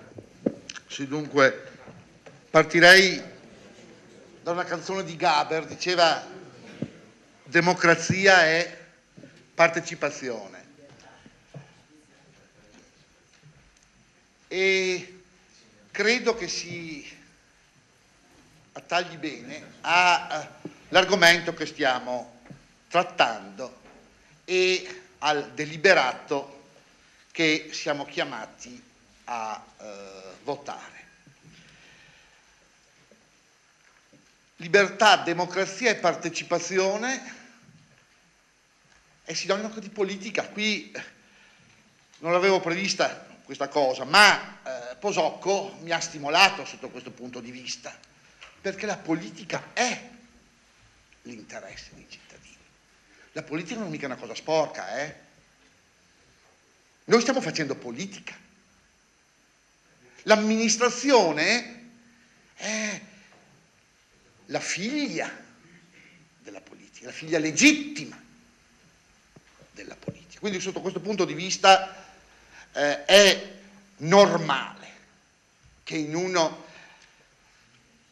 organo di partecipazione ci sia il cuore, ci sia la passione, ci sia, come si può dire, le idealità che ciascuno di noi ha. Ben vengano, anzi, vedete, l'aridità di questo tempo probabilmente è proprio dovuta al fatto che la politica ha fatto l'ancella rispetto all'amministrazione. La politica è passata in secondo livello rispetto all'amministrare. Allora l'amministrare è bianco, rosso, uguale. No. No. Ecco perché quindi è importante che anche nei consigli di quartiere si faccia politica. Certo, ognuno porterà, importante questo sì, come in questo consiglio comunale, come in qualsiasi altro organo, non devono esserci gli interessi personali, questo sì, ma questo vale per tutti. Seconda questione, marchetta elettorale, no, no. A realizzazione di un punto del programma elettorale. Lo si può criticare, è legittimo, la politica, le posizioni politiche possono essere diversificate. Si può essere favorevoli o si può essere contrari. Ma credo che con questo punto noi attuiamo quello che è stato uno dei punti su cui abbiamo chiesto ai vittoriesi di valutarci e di votarci. Ci hanno valutato e ci hanno votato, quindi questo era un imperativo categorico, farlo il prima possibile. Ci pare che dal punto di vista della tempistica nulla ci possa essere detto. Fra l'altro c'è anche un aspetto meraviglioso di questa cosa. Sono quasi tutti d'accordo. Era un punto che evidentemente era vincente.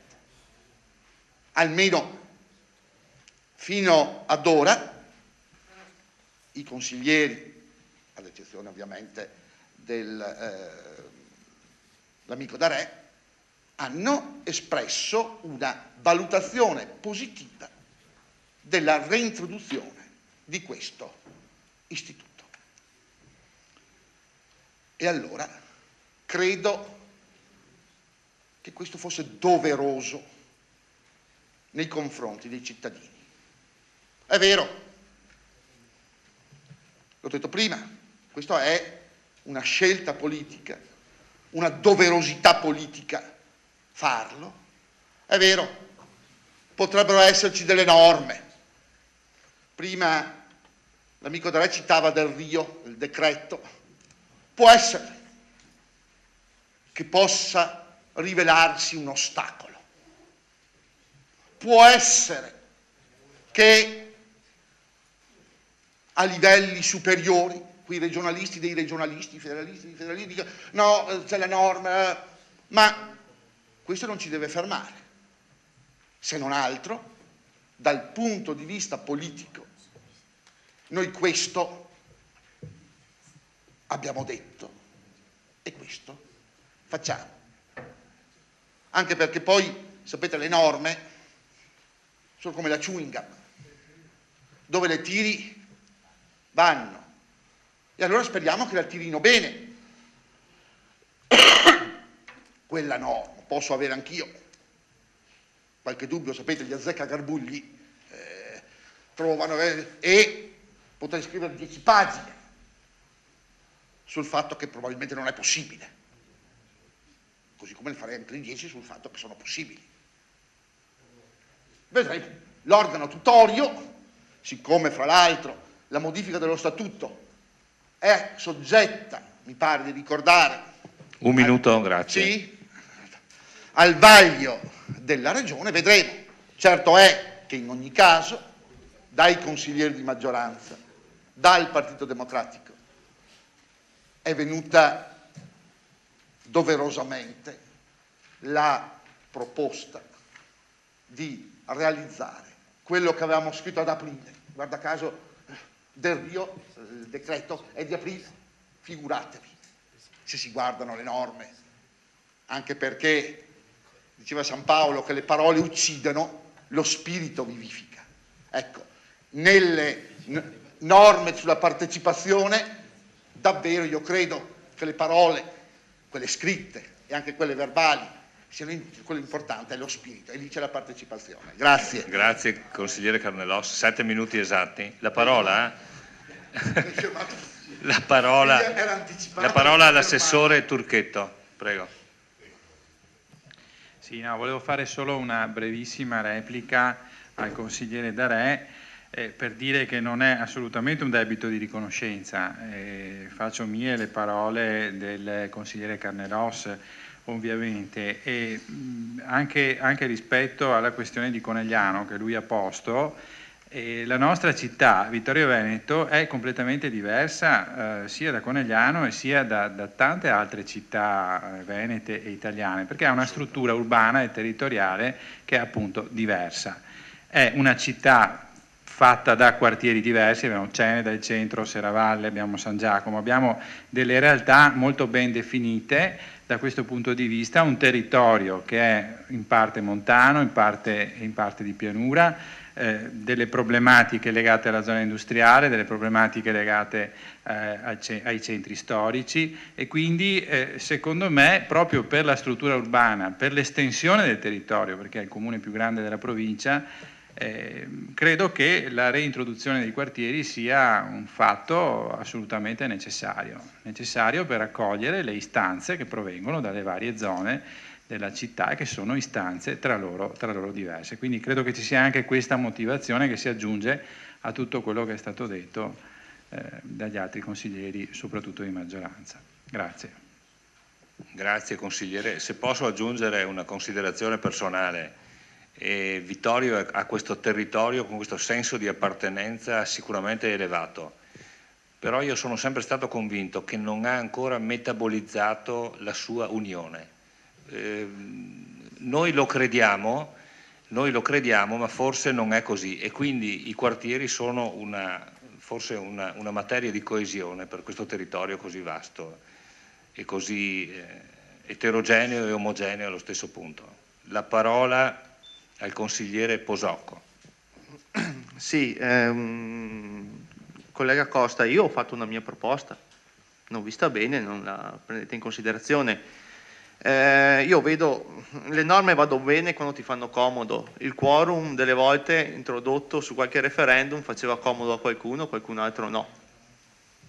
Adesso sul regolamento le norme vanno bene per qualcuno e cioè, fanno comodo in un certo senso, tipo la domanda di attualità non va presentata.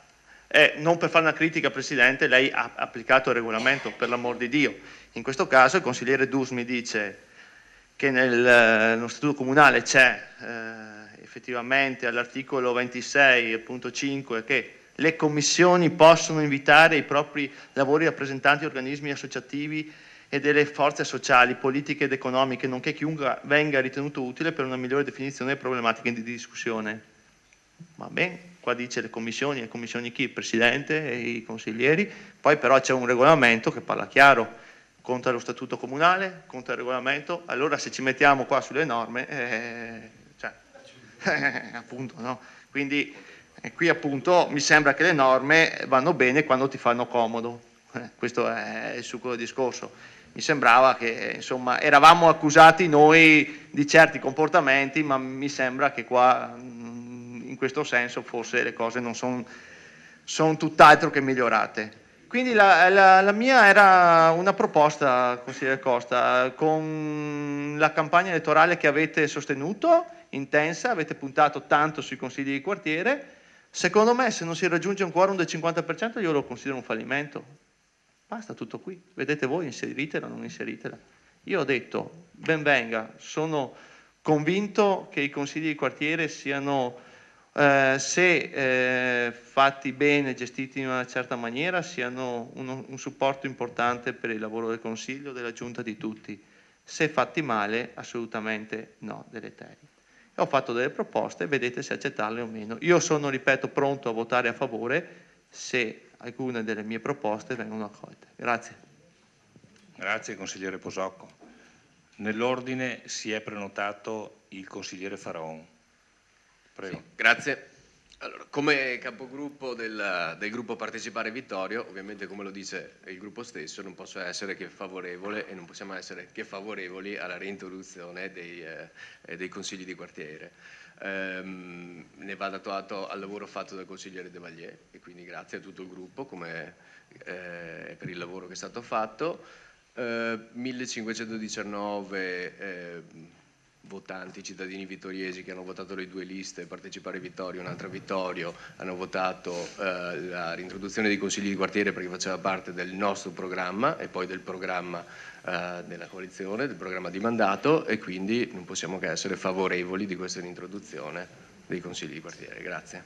Grazie consigliere Faraon. Nell'ordine il consigliere Botteon. Prego, ha la parola. Grazie. Allora, innanzitutto ringrazio anche i consiglieri di minoranza per le proposte, che è sicuramente uno spirito collaborativo e apprezzabile. Sono proposte che valuteremo e ne valuteremo quando si tratterà di affrontare il regolamento. Sicuramente ce le siamo annotate e ne discuteremo come maggioranza. Quindi il quorum è sicuramente un aspetto su cui dibattere. Nei precedenti consigli di quartiere, se non ricordo male, vi era un quorum del 20%, se non sbaglio, 25? 20 o 25 comunque era 50 è altino, cioè come un referendum sull'aborto, insomma mi pare un po' esagerato, però sicuramente il fatto di legittimare in un certo senso i consigli di quartiere è una cosa su cui ragionare e quindi ci ragioneremo. Certo, in concomitanza, però non sempre si può, e quindi bisogna, sì, lo so, però non è che si possa allegare in automatico a una scadenza elettorale, a un'altra scadenza elettorale, quella dei consigli di quartiere, hanno la loro durata e quindi indipendente dalle altre. Per quanto riguarda l'altra idea, quella del presidente a rotazione, è originale, ma anche questa è un'idea su cui potremo ragionarci. Sicuramente è inaccettabile l'espressione usata dal consigliere Darè, marchette, siamo al limite dell'offensivo. Direi che in questa sede è opportuno non utilizzare queste espressioni. Poi Darè era sindaco quando con la precedente amministrazione e sa benissimo che le cose che stiamo dicendo oggi le abbiamo dette e ridette in passato quando avete deciso di abolire i consigli di quartiere e anche in precedenza, quindi sono sempre stato un nostro punto fisso e quindi non c'è nessun debito di riconoscenza. Sicuramente il fatto di averlo sempre difeso questo punto e di averlo avuto sempre al centro del nostro programma ha portato all'affiancamento della lista che è nata lista consigli di quartiere, però è una cosa assolutamente indipendente, non c'è nessun debito di riconoscenza. Alcuni ragionamenti sono stati già fatti dai colleghi, volevo aggiungerne un altro che secondo me è molto importante. Oltre alla partecipazione che è stata spiegata dal collega consigliere De Valier in maniera perfetta, vorrei aggiungere questo ragionamento sull'utilità dei consigli di quartiere.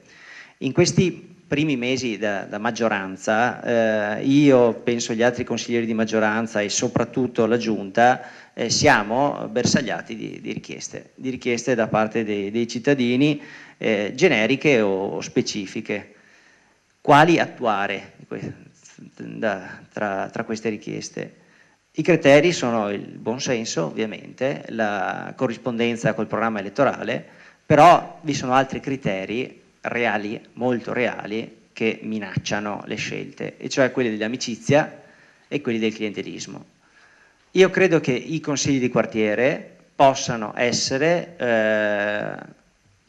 anche un mezzo, un forte mezzo per contrastare il clientelismo e le decisioni prese per amicizia, perché un consiglio di quartiere conosce le realtà da vicino e conoscendole può denunciarle pubblicamente. Grazie consigliere Botteon. Nell'ordine vedo che si è prenotato il consigliere Fasan, prego, alla parola. Sì, volevo prendere parola per spiegare al consigliere Costa che il quorum è una forma democratica, un'espressione democratica di votazione. Il quorum non è niente di male, però ha un significato che legittima alcune decisioni. E poi volevo fare una domanda al Presidente del Consiglio. Ho qui per le mani la delibera. Oggetto: Consiglio di quartiere modifica l'articolo 68. Delibera, primo, di approvare la modifica al Statuto Comunale inserendo l'articolo 68. Organismi di partecipazione. Lo Statuto riconosce i Consigli di quartiere quale strumento di democrazia. Consiglio, dunque, i limiti territoriali di ciascun Consiglio di quartiere, del numero dei suoi componenti, l'eventuale quorum, le modalità per l'elezione dei suoi organi interni, le norme di funzionamento e così via. Noi quando adesso andremo a alzare la mano voteremo tutte queste cose? No, qui c'è scritto il Consiglio Comunale con apposito regolamento andrà a definire. In futuro? Andrà, sì. Allora chiaro. noi adesso alzeremo la mano su cosa? Allora, la delibera è la modifica all'articolo 68. Inserendo queste cose obbliga il Consiglio Comunale a predisporre il Consiglio Comunale si obbliga? Sì. Esatto. Il Consiglio Comunale che sia un po' artificioso. Con apposito è la terza riga, Fasan, la terza riga, il Consiglio Comunale con apposito regolamento allora diciamo andrà a definire. mandato agli uffici qualcuno di preparare. Certo, ma allora, ci sarà anche un passaggio in commissione, ci saranno delle sollecitazioni. Questa delibera è imprecisa. Noi diamo un mandato, sarà chiara per voi, ma per me è pretestuoso.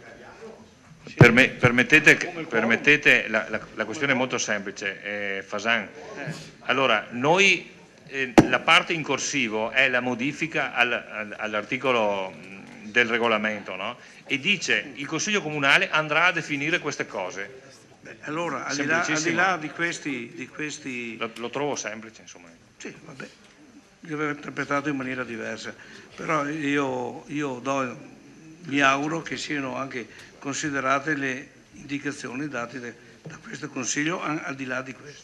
Ecco Fasan, a chiarezza le posso dire che il precedente statuto diceva praticamente la stessa cosa, e cioè punto, il Consiglio Comunale con apposito regolamento definisce 2 punti, limiti, quorum, eventuale per rappresentanza, numero di membri, eccetera, eccetera.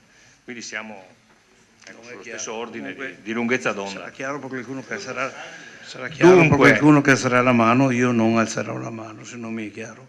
Grazie. Grazie consigliere Fasan. Il consigliere Costa. Sì, capisco, grazie.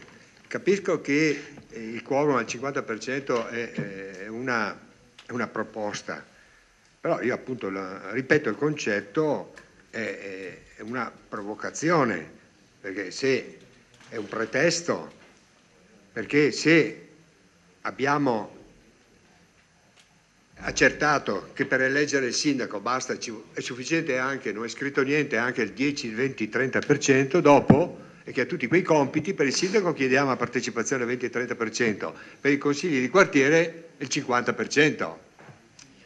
Io ho chiesto formalmente, e ai verbali ho chiesto il 90%, perché io voglio essere chiaro, la mia posizione deve essere chiara, 90 e non uno di più e nemmeno mezzo di meno. Prima cosa, ma perché, sì, consigliere Fasan, non si è chiesto, perché non è stato previsto andiamo avanti col ragionamento, perché non è stato previsto un quorum alle partecipazioni alle elezioni, alle regionali, alle provinciali, comunali, perché non è stato previsto? Perché nello spirito della nostra Costituzione c'è il diritto di votare, e se io non voglio votare non vado a votare, è un dovere civico, ci hanno insegnato tutti a scuola, ma io posso non andare a votare, punto. Vuol dire che mi fido delle scelte che fanno tutti gli altri. Ho detto prima, ci sono democrazie molto più antiche della nostra che vanno avanti con quorum bassissimi, eppure non corrono rischi.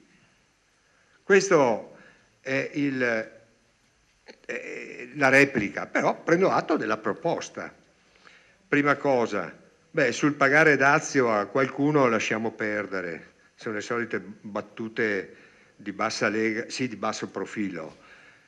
Sulla spending review di Del Rio, È chiaro che la legge del Rio è finalizzata a parlare di cosa?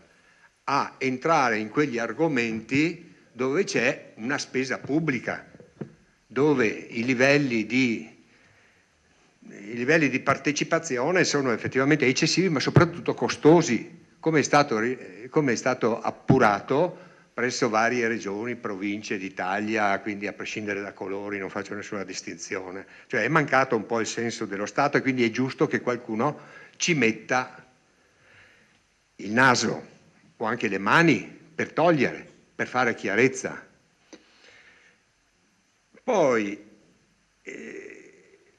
l'intervento del consigliere D'Alè mi ha lasciato di stucco quando, parlando sempre della spending review della legge del Rio, ha accennato alla soppressione del Senato, contro la quale lui è contrario, anzi lui il 25 aprile dello scorso anno ha detto in piazza, nella sua orazione, ha detto giù le mani dalla Costituzione.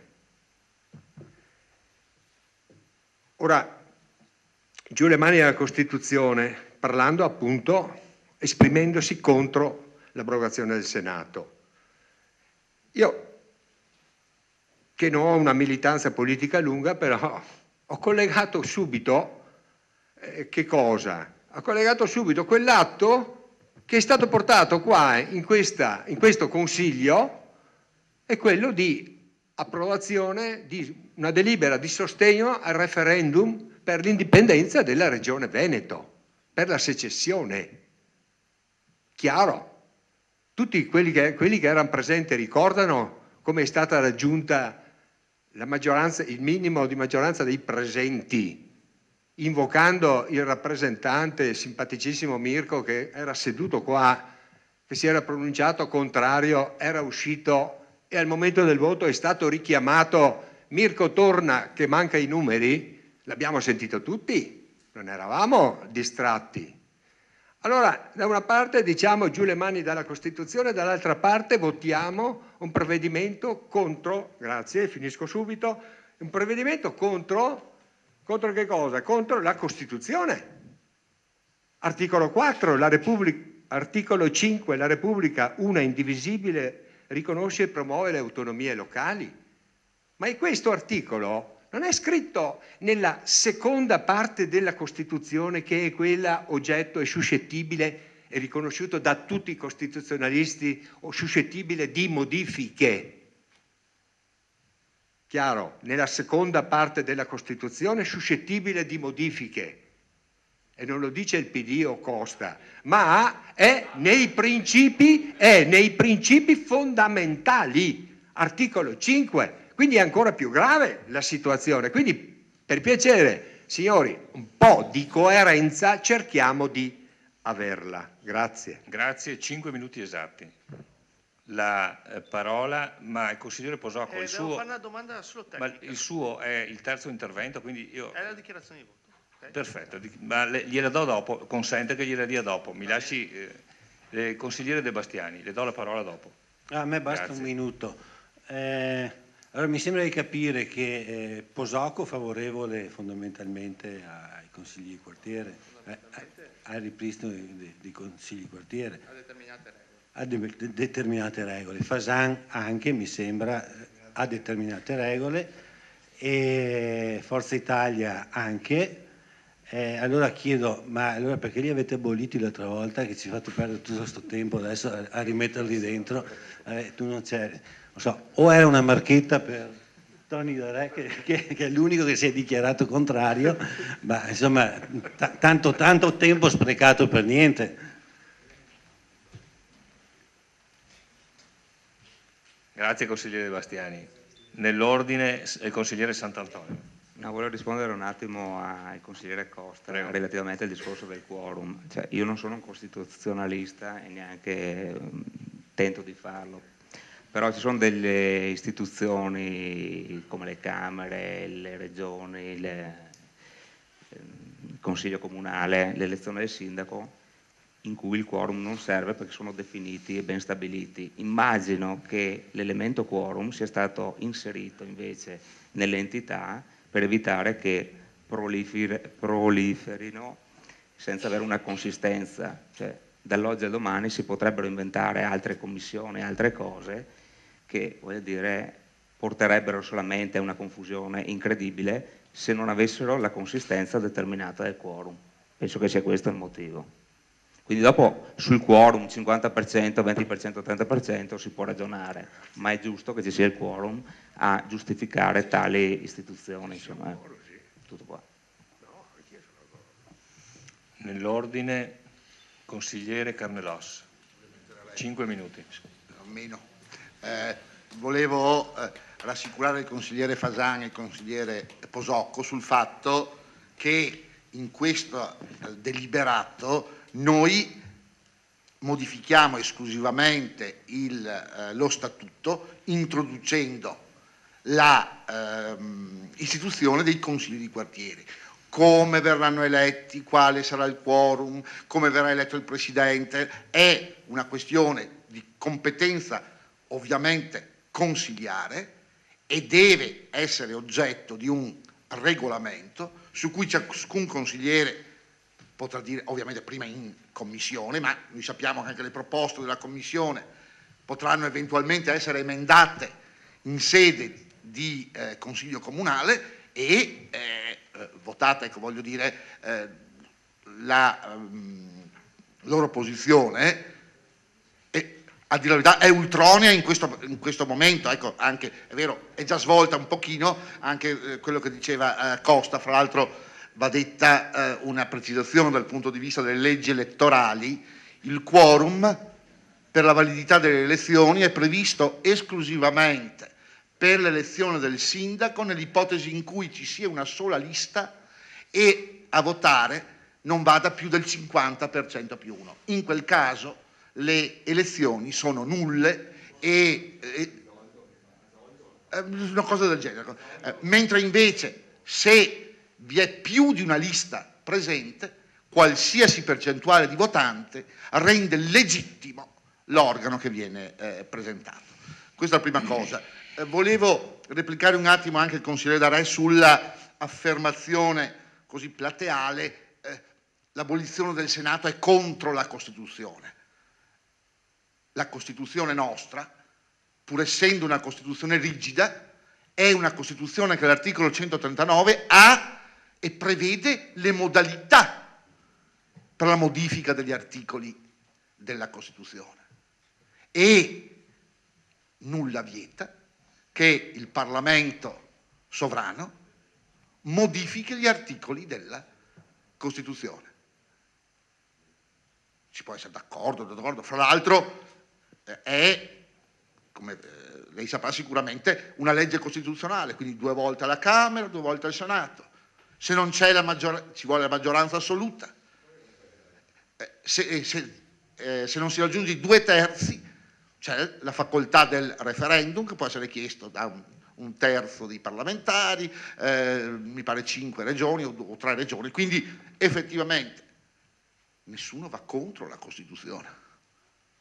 Ecco, è vero una cosa, io non ero presente, non c'ero ovviamente quando è stata votata quella delibera di cui apprendo, anzi ne avevo sentito anche parlare ma non l'ho letta, effettivamente lì sì, è un atto finché c'è l'articolo 5, per carità anche l'articolo 5 può essere modificato con la stessa procedura di cui sopra, ma finché c'è, a dir la verità, nessun atto amministrativo può sopprimerlo, per fortuna, che è rigida appunto per questo.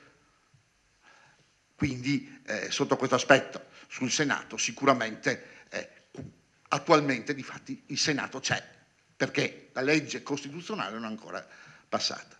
Certo è, e finisco, tenga presente che la modifica del bicameralismo perfetto è stata una delle questioni ampiamente dibattute e anche, come si può dire, è stata una pressione dell'opinione pubblica, Dopo si può essere d'accordo, non d'accordo, talvolta sa, la folla fra Cristo e Barabba sceglie Barabba, ma diciamo, oggi come oggi c'è stata questa spinta per questo tipo di modifica, per una riduzione dei parlamentari. E finisco, me la metto a mo' di chiosa, che potrebbe anche essere una cosa sbagliata. Provate a pensare, la Costituzione di cui abbiamo parlato e abbiamo detto, almeno da questa parte, un gran bene, ha pensato a 630 deputati e a 315 senatori nel 1948, quando la popolazione italiana era la metà di quella che c'era oggi, pensando alla maggior rappresentatività possibile, alla maggior partecipazione possibile, quella stessa partecipazione di cui parliamo noi oggi. In realtà non è il numero, come invece si è fatto credere da certe forze, è chi ci va che determina la, come si può dire, onorabilità e credibilità. Grazie. Ha finito giusto in tempo. Sempre. Consigliere De Valier. Allora, volevo solo cogliere l'occasione per ringraziare tutti coloro i quali hanno partecipato al gruppo di lavoro, in primis la lista quartieri, e ritengo personalmente che qualunque voto che promuove la democrazia sia meritevole di elogio, quindi anche i 200 voti della lista vanno applauditi.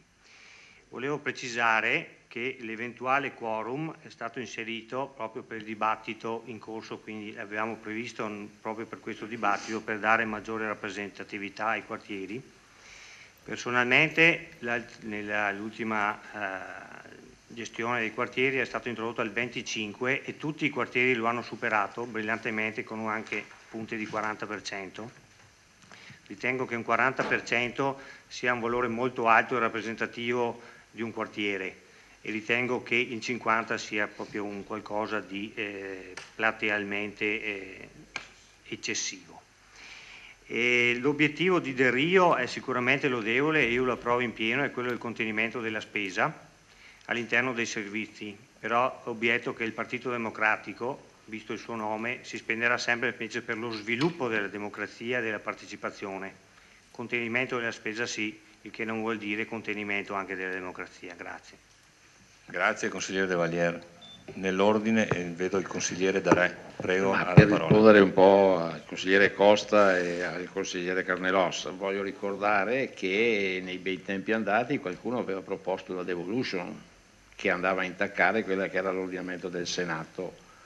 Ci fu una levata di scudi da parte del Partito Democratico, non so, o PD, non so come si chiamava allora, e ha promosso anche un referendum per l'abolizione della devolution, quindi se vogliamo siamo pari. Per poi quanto riguarda quel famoso referendum proposto per il Veneto, allora se parliamo di partecipazione, che problema c'è per fare un referendum se qualcuno vuole l'autonomia del Veneto, l'indipendenza del Veneto?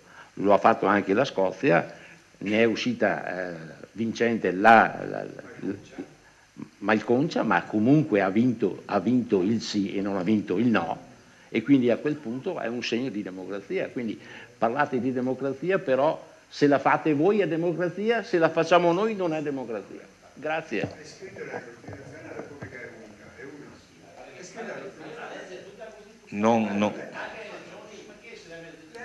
Darè, non fuori microfono. Non fuori microfono, grazie. Vedo l'intervento del consigliere Masetto. Prego. Grazie Presidente. Sì, io non pensavo di intervenire, ma voglio solo fare una precisazione e mi rivolgo a lei Presidente. Prego. È solo una nota tecnica la mia, perché lei prima non ha concesso la parola al collega Posocco. No, gliela concedo adesso. Sì, gliela tolta e gliela concede in seconda battuta, però se mi permette, lei ha concesso per 3 volte la parola al consigliere Carnelos. No. Quindi no, lei mi deve spiegare... Mi sono segnato? No, consigliere Masetti, il Due consigliere volte Carnellost solo? ha parlato alle 23:27 e alle 23:55. Probabilmente siccome è intervenuto tantissimo io ho sovrapposto. Ha parlato, Comunque. consigliere Masetti, ha parlato dalle 23:27 alle 23:34, 7 minuti, e Vabbè. dalle 23:55 alle 0:00, 5 minuti. Ma infatti mi stupivo perché la vedo molto professionale nel No, ma dirigere sa, e quindi no. è l'unico sistema per capire i tempi, perché avendo l'orologio si scappa il cronometro, registrando i tempi poi si fanno... Quindi darò sicuramente la parola al consigliere Posocco. Perfetto, benissimo. Ecco, il mio era solo una considerazione. Non dico altro perché quello che ha detto sia il collega Posocco che il collega Fasan, insomma, sono quelli i nostri intendimenti. È chiaro? No, visto che ho la parola faccio anche un'altra riflessione. Si è parlato tanto questa sera di partecipazione e che è anche una cosa giusta e doverosa. La mia è una domanda retorica perché non la faccio a nessuno, però mi viene spontanea questa domanda.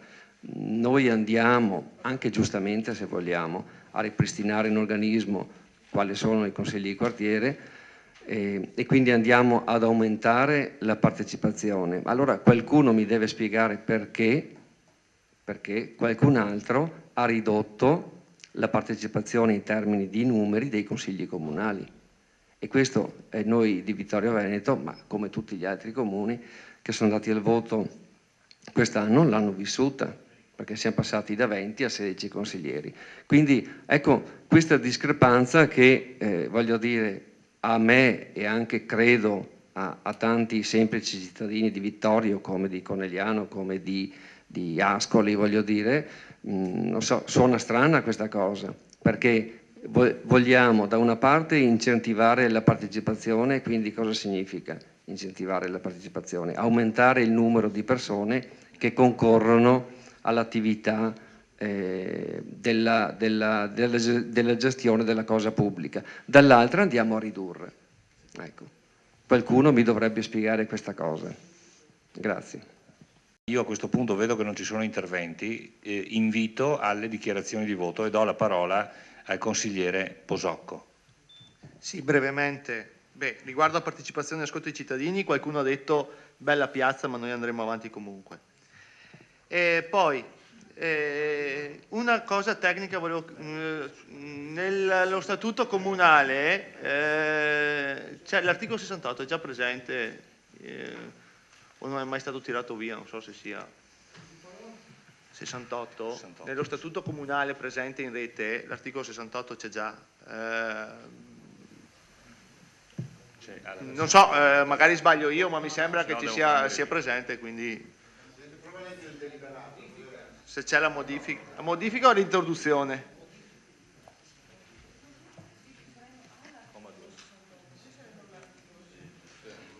Sì, no, per capire.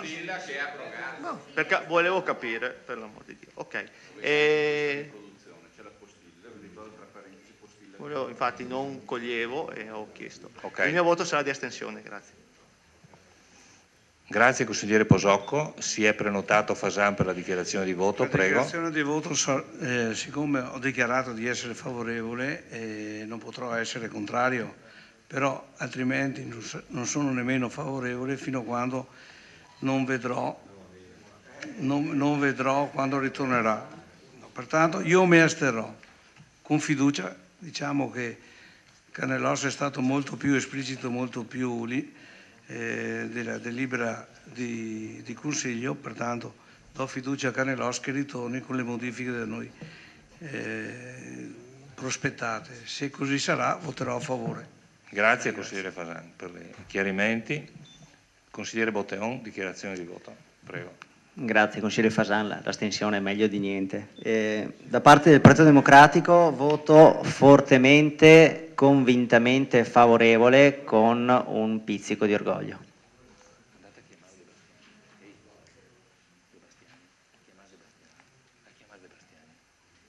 Vai a chiamarlo.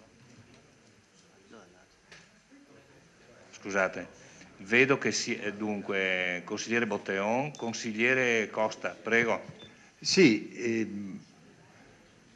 io la penso, volevo dire che la penso come il consigliere Maset su quel discorso della riduzione dei componenti del Consiglio Comunale, però purtroppo vi è anche chi a volte agisce con una politica un po' miope su certi argomenti, cioè io avrei preferito che i consiglieri regionali da 60 diventassero 30, avrei preferito altre riduzioni drastiche, ma quella dei proprio consiglieri comunali, che è la base, l'inizio, l'humus, dove le persone si possono formare e la cui costosità proprio, non dico che sia zero, ma pressoché quasi nulla. Ecco, condivido questo e purtroppo bisogna prenderne atto, farcene una ragione. Sì, il voto è favorevole. Grazie consigliere Costa. A questo punto, conclusa la discussione, gli interventi, le repliche e le dichiarazioni di voto, metto in votazione la modifica dell'articolo 68 dello Statuto. Vi ricordo con quella correzione grammaticale che al punto J della delibera è dei consigli di quartiere e non di consigli di quartiere. Una semplice... No, è un'introduzione di una E. No, al posto di D, la parola D è dei. No, del 68. No. Perché se il 68 è abrogato, non c'è. Allora... No, il comma 2. Il comma 2 riportato nella verifica, c'è un errore grammaticale. Ok? Allora, metto in votazione favorevoli,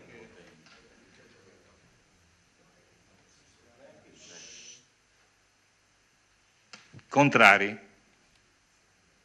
astenuti. Allora, 3 astenuti, 0 contrari, 13 favorevoli. Tornano i conti? Il consigliere D'Arè non è presente in aula, tornano i conti, 16. Bene, grazie. Maset, Posocco e Fasan.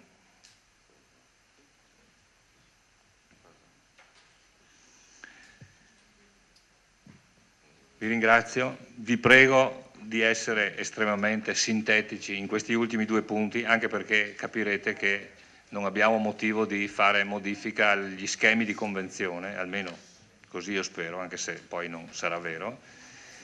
Do la parola all'assessore Napol per il punto numero 5 all'ordine del giorno.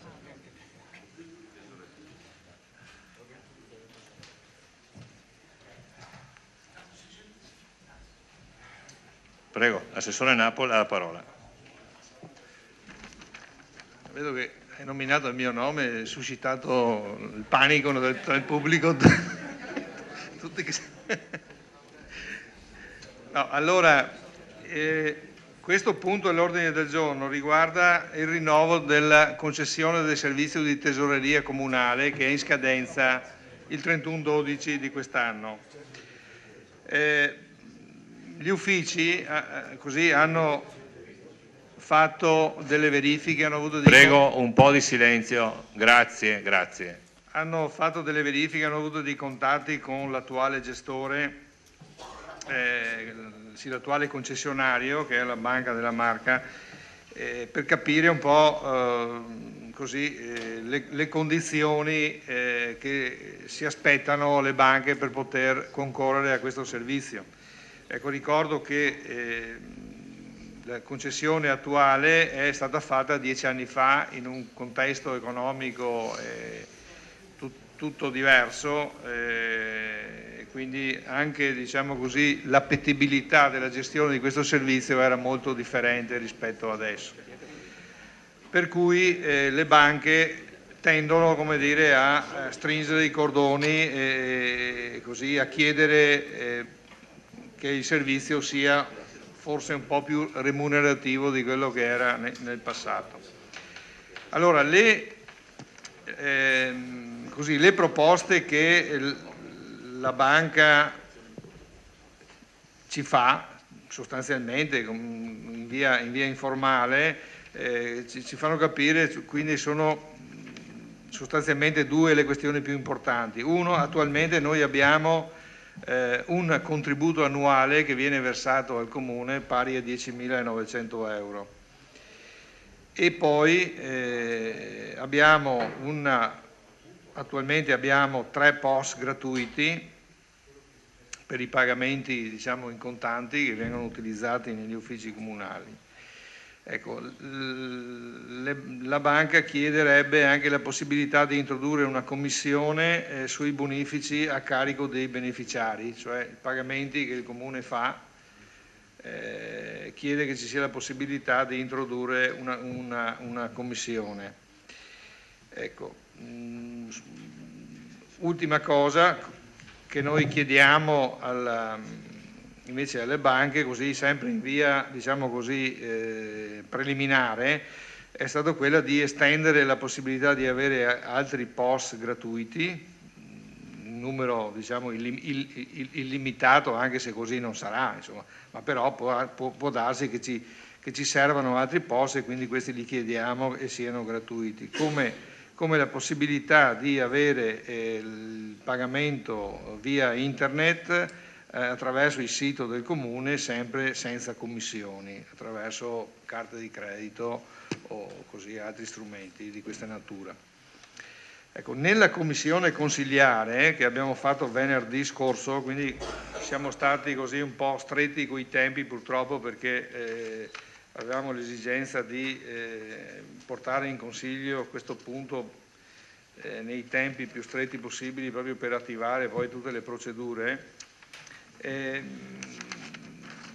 Nella commissione così si era sviluppato un po' un ragionamento sul discorso in particolare della commissione sui bonifici, ecco, ritenendola che fosse una cosa un po', diciamo, vessatoria, insomma, no?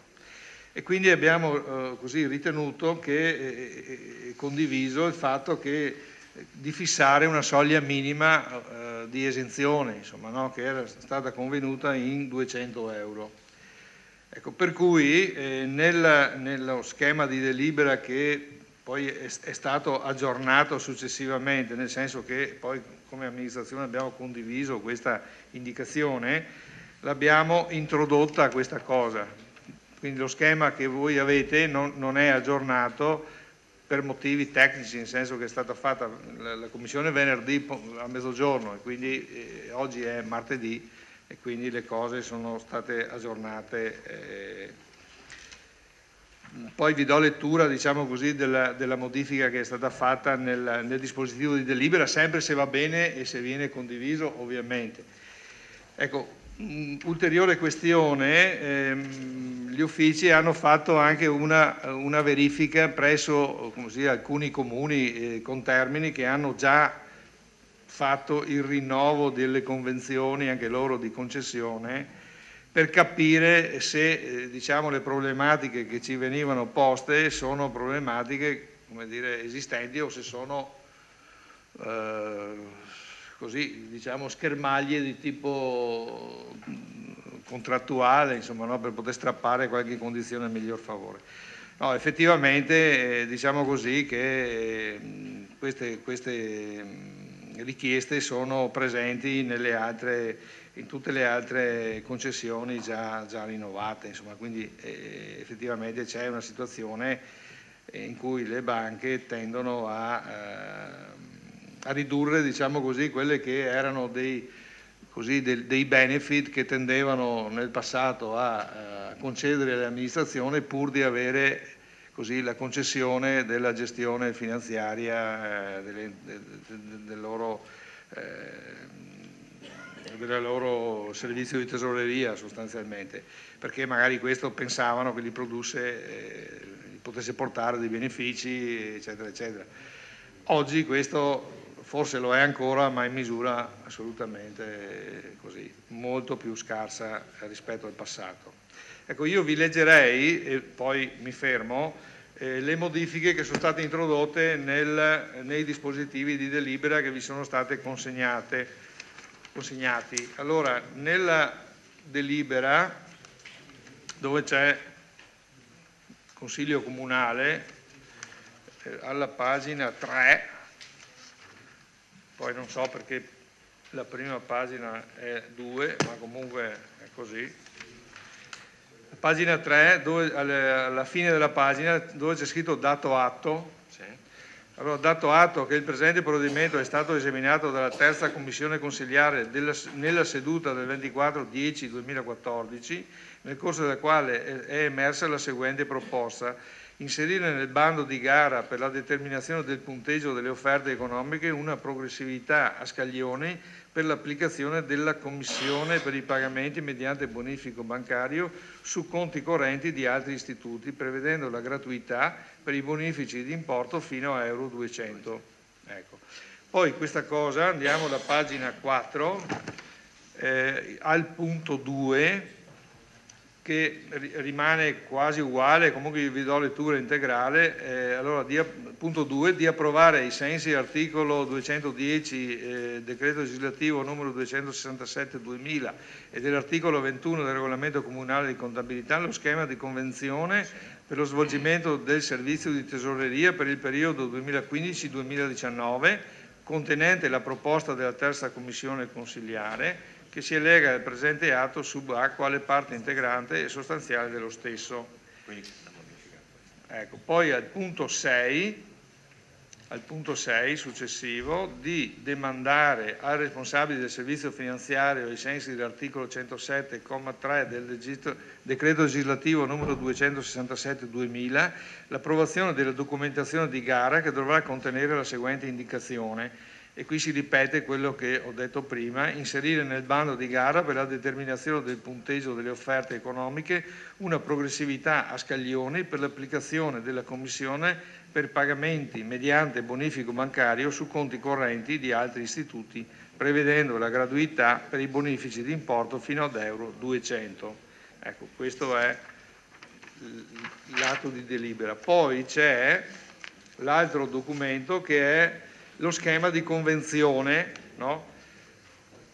Lo schema di convenzione che alla pagina 6.6, dove c'è, si dice: il tesoriere non applicherà le commissioni né per l'ente né per il beneficiario sui mandati di pagamento fino ad euro 200 e qui rimane le voci che erano presenti già prima. Ecco, questo è quanto. Grazie.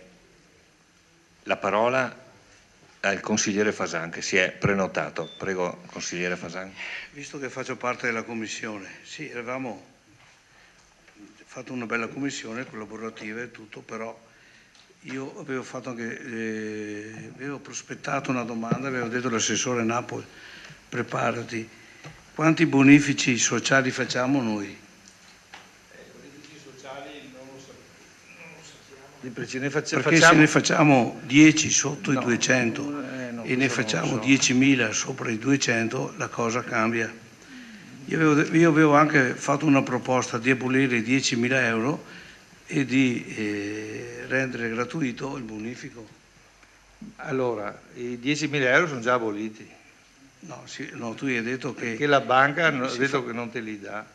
Più o meno 5.000, 3.000, come abbiamo detto, no, zero. Ovviamente noi metteremo un punteggio, perché se la banca ci dà 10.000 gli daremo un punteggio più alto, se ci dà 0 gli daremo 0 punti, ovviamente. Va bene. Il problema dei bonifici, l'ufficio ha fatto una ricerca complessiva, mi pare che adesso purtroppo non ho qui il dato. Perché sì, i bonifici sociali vengono dati trimestralmente? No, perché vengono dati per cassa, vengono dati a blocchi, cioè è una situazione molto variegata. Credo che sia di difficile valutazione, anche perché purtroppo la commissione l'abbiamo fatta venerdì, gli uffici di pomeriggio sono chiusi, lunedì mattina gli uffici sono aperti, il pomeriggio sono chiusi, oggi è martedì e quindi voi capite che... 200 euro possono essere significativi se la maggior parte dei bonifici di valore sociale sono sotto i 200, se invece sono superiori... No, la maggior parte sono al di sotto. Non ci credo, sai perché? Perché la Giorgia, l'evasore, ha telefonato responsabile che ha detto una cosa diversa da quello che dici tu. La maggior parte sono dei 400... Ma dipende, poi ce ne sono molti che vengono anche dati per cassa. In contanti. Bene, ho fatto solo una domanda, ma le cose cambiano fondamentalmente, se sono tutti sotto i 200 la cosa va bene, se non c'è nessuno sotto i 200 sono tutti superiori, ecco.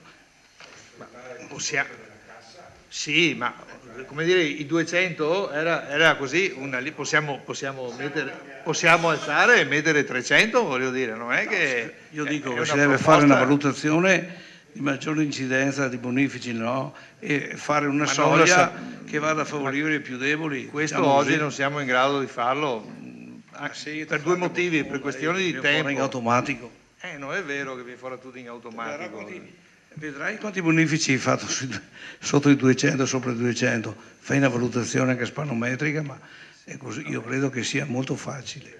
Vabbè, però le valutazioni le fate voi, le votate. Va bene?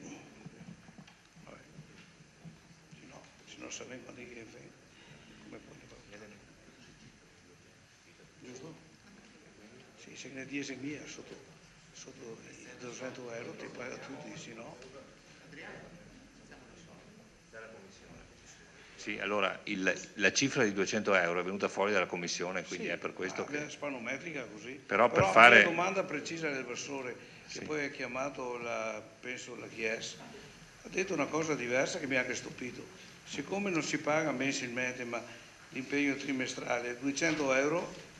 un attimo superarli. Sì, ma allora anche qua ci sono casi che i soldi vengono dati magari 2 volte all'anno, ci sono tanti casi che invece è per questo che ho detto, vediamo quanti sono sotto i 200. Ma allora, consigliere Fasan, la commissione abbiamo fatto venerdì a mezzogiorno, gli uffici sono chiusi venerdì pomeriggio, sabato e nemmeno di rinviare l'ordine, non possiamo rinviare niente.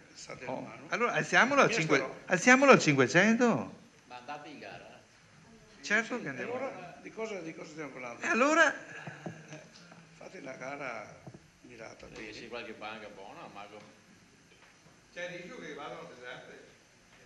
Monte Passi di Siena adesso. Se va avanti con la vecchia banca fino a quando il bando verrà attuato. No, perché il 31 dicembre quando è? Sì, ma c'era... Anche questo abbiamo detto in commissione, se va deserta si continua fino a quando il bando sarà esecutivo. Non c'è questo pericolo di restare senza soldi. Se il bando...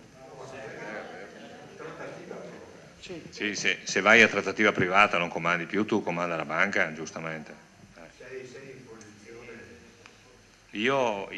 Se noi non stabiliamo questa cifra non possiamo fare l'emendamento. Io rimarrei su quello che è venuto fuori dalla Commissione, personalmente. Comunque andiamo avanti con gli interventi. Vedo che si è prenotato il consigliere Botteon. Allora sì, io un po' mi scoccia fare questa affermazione, però mi tocca condividere parte del pensiero del consigliere Fasan.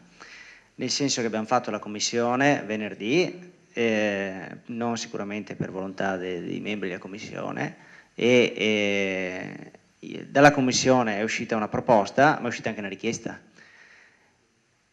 C'era lunedì e c'era martedì. Io capisco che non si possono avere tutti i dati precisi, ma si può avere una relazione, una piccola relazione dove c'è almeno un riassunto di quella che è stata la richiesta della commissione. Non averla scoccia molto, perché altrimenti facciamo venire fare le commissioni. Se le commissioni fanno delle richieste per scremare i lavori del Consiglio Comunale, per avere dei dati ma non li hanno, poi in Consiglio Comunale non li abbiamo, allora servono poco effettivamente le commissioni. Quindi appoggio, diciamo, la richiesta per la prossima volta del consigliere Fasan, cioè bisogna lavorare bene, quindi si cerca di avere i tempi più ampi e si cerca di... se i tempi non sono ampi, se arrivano delle richieste, non mi sembra una richiesta fuori dal seno, fuori per fuori, era una richiesta assolutamente con un senso, e quindi andava, secondo me, andava preparata una relazione. Non sapevamo, questo di 200 è stata una valutazione piuttosto sommaria della Commissione. direi che potremmo in questa sede cercare di alzare questa somma, però non so in questo momento, ovviamente come abbiamo ragionato in commissione possiamo ragionare oggi, quindi senza avere i dati davanti, quindi potremmo portare a 300 e 500, però non abbiamo idea. Io direi teniamo così com'è la proposta, con indicazione ovviamente ai funzionari che poi effettivamente stilano il bando di fare queste valutazioni che non abbiamo potuto fare noi in commissione. Sì, no, ecco, per la verità la dottoressa Vassore oggi pomeriggio mi ha mandato via mail una sua velocissima analisi che poi ho girato al Presidente della Commissione per conoscenza, in cui citava il numero dei bonifici che venivano fatti, che sono circa 3.000 e qualcosa. Non l'ho vista neanche io, chiedo scusa. Allora vedi che siamo tutti distratti. Ho capito. No, distratti. Se sono a lavoro non posso. No, ma faccio per dire, siamo nei tempi ristrettissimi per motivi indipendenti dalla nostra volontà, voglio dire. Quindi, ecco, questa è la situazione. I bonifici sono circa 3.000 e qualcosa, però non 3.800, sì. Però non c'è la distinzione degli importi e la stessa valutazione, diciamo così, dei servizi sociali è molto variegata, non è, diciamo così, possibile fare in 3 giorni una indagine approfondita, insomma. Non so, non è specificata.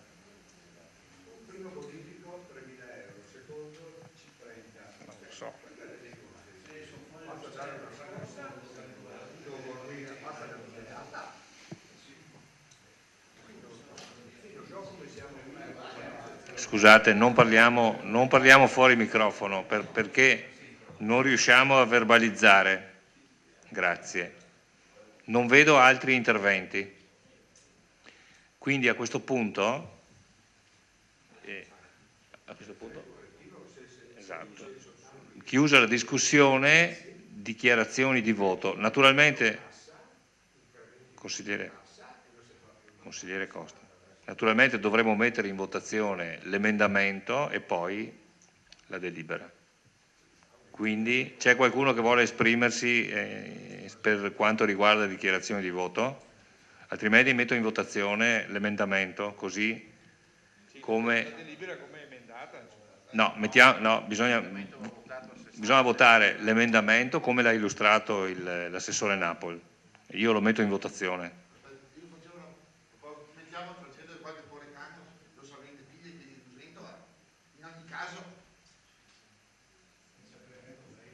Certo, è sempre bisogna usare 200, 300, qualcun altro in più. Un attimo solo.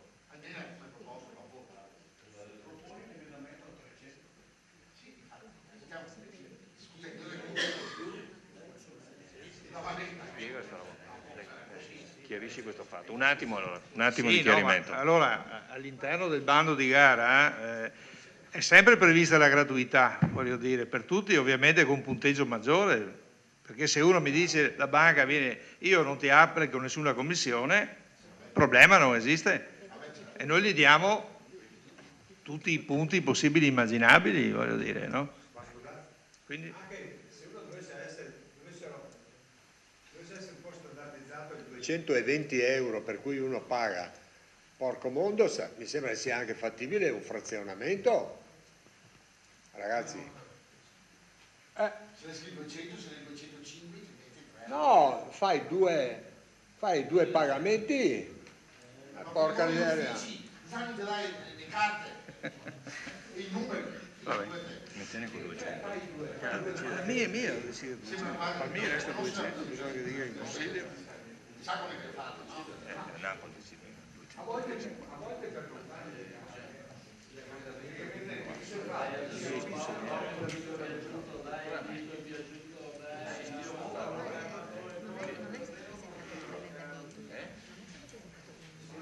Noi abbiamo fatta propria la modifica il testo è già emendato, non c'è un emendamento. Sì, esatto. Che è Allora, un chiarimento. Esatto, è quello che ho detto io prima. Bon, allora abbiamo chiarito una cosa, che non è un emendamento presentato in forma scritta secondo i canoni, ma è già il testo della delibera emendato, come l'ha letto, quindi viene presentato il testo emendato, come l'ha illustrato l'assessore Napoli. Quindi a questo punto io lo metto in votazione con la sua proposta dei 200 euro. Favorevoli? Contrari? 2 contrari. Astenuti? 3 astenuti, 2 contrari. Fasan.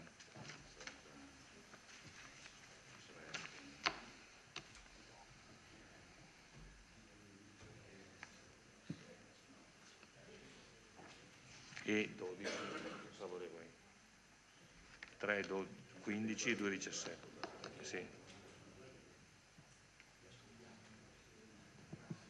Punto 6. No. Ah, scusa, chiedo scusa, qua sì, mi sono dimenticato.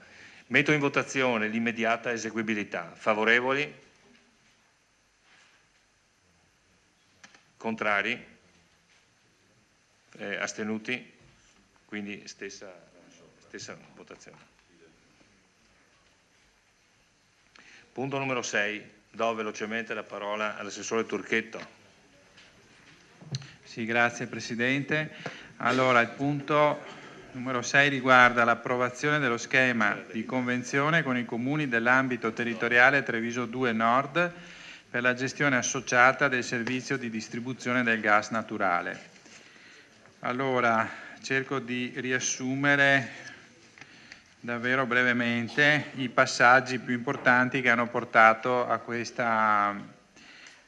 schema di convenzione. Allora, con il decreto 18 ottobre 2011 del Ministro dello Sviluppo Economico, di concerto con il Ministro per i rapporti con le Regioni e la coesione territoriale, ha individuato i comuni appartenenti a ciascun ambito territoriale minimo, tra cui i numero 72 comuni facenti parte dell'ambito Treviso 2 Nord, ovviamente ambito nel quale fa parte anche Vittorio Veneto.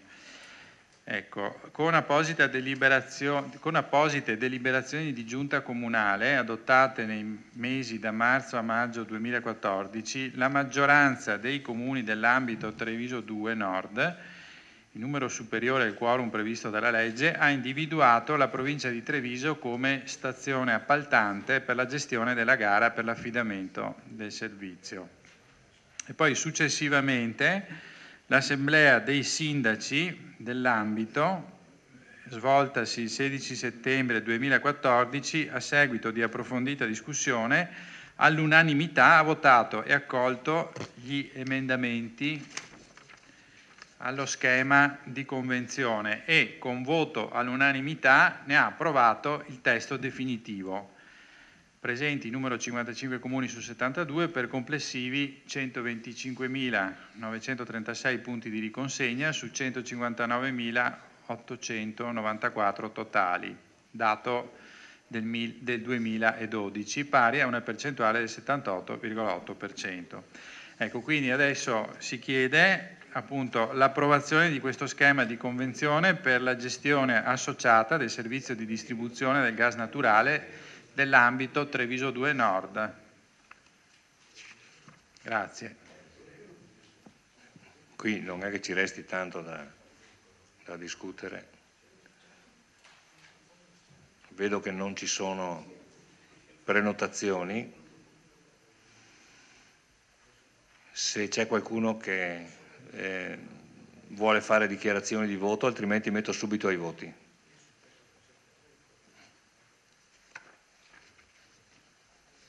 Allora metto subito in votazione la delibera di approvare lo schema di convenzione, di trasmettere con urgenza la presente deliberazione alla provincia di Treviso e di dare atto che la presente deliberazione è soggetta a comunicazione alla prefettura, ufficio territoriale del governo di Treviso. E quindi favorevoli, contrari, Astenuti? Un astenuto. Allora facciamo la verifica, così anche gli scrutatori favorevoli. Contrari? Astenuti? Unanimità. Metto in votazione l'immediata eseguibilità. Favorevoli? Contrari? Astenuti? Unanimità. Punto 7. Do la parola al Sindaco Tonon. Grazie. È presente anche l'architetto Antoniazzi per necessità tecniche. Allora, il Consiglio Comunale nel 2002 ha varato il regolamento di disciplina del servizio della gestione dei rifiuti, nella medesima seduta anche la tariffa, e ha affidato al CIT la gestione per 5 anni. Successivamente il decreto legislativo del 2006, il numero 152, ha stabilito che chi stava esercitando il servizio avrebbe continuato a gestirlo fino all'istituzione ed organizzazione del servizio di gestione integrata dei rifiuti da parte delle autorità di bacino d'ambito. Successivamente questo servizio veniva prorogato fino all'istituzione ed organizzazione del servizio di gestione integrata dei rifiuti da parte delle autorità d'ambito, e quindi con legge regionale 52 del 2012 e numero 3 del 2014 e successivamente con la delibera della Giunta regionale, sempre del Veneto, numero 1117 del 1 luglio 2014, veniva proposto lo schema, che trovate allegato alla delibera, lo schema definitivo della convenzione, che poi è stato trasmesso a tutti i 44 comuni del bacino dal commissario liquidatore del CIT Giampaolo Vallardi, riguardante la costituzione e il funzionamento del Consiglio di bacino afferente il servizio di gestione integrata dei rifiuti urbani nel bacino territoriale Sinistra Piave. Come soggetto autorizzato alla sottoscrizione della convenzione per la costituzione del Consiglio del Bacino per il Comune di Vittorio Veneto si è indicata la signora Antoniazzi, architetto Vanda, dipendente del competente servizio.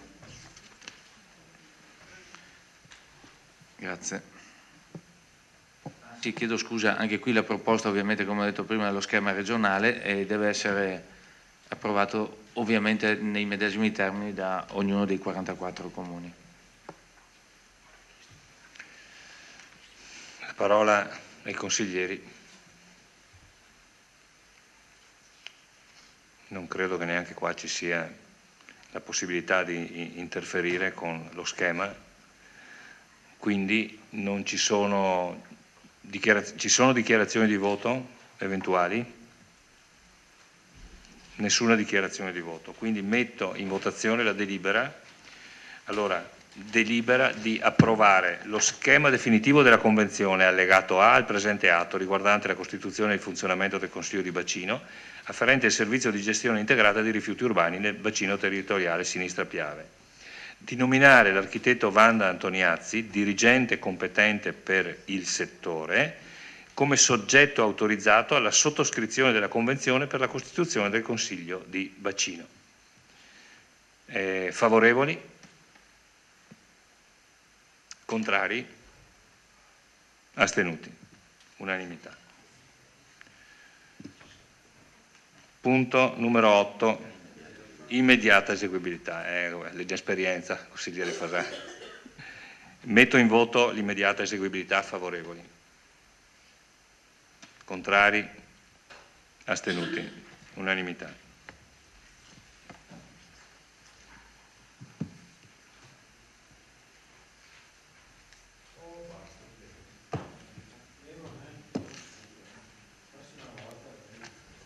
Punto numero 8. Interpellanza consigliere Fasan. Consigliere Fasan, a lei la parola, prego. Eccolo qua. Grazie. Vista l'ora, se i consiglieri vogliono andare a casa, non ho nessuna remora. Io direi che è una cosa intelligente dopo il sunto? Il sunto.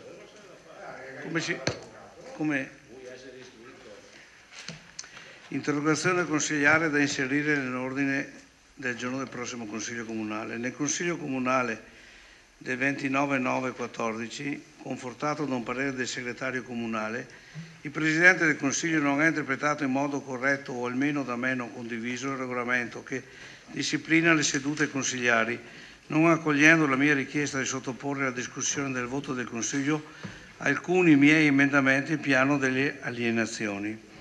Il regolamento che disciplina Chiedo scusa, un silenzio, grazie. Avvocato, mi consente. Il regolamento che disciplina il regolare andamento del Consiglio per l'accettazione di emendamenti così si esprime. Prima della chiusura della discussione possono essere presentati da ciascun consigliere emendamenti concernenti l'argomento, non richiedenti la procedura di iscrizione all'ordine del giorno. Tali emendamenti, nonché sottoemendamenti, devono essere redatti per iscritto, firmati e presentati al Presidente. In ogni caso non possono essere votati emendamenti che abbiano valenza amministrativa e o contabile e che comportino quindi la necessità di un'ulteriore valutazione sotto il profilo della regolarità tecnica e contabile ai sensi dell'articolo 49 del decreto legislativo del 18 agosto 2000. Dal momento che nel bilancio di previsione 2014 non era stata inserita alcuna risorsa proveniente dalle alienazioni, non c'era alcuna possibilità che i miei emendamenti proposti, qualora fossero stati recepiti dal Consiglio, andassero a inficiare la regolarità del bilancio, avendo gli stessi una valenza strettamente politica, sicuramente non contabile né tecnica. Chiedo pertanto che siano chiarite con quali motivazioni la mia richiesta sia stata respinta. Questo dovrà dirlo il segretario, che non mi sente. Considero questa mia interrogazione una mozione d'ordine riguardante l'osservanza del regolamento comunale. Per una questione di rispetto istituzionale dovuto al mio ruolo di consigliere, qualora sia acclarata la sussistenza della mia mozione, chiedo che l'ordine del giorno attinente al piano alienazioni sia reinserito nel prossimo Consiglio Comunale e che sia proposta la discussione degli emendamenti da me proposti. Alla vista di quanto è successo, ritengo che anche che la prima commissione consigliare debba pronunciarsi in merito alla mia richiesta di inserire nel regolamento l'obbligo per l'Assemblea consigliare di esprimersi nel caso in futuro sorgessero dubbi interpretativi di norme regolamentari, non delegando tale funzione ad altri per un corretto e democratico svolgimento delle sedute consigliari. Devo inoltre evidenziare la scarsa attenzione prestata dal Presidente del Consiglio alle mie richieste di intervento. Infatti, per ben 3 volte mi è stata negata la possibilità di esprimere le mie intenzioni di voto. Stasera siamo migliorati. La possibilità di indicare la propria intenzione di voto, che al momento è lasciata nella disponibilità decisionale del solo Presidente, questo dice il regolamento, è fondamentale nella gestione delle funzioni pertinenti al ruolo dei consiglieri, perché permette agli stessi di esprimere concetti e valutazioni politiche dopo che sono già intervenuti nella discussione, per lo più su valutazioni tecniche. Volendo con questo ribadire il primato delle determinazioni del Consiglio su questioni procedurali, in questo caso specifico sicuramente più sostanziali che formali, chiedo che la prima commissione consigliare sia dato un mandato di esprimersi affinché la dichiarazione di voto sia inserita come momento dovuto nella discussione, bypassando anche un parere tecnico. Decisione ai consiglieri. Chiedo inoltre che la prima commissione consigliare chiarisca in modo ben definito l'approccio delle domande di attualità al Consiglio Comunale, contenuti emessi, tempi e modi di esposizione del Consiglio devono essere normati e non lasciati all'arbitrio interpretativo neppure del Presidente del Consiglio. Nella riunione dei capogruppo era emersa la volontà di dedicare uno spazio, seppur ridotto, alla richiesta di lettura di 3 domande di attualità, così come contemplato dal regolamento ad inizio di Consiglio. La presentazione delle domande di attualità è stata così concessa ad un rappresentante della maggioranza, Costa, i cui contenuti, a mio parere, avevano pure un considerevole grado di non pertinenza con le funzioni proprie del Consiglio Comunale, eppure il consigliere di minoranza Posocco. Presentazione concessa dopo che il Presidente si era accertato che l'assessore di riferimento era nelle condizioni di rispondere.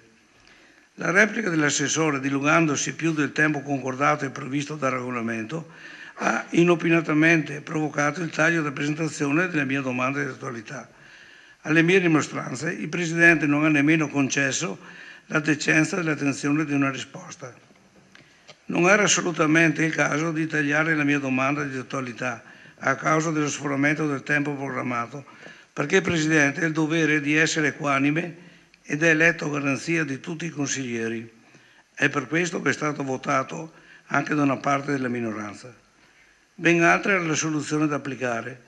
Nell'espletamento delle sue funzioni avrebbe dovuto tagliare i tempi di intervento del consigliere Costa, con la risposta dell'assessore Denardi, che si è dilungata nella sua esposizione. Voglio credere che questo atteggiamento non sia dovuto alla volontà di essere di parte. Voglio sperare che queste prese di posizione autoritarie ed avverse alla minoranza, che qui rappresenta la metà dei cittadini vittoriesi e che me in tanti anni di Consiglio Comunale ho visto applicate con una tale inutile sfoggio di arroganza di potere, non si ripetano. Benevolmente li considero infortunio di percorso, frutto dell'esperienza di un novello Presidente.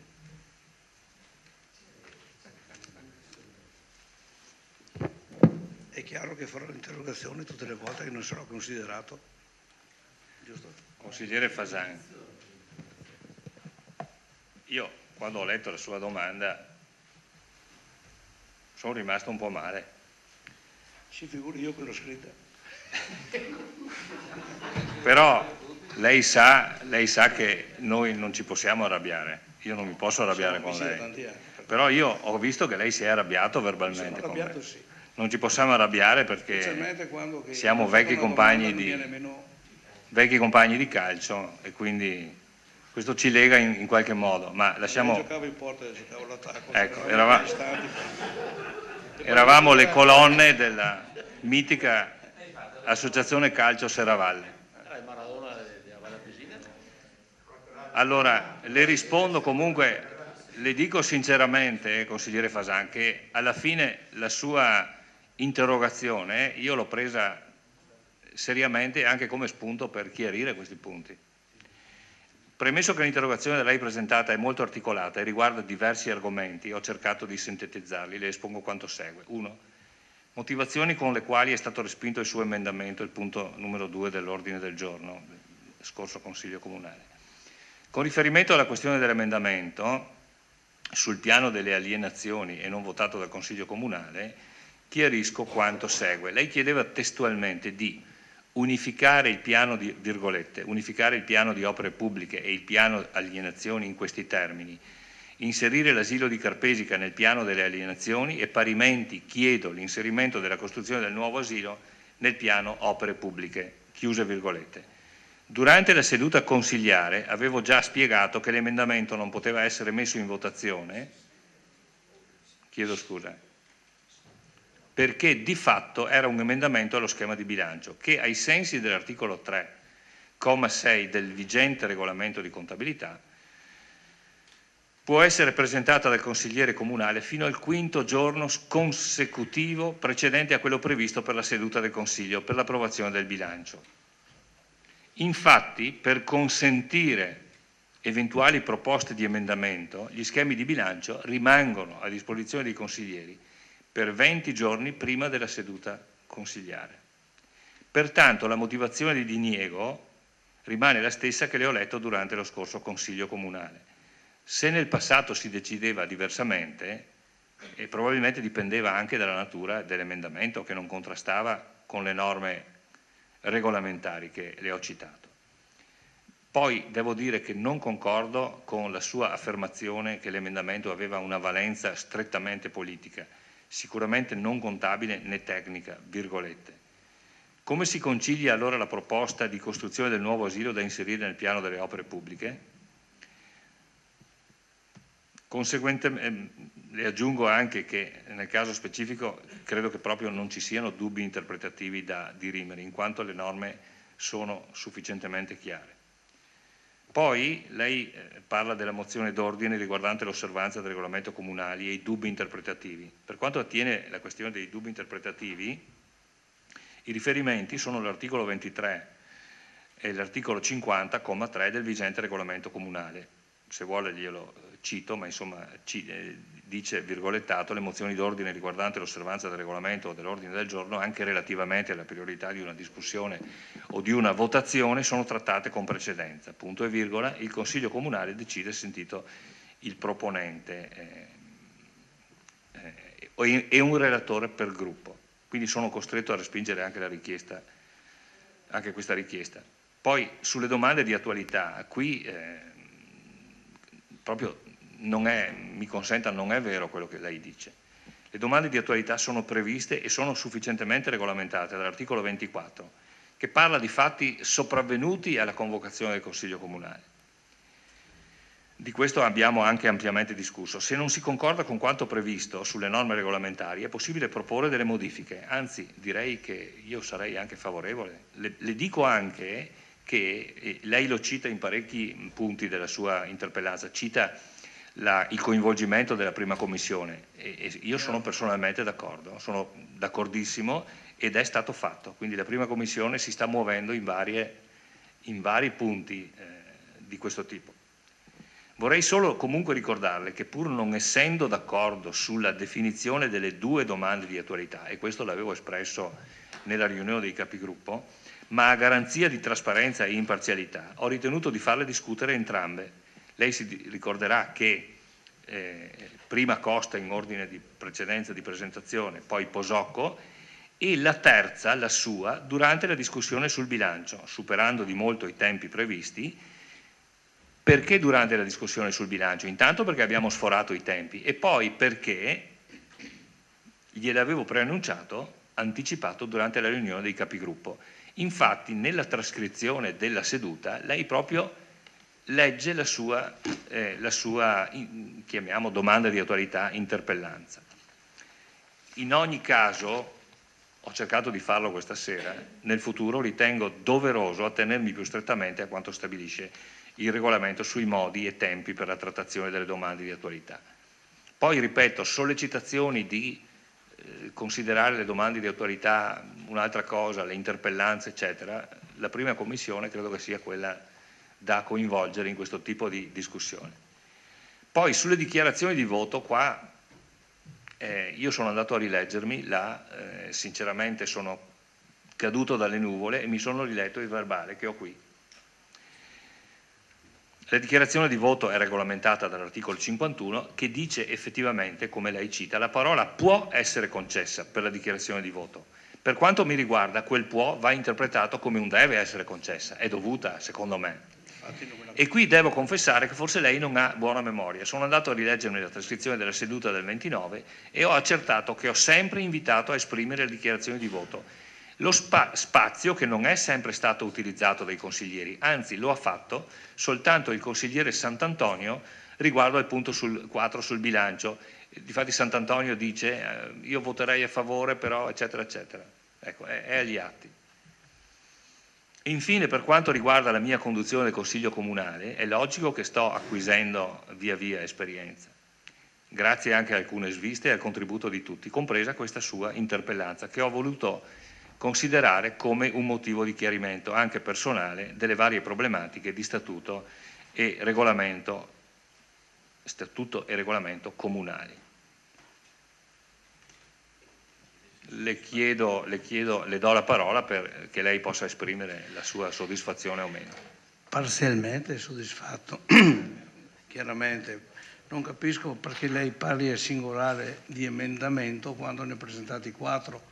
Probabilmente quello dell'asilo di Carpesica posso interpretare anche il suo pensiero, però gli altri 3 emendamenti io credo che non avessero alcuna valenza di risorse, di scambiamento di risorse. Pertanto non sono d'accordo sulla sua interpretazione. Poteva tagliare l'emendamento sull'asilo di Carpesica, ma accettare quella di San Lorenzo, quella su Villa Papadopoli e la quarta non mi ricordo nemmeno, probabilmente su piazza Ceneda.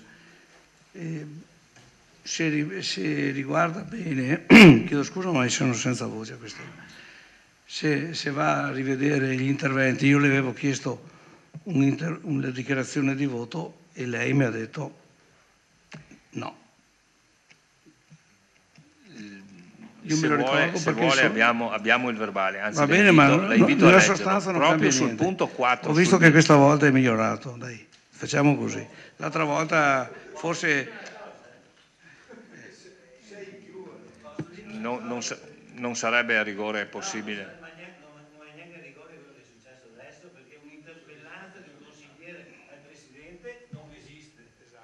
L'interpellanza? Ma Era una questione di riunione dei capigruppo. Il consigliere, è come se io facessi... lei mi spiega cose nuove. Il consigliere non esiste, non è previsto. Ma no, ma lui risponde per essere stato chiamato in causa da me, probabilmente, ma giusto? Tecnicamente stiamo facendo una cosa che non esiste. L'interpellanza al Presidente non esiste, si fa l'interpellanza alla Giunta o al Sindaco. E allora come facciamo? Sì, diciamo De Bastiani, la seduta è chiusa, terremo conto delle sue sollecitazioni, consigliere Fasani. La ringrazio. Non costringermi a fare un'altra interpellanza per un chiarimento ulteriore. Sì, ma non devi fare il Presidente, devi fare la Giunta, perché il Presidente fa parte del Consiglio. Sì, l'interpellanza va fatta al sindaco. Allora ti chiedo, qualcuno dovrà rispondermi. Chi è che deve rispondermi? Il sindaco, l'interpellanza. Allora il sindaco manca. Il sindaco deve rispondermi Tino. Prego, schiaccia. Consigliere, le rispondo io su una cosa. Mi dica pure. Gli assessori non hanno un tempo limite per la risposta, vada a vedere il regolamento. No, ma siccome è stato ben chiaro il Presidente prima... ci aveva detto 10 minuti... Presidente, nella riunione del capigruppo lei ha detto 10 minuti per le... Domande di attualità, come da regolamento. Ho risposto mezz'ora allora. Non ha tempo. Vabbè, insomma, Fasani.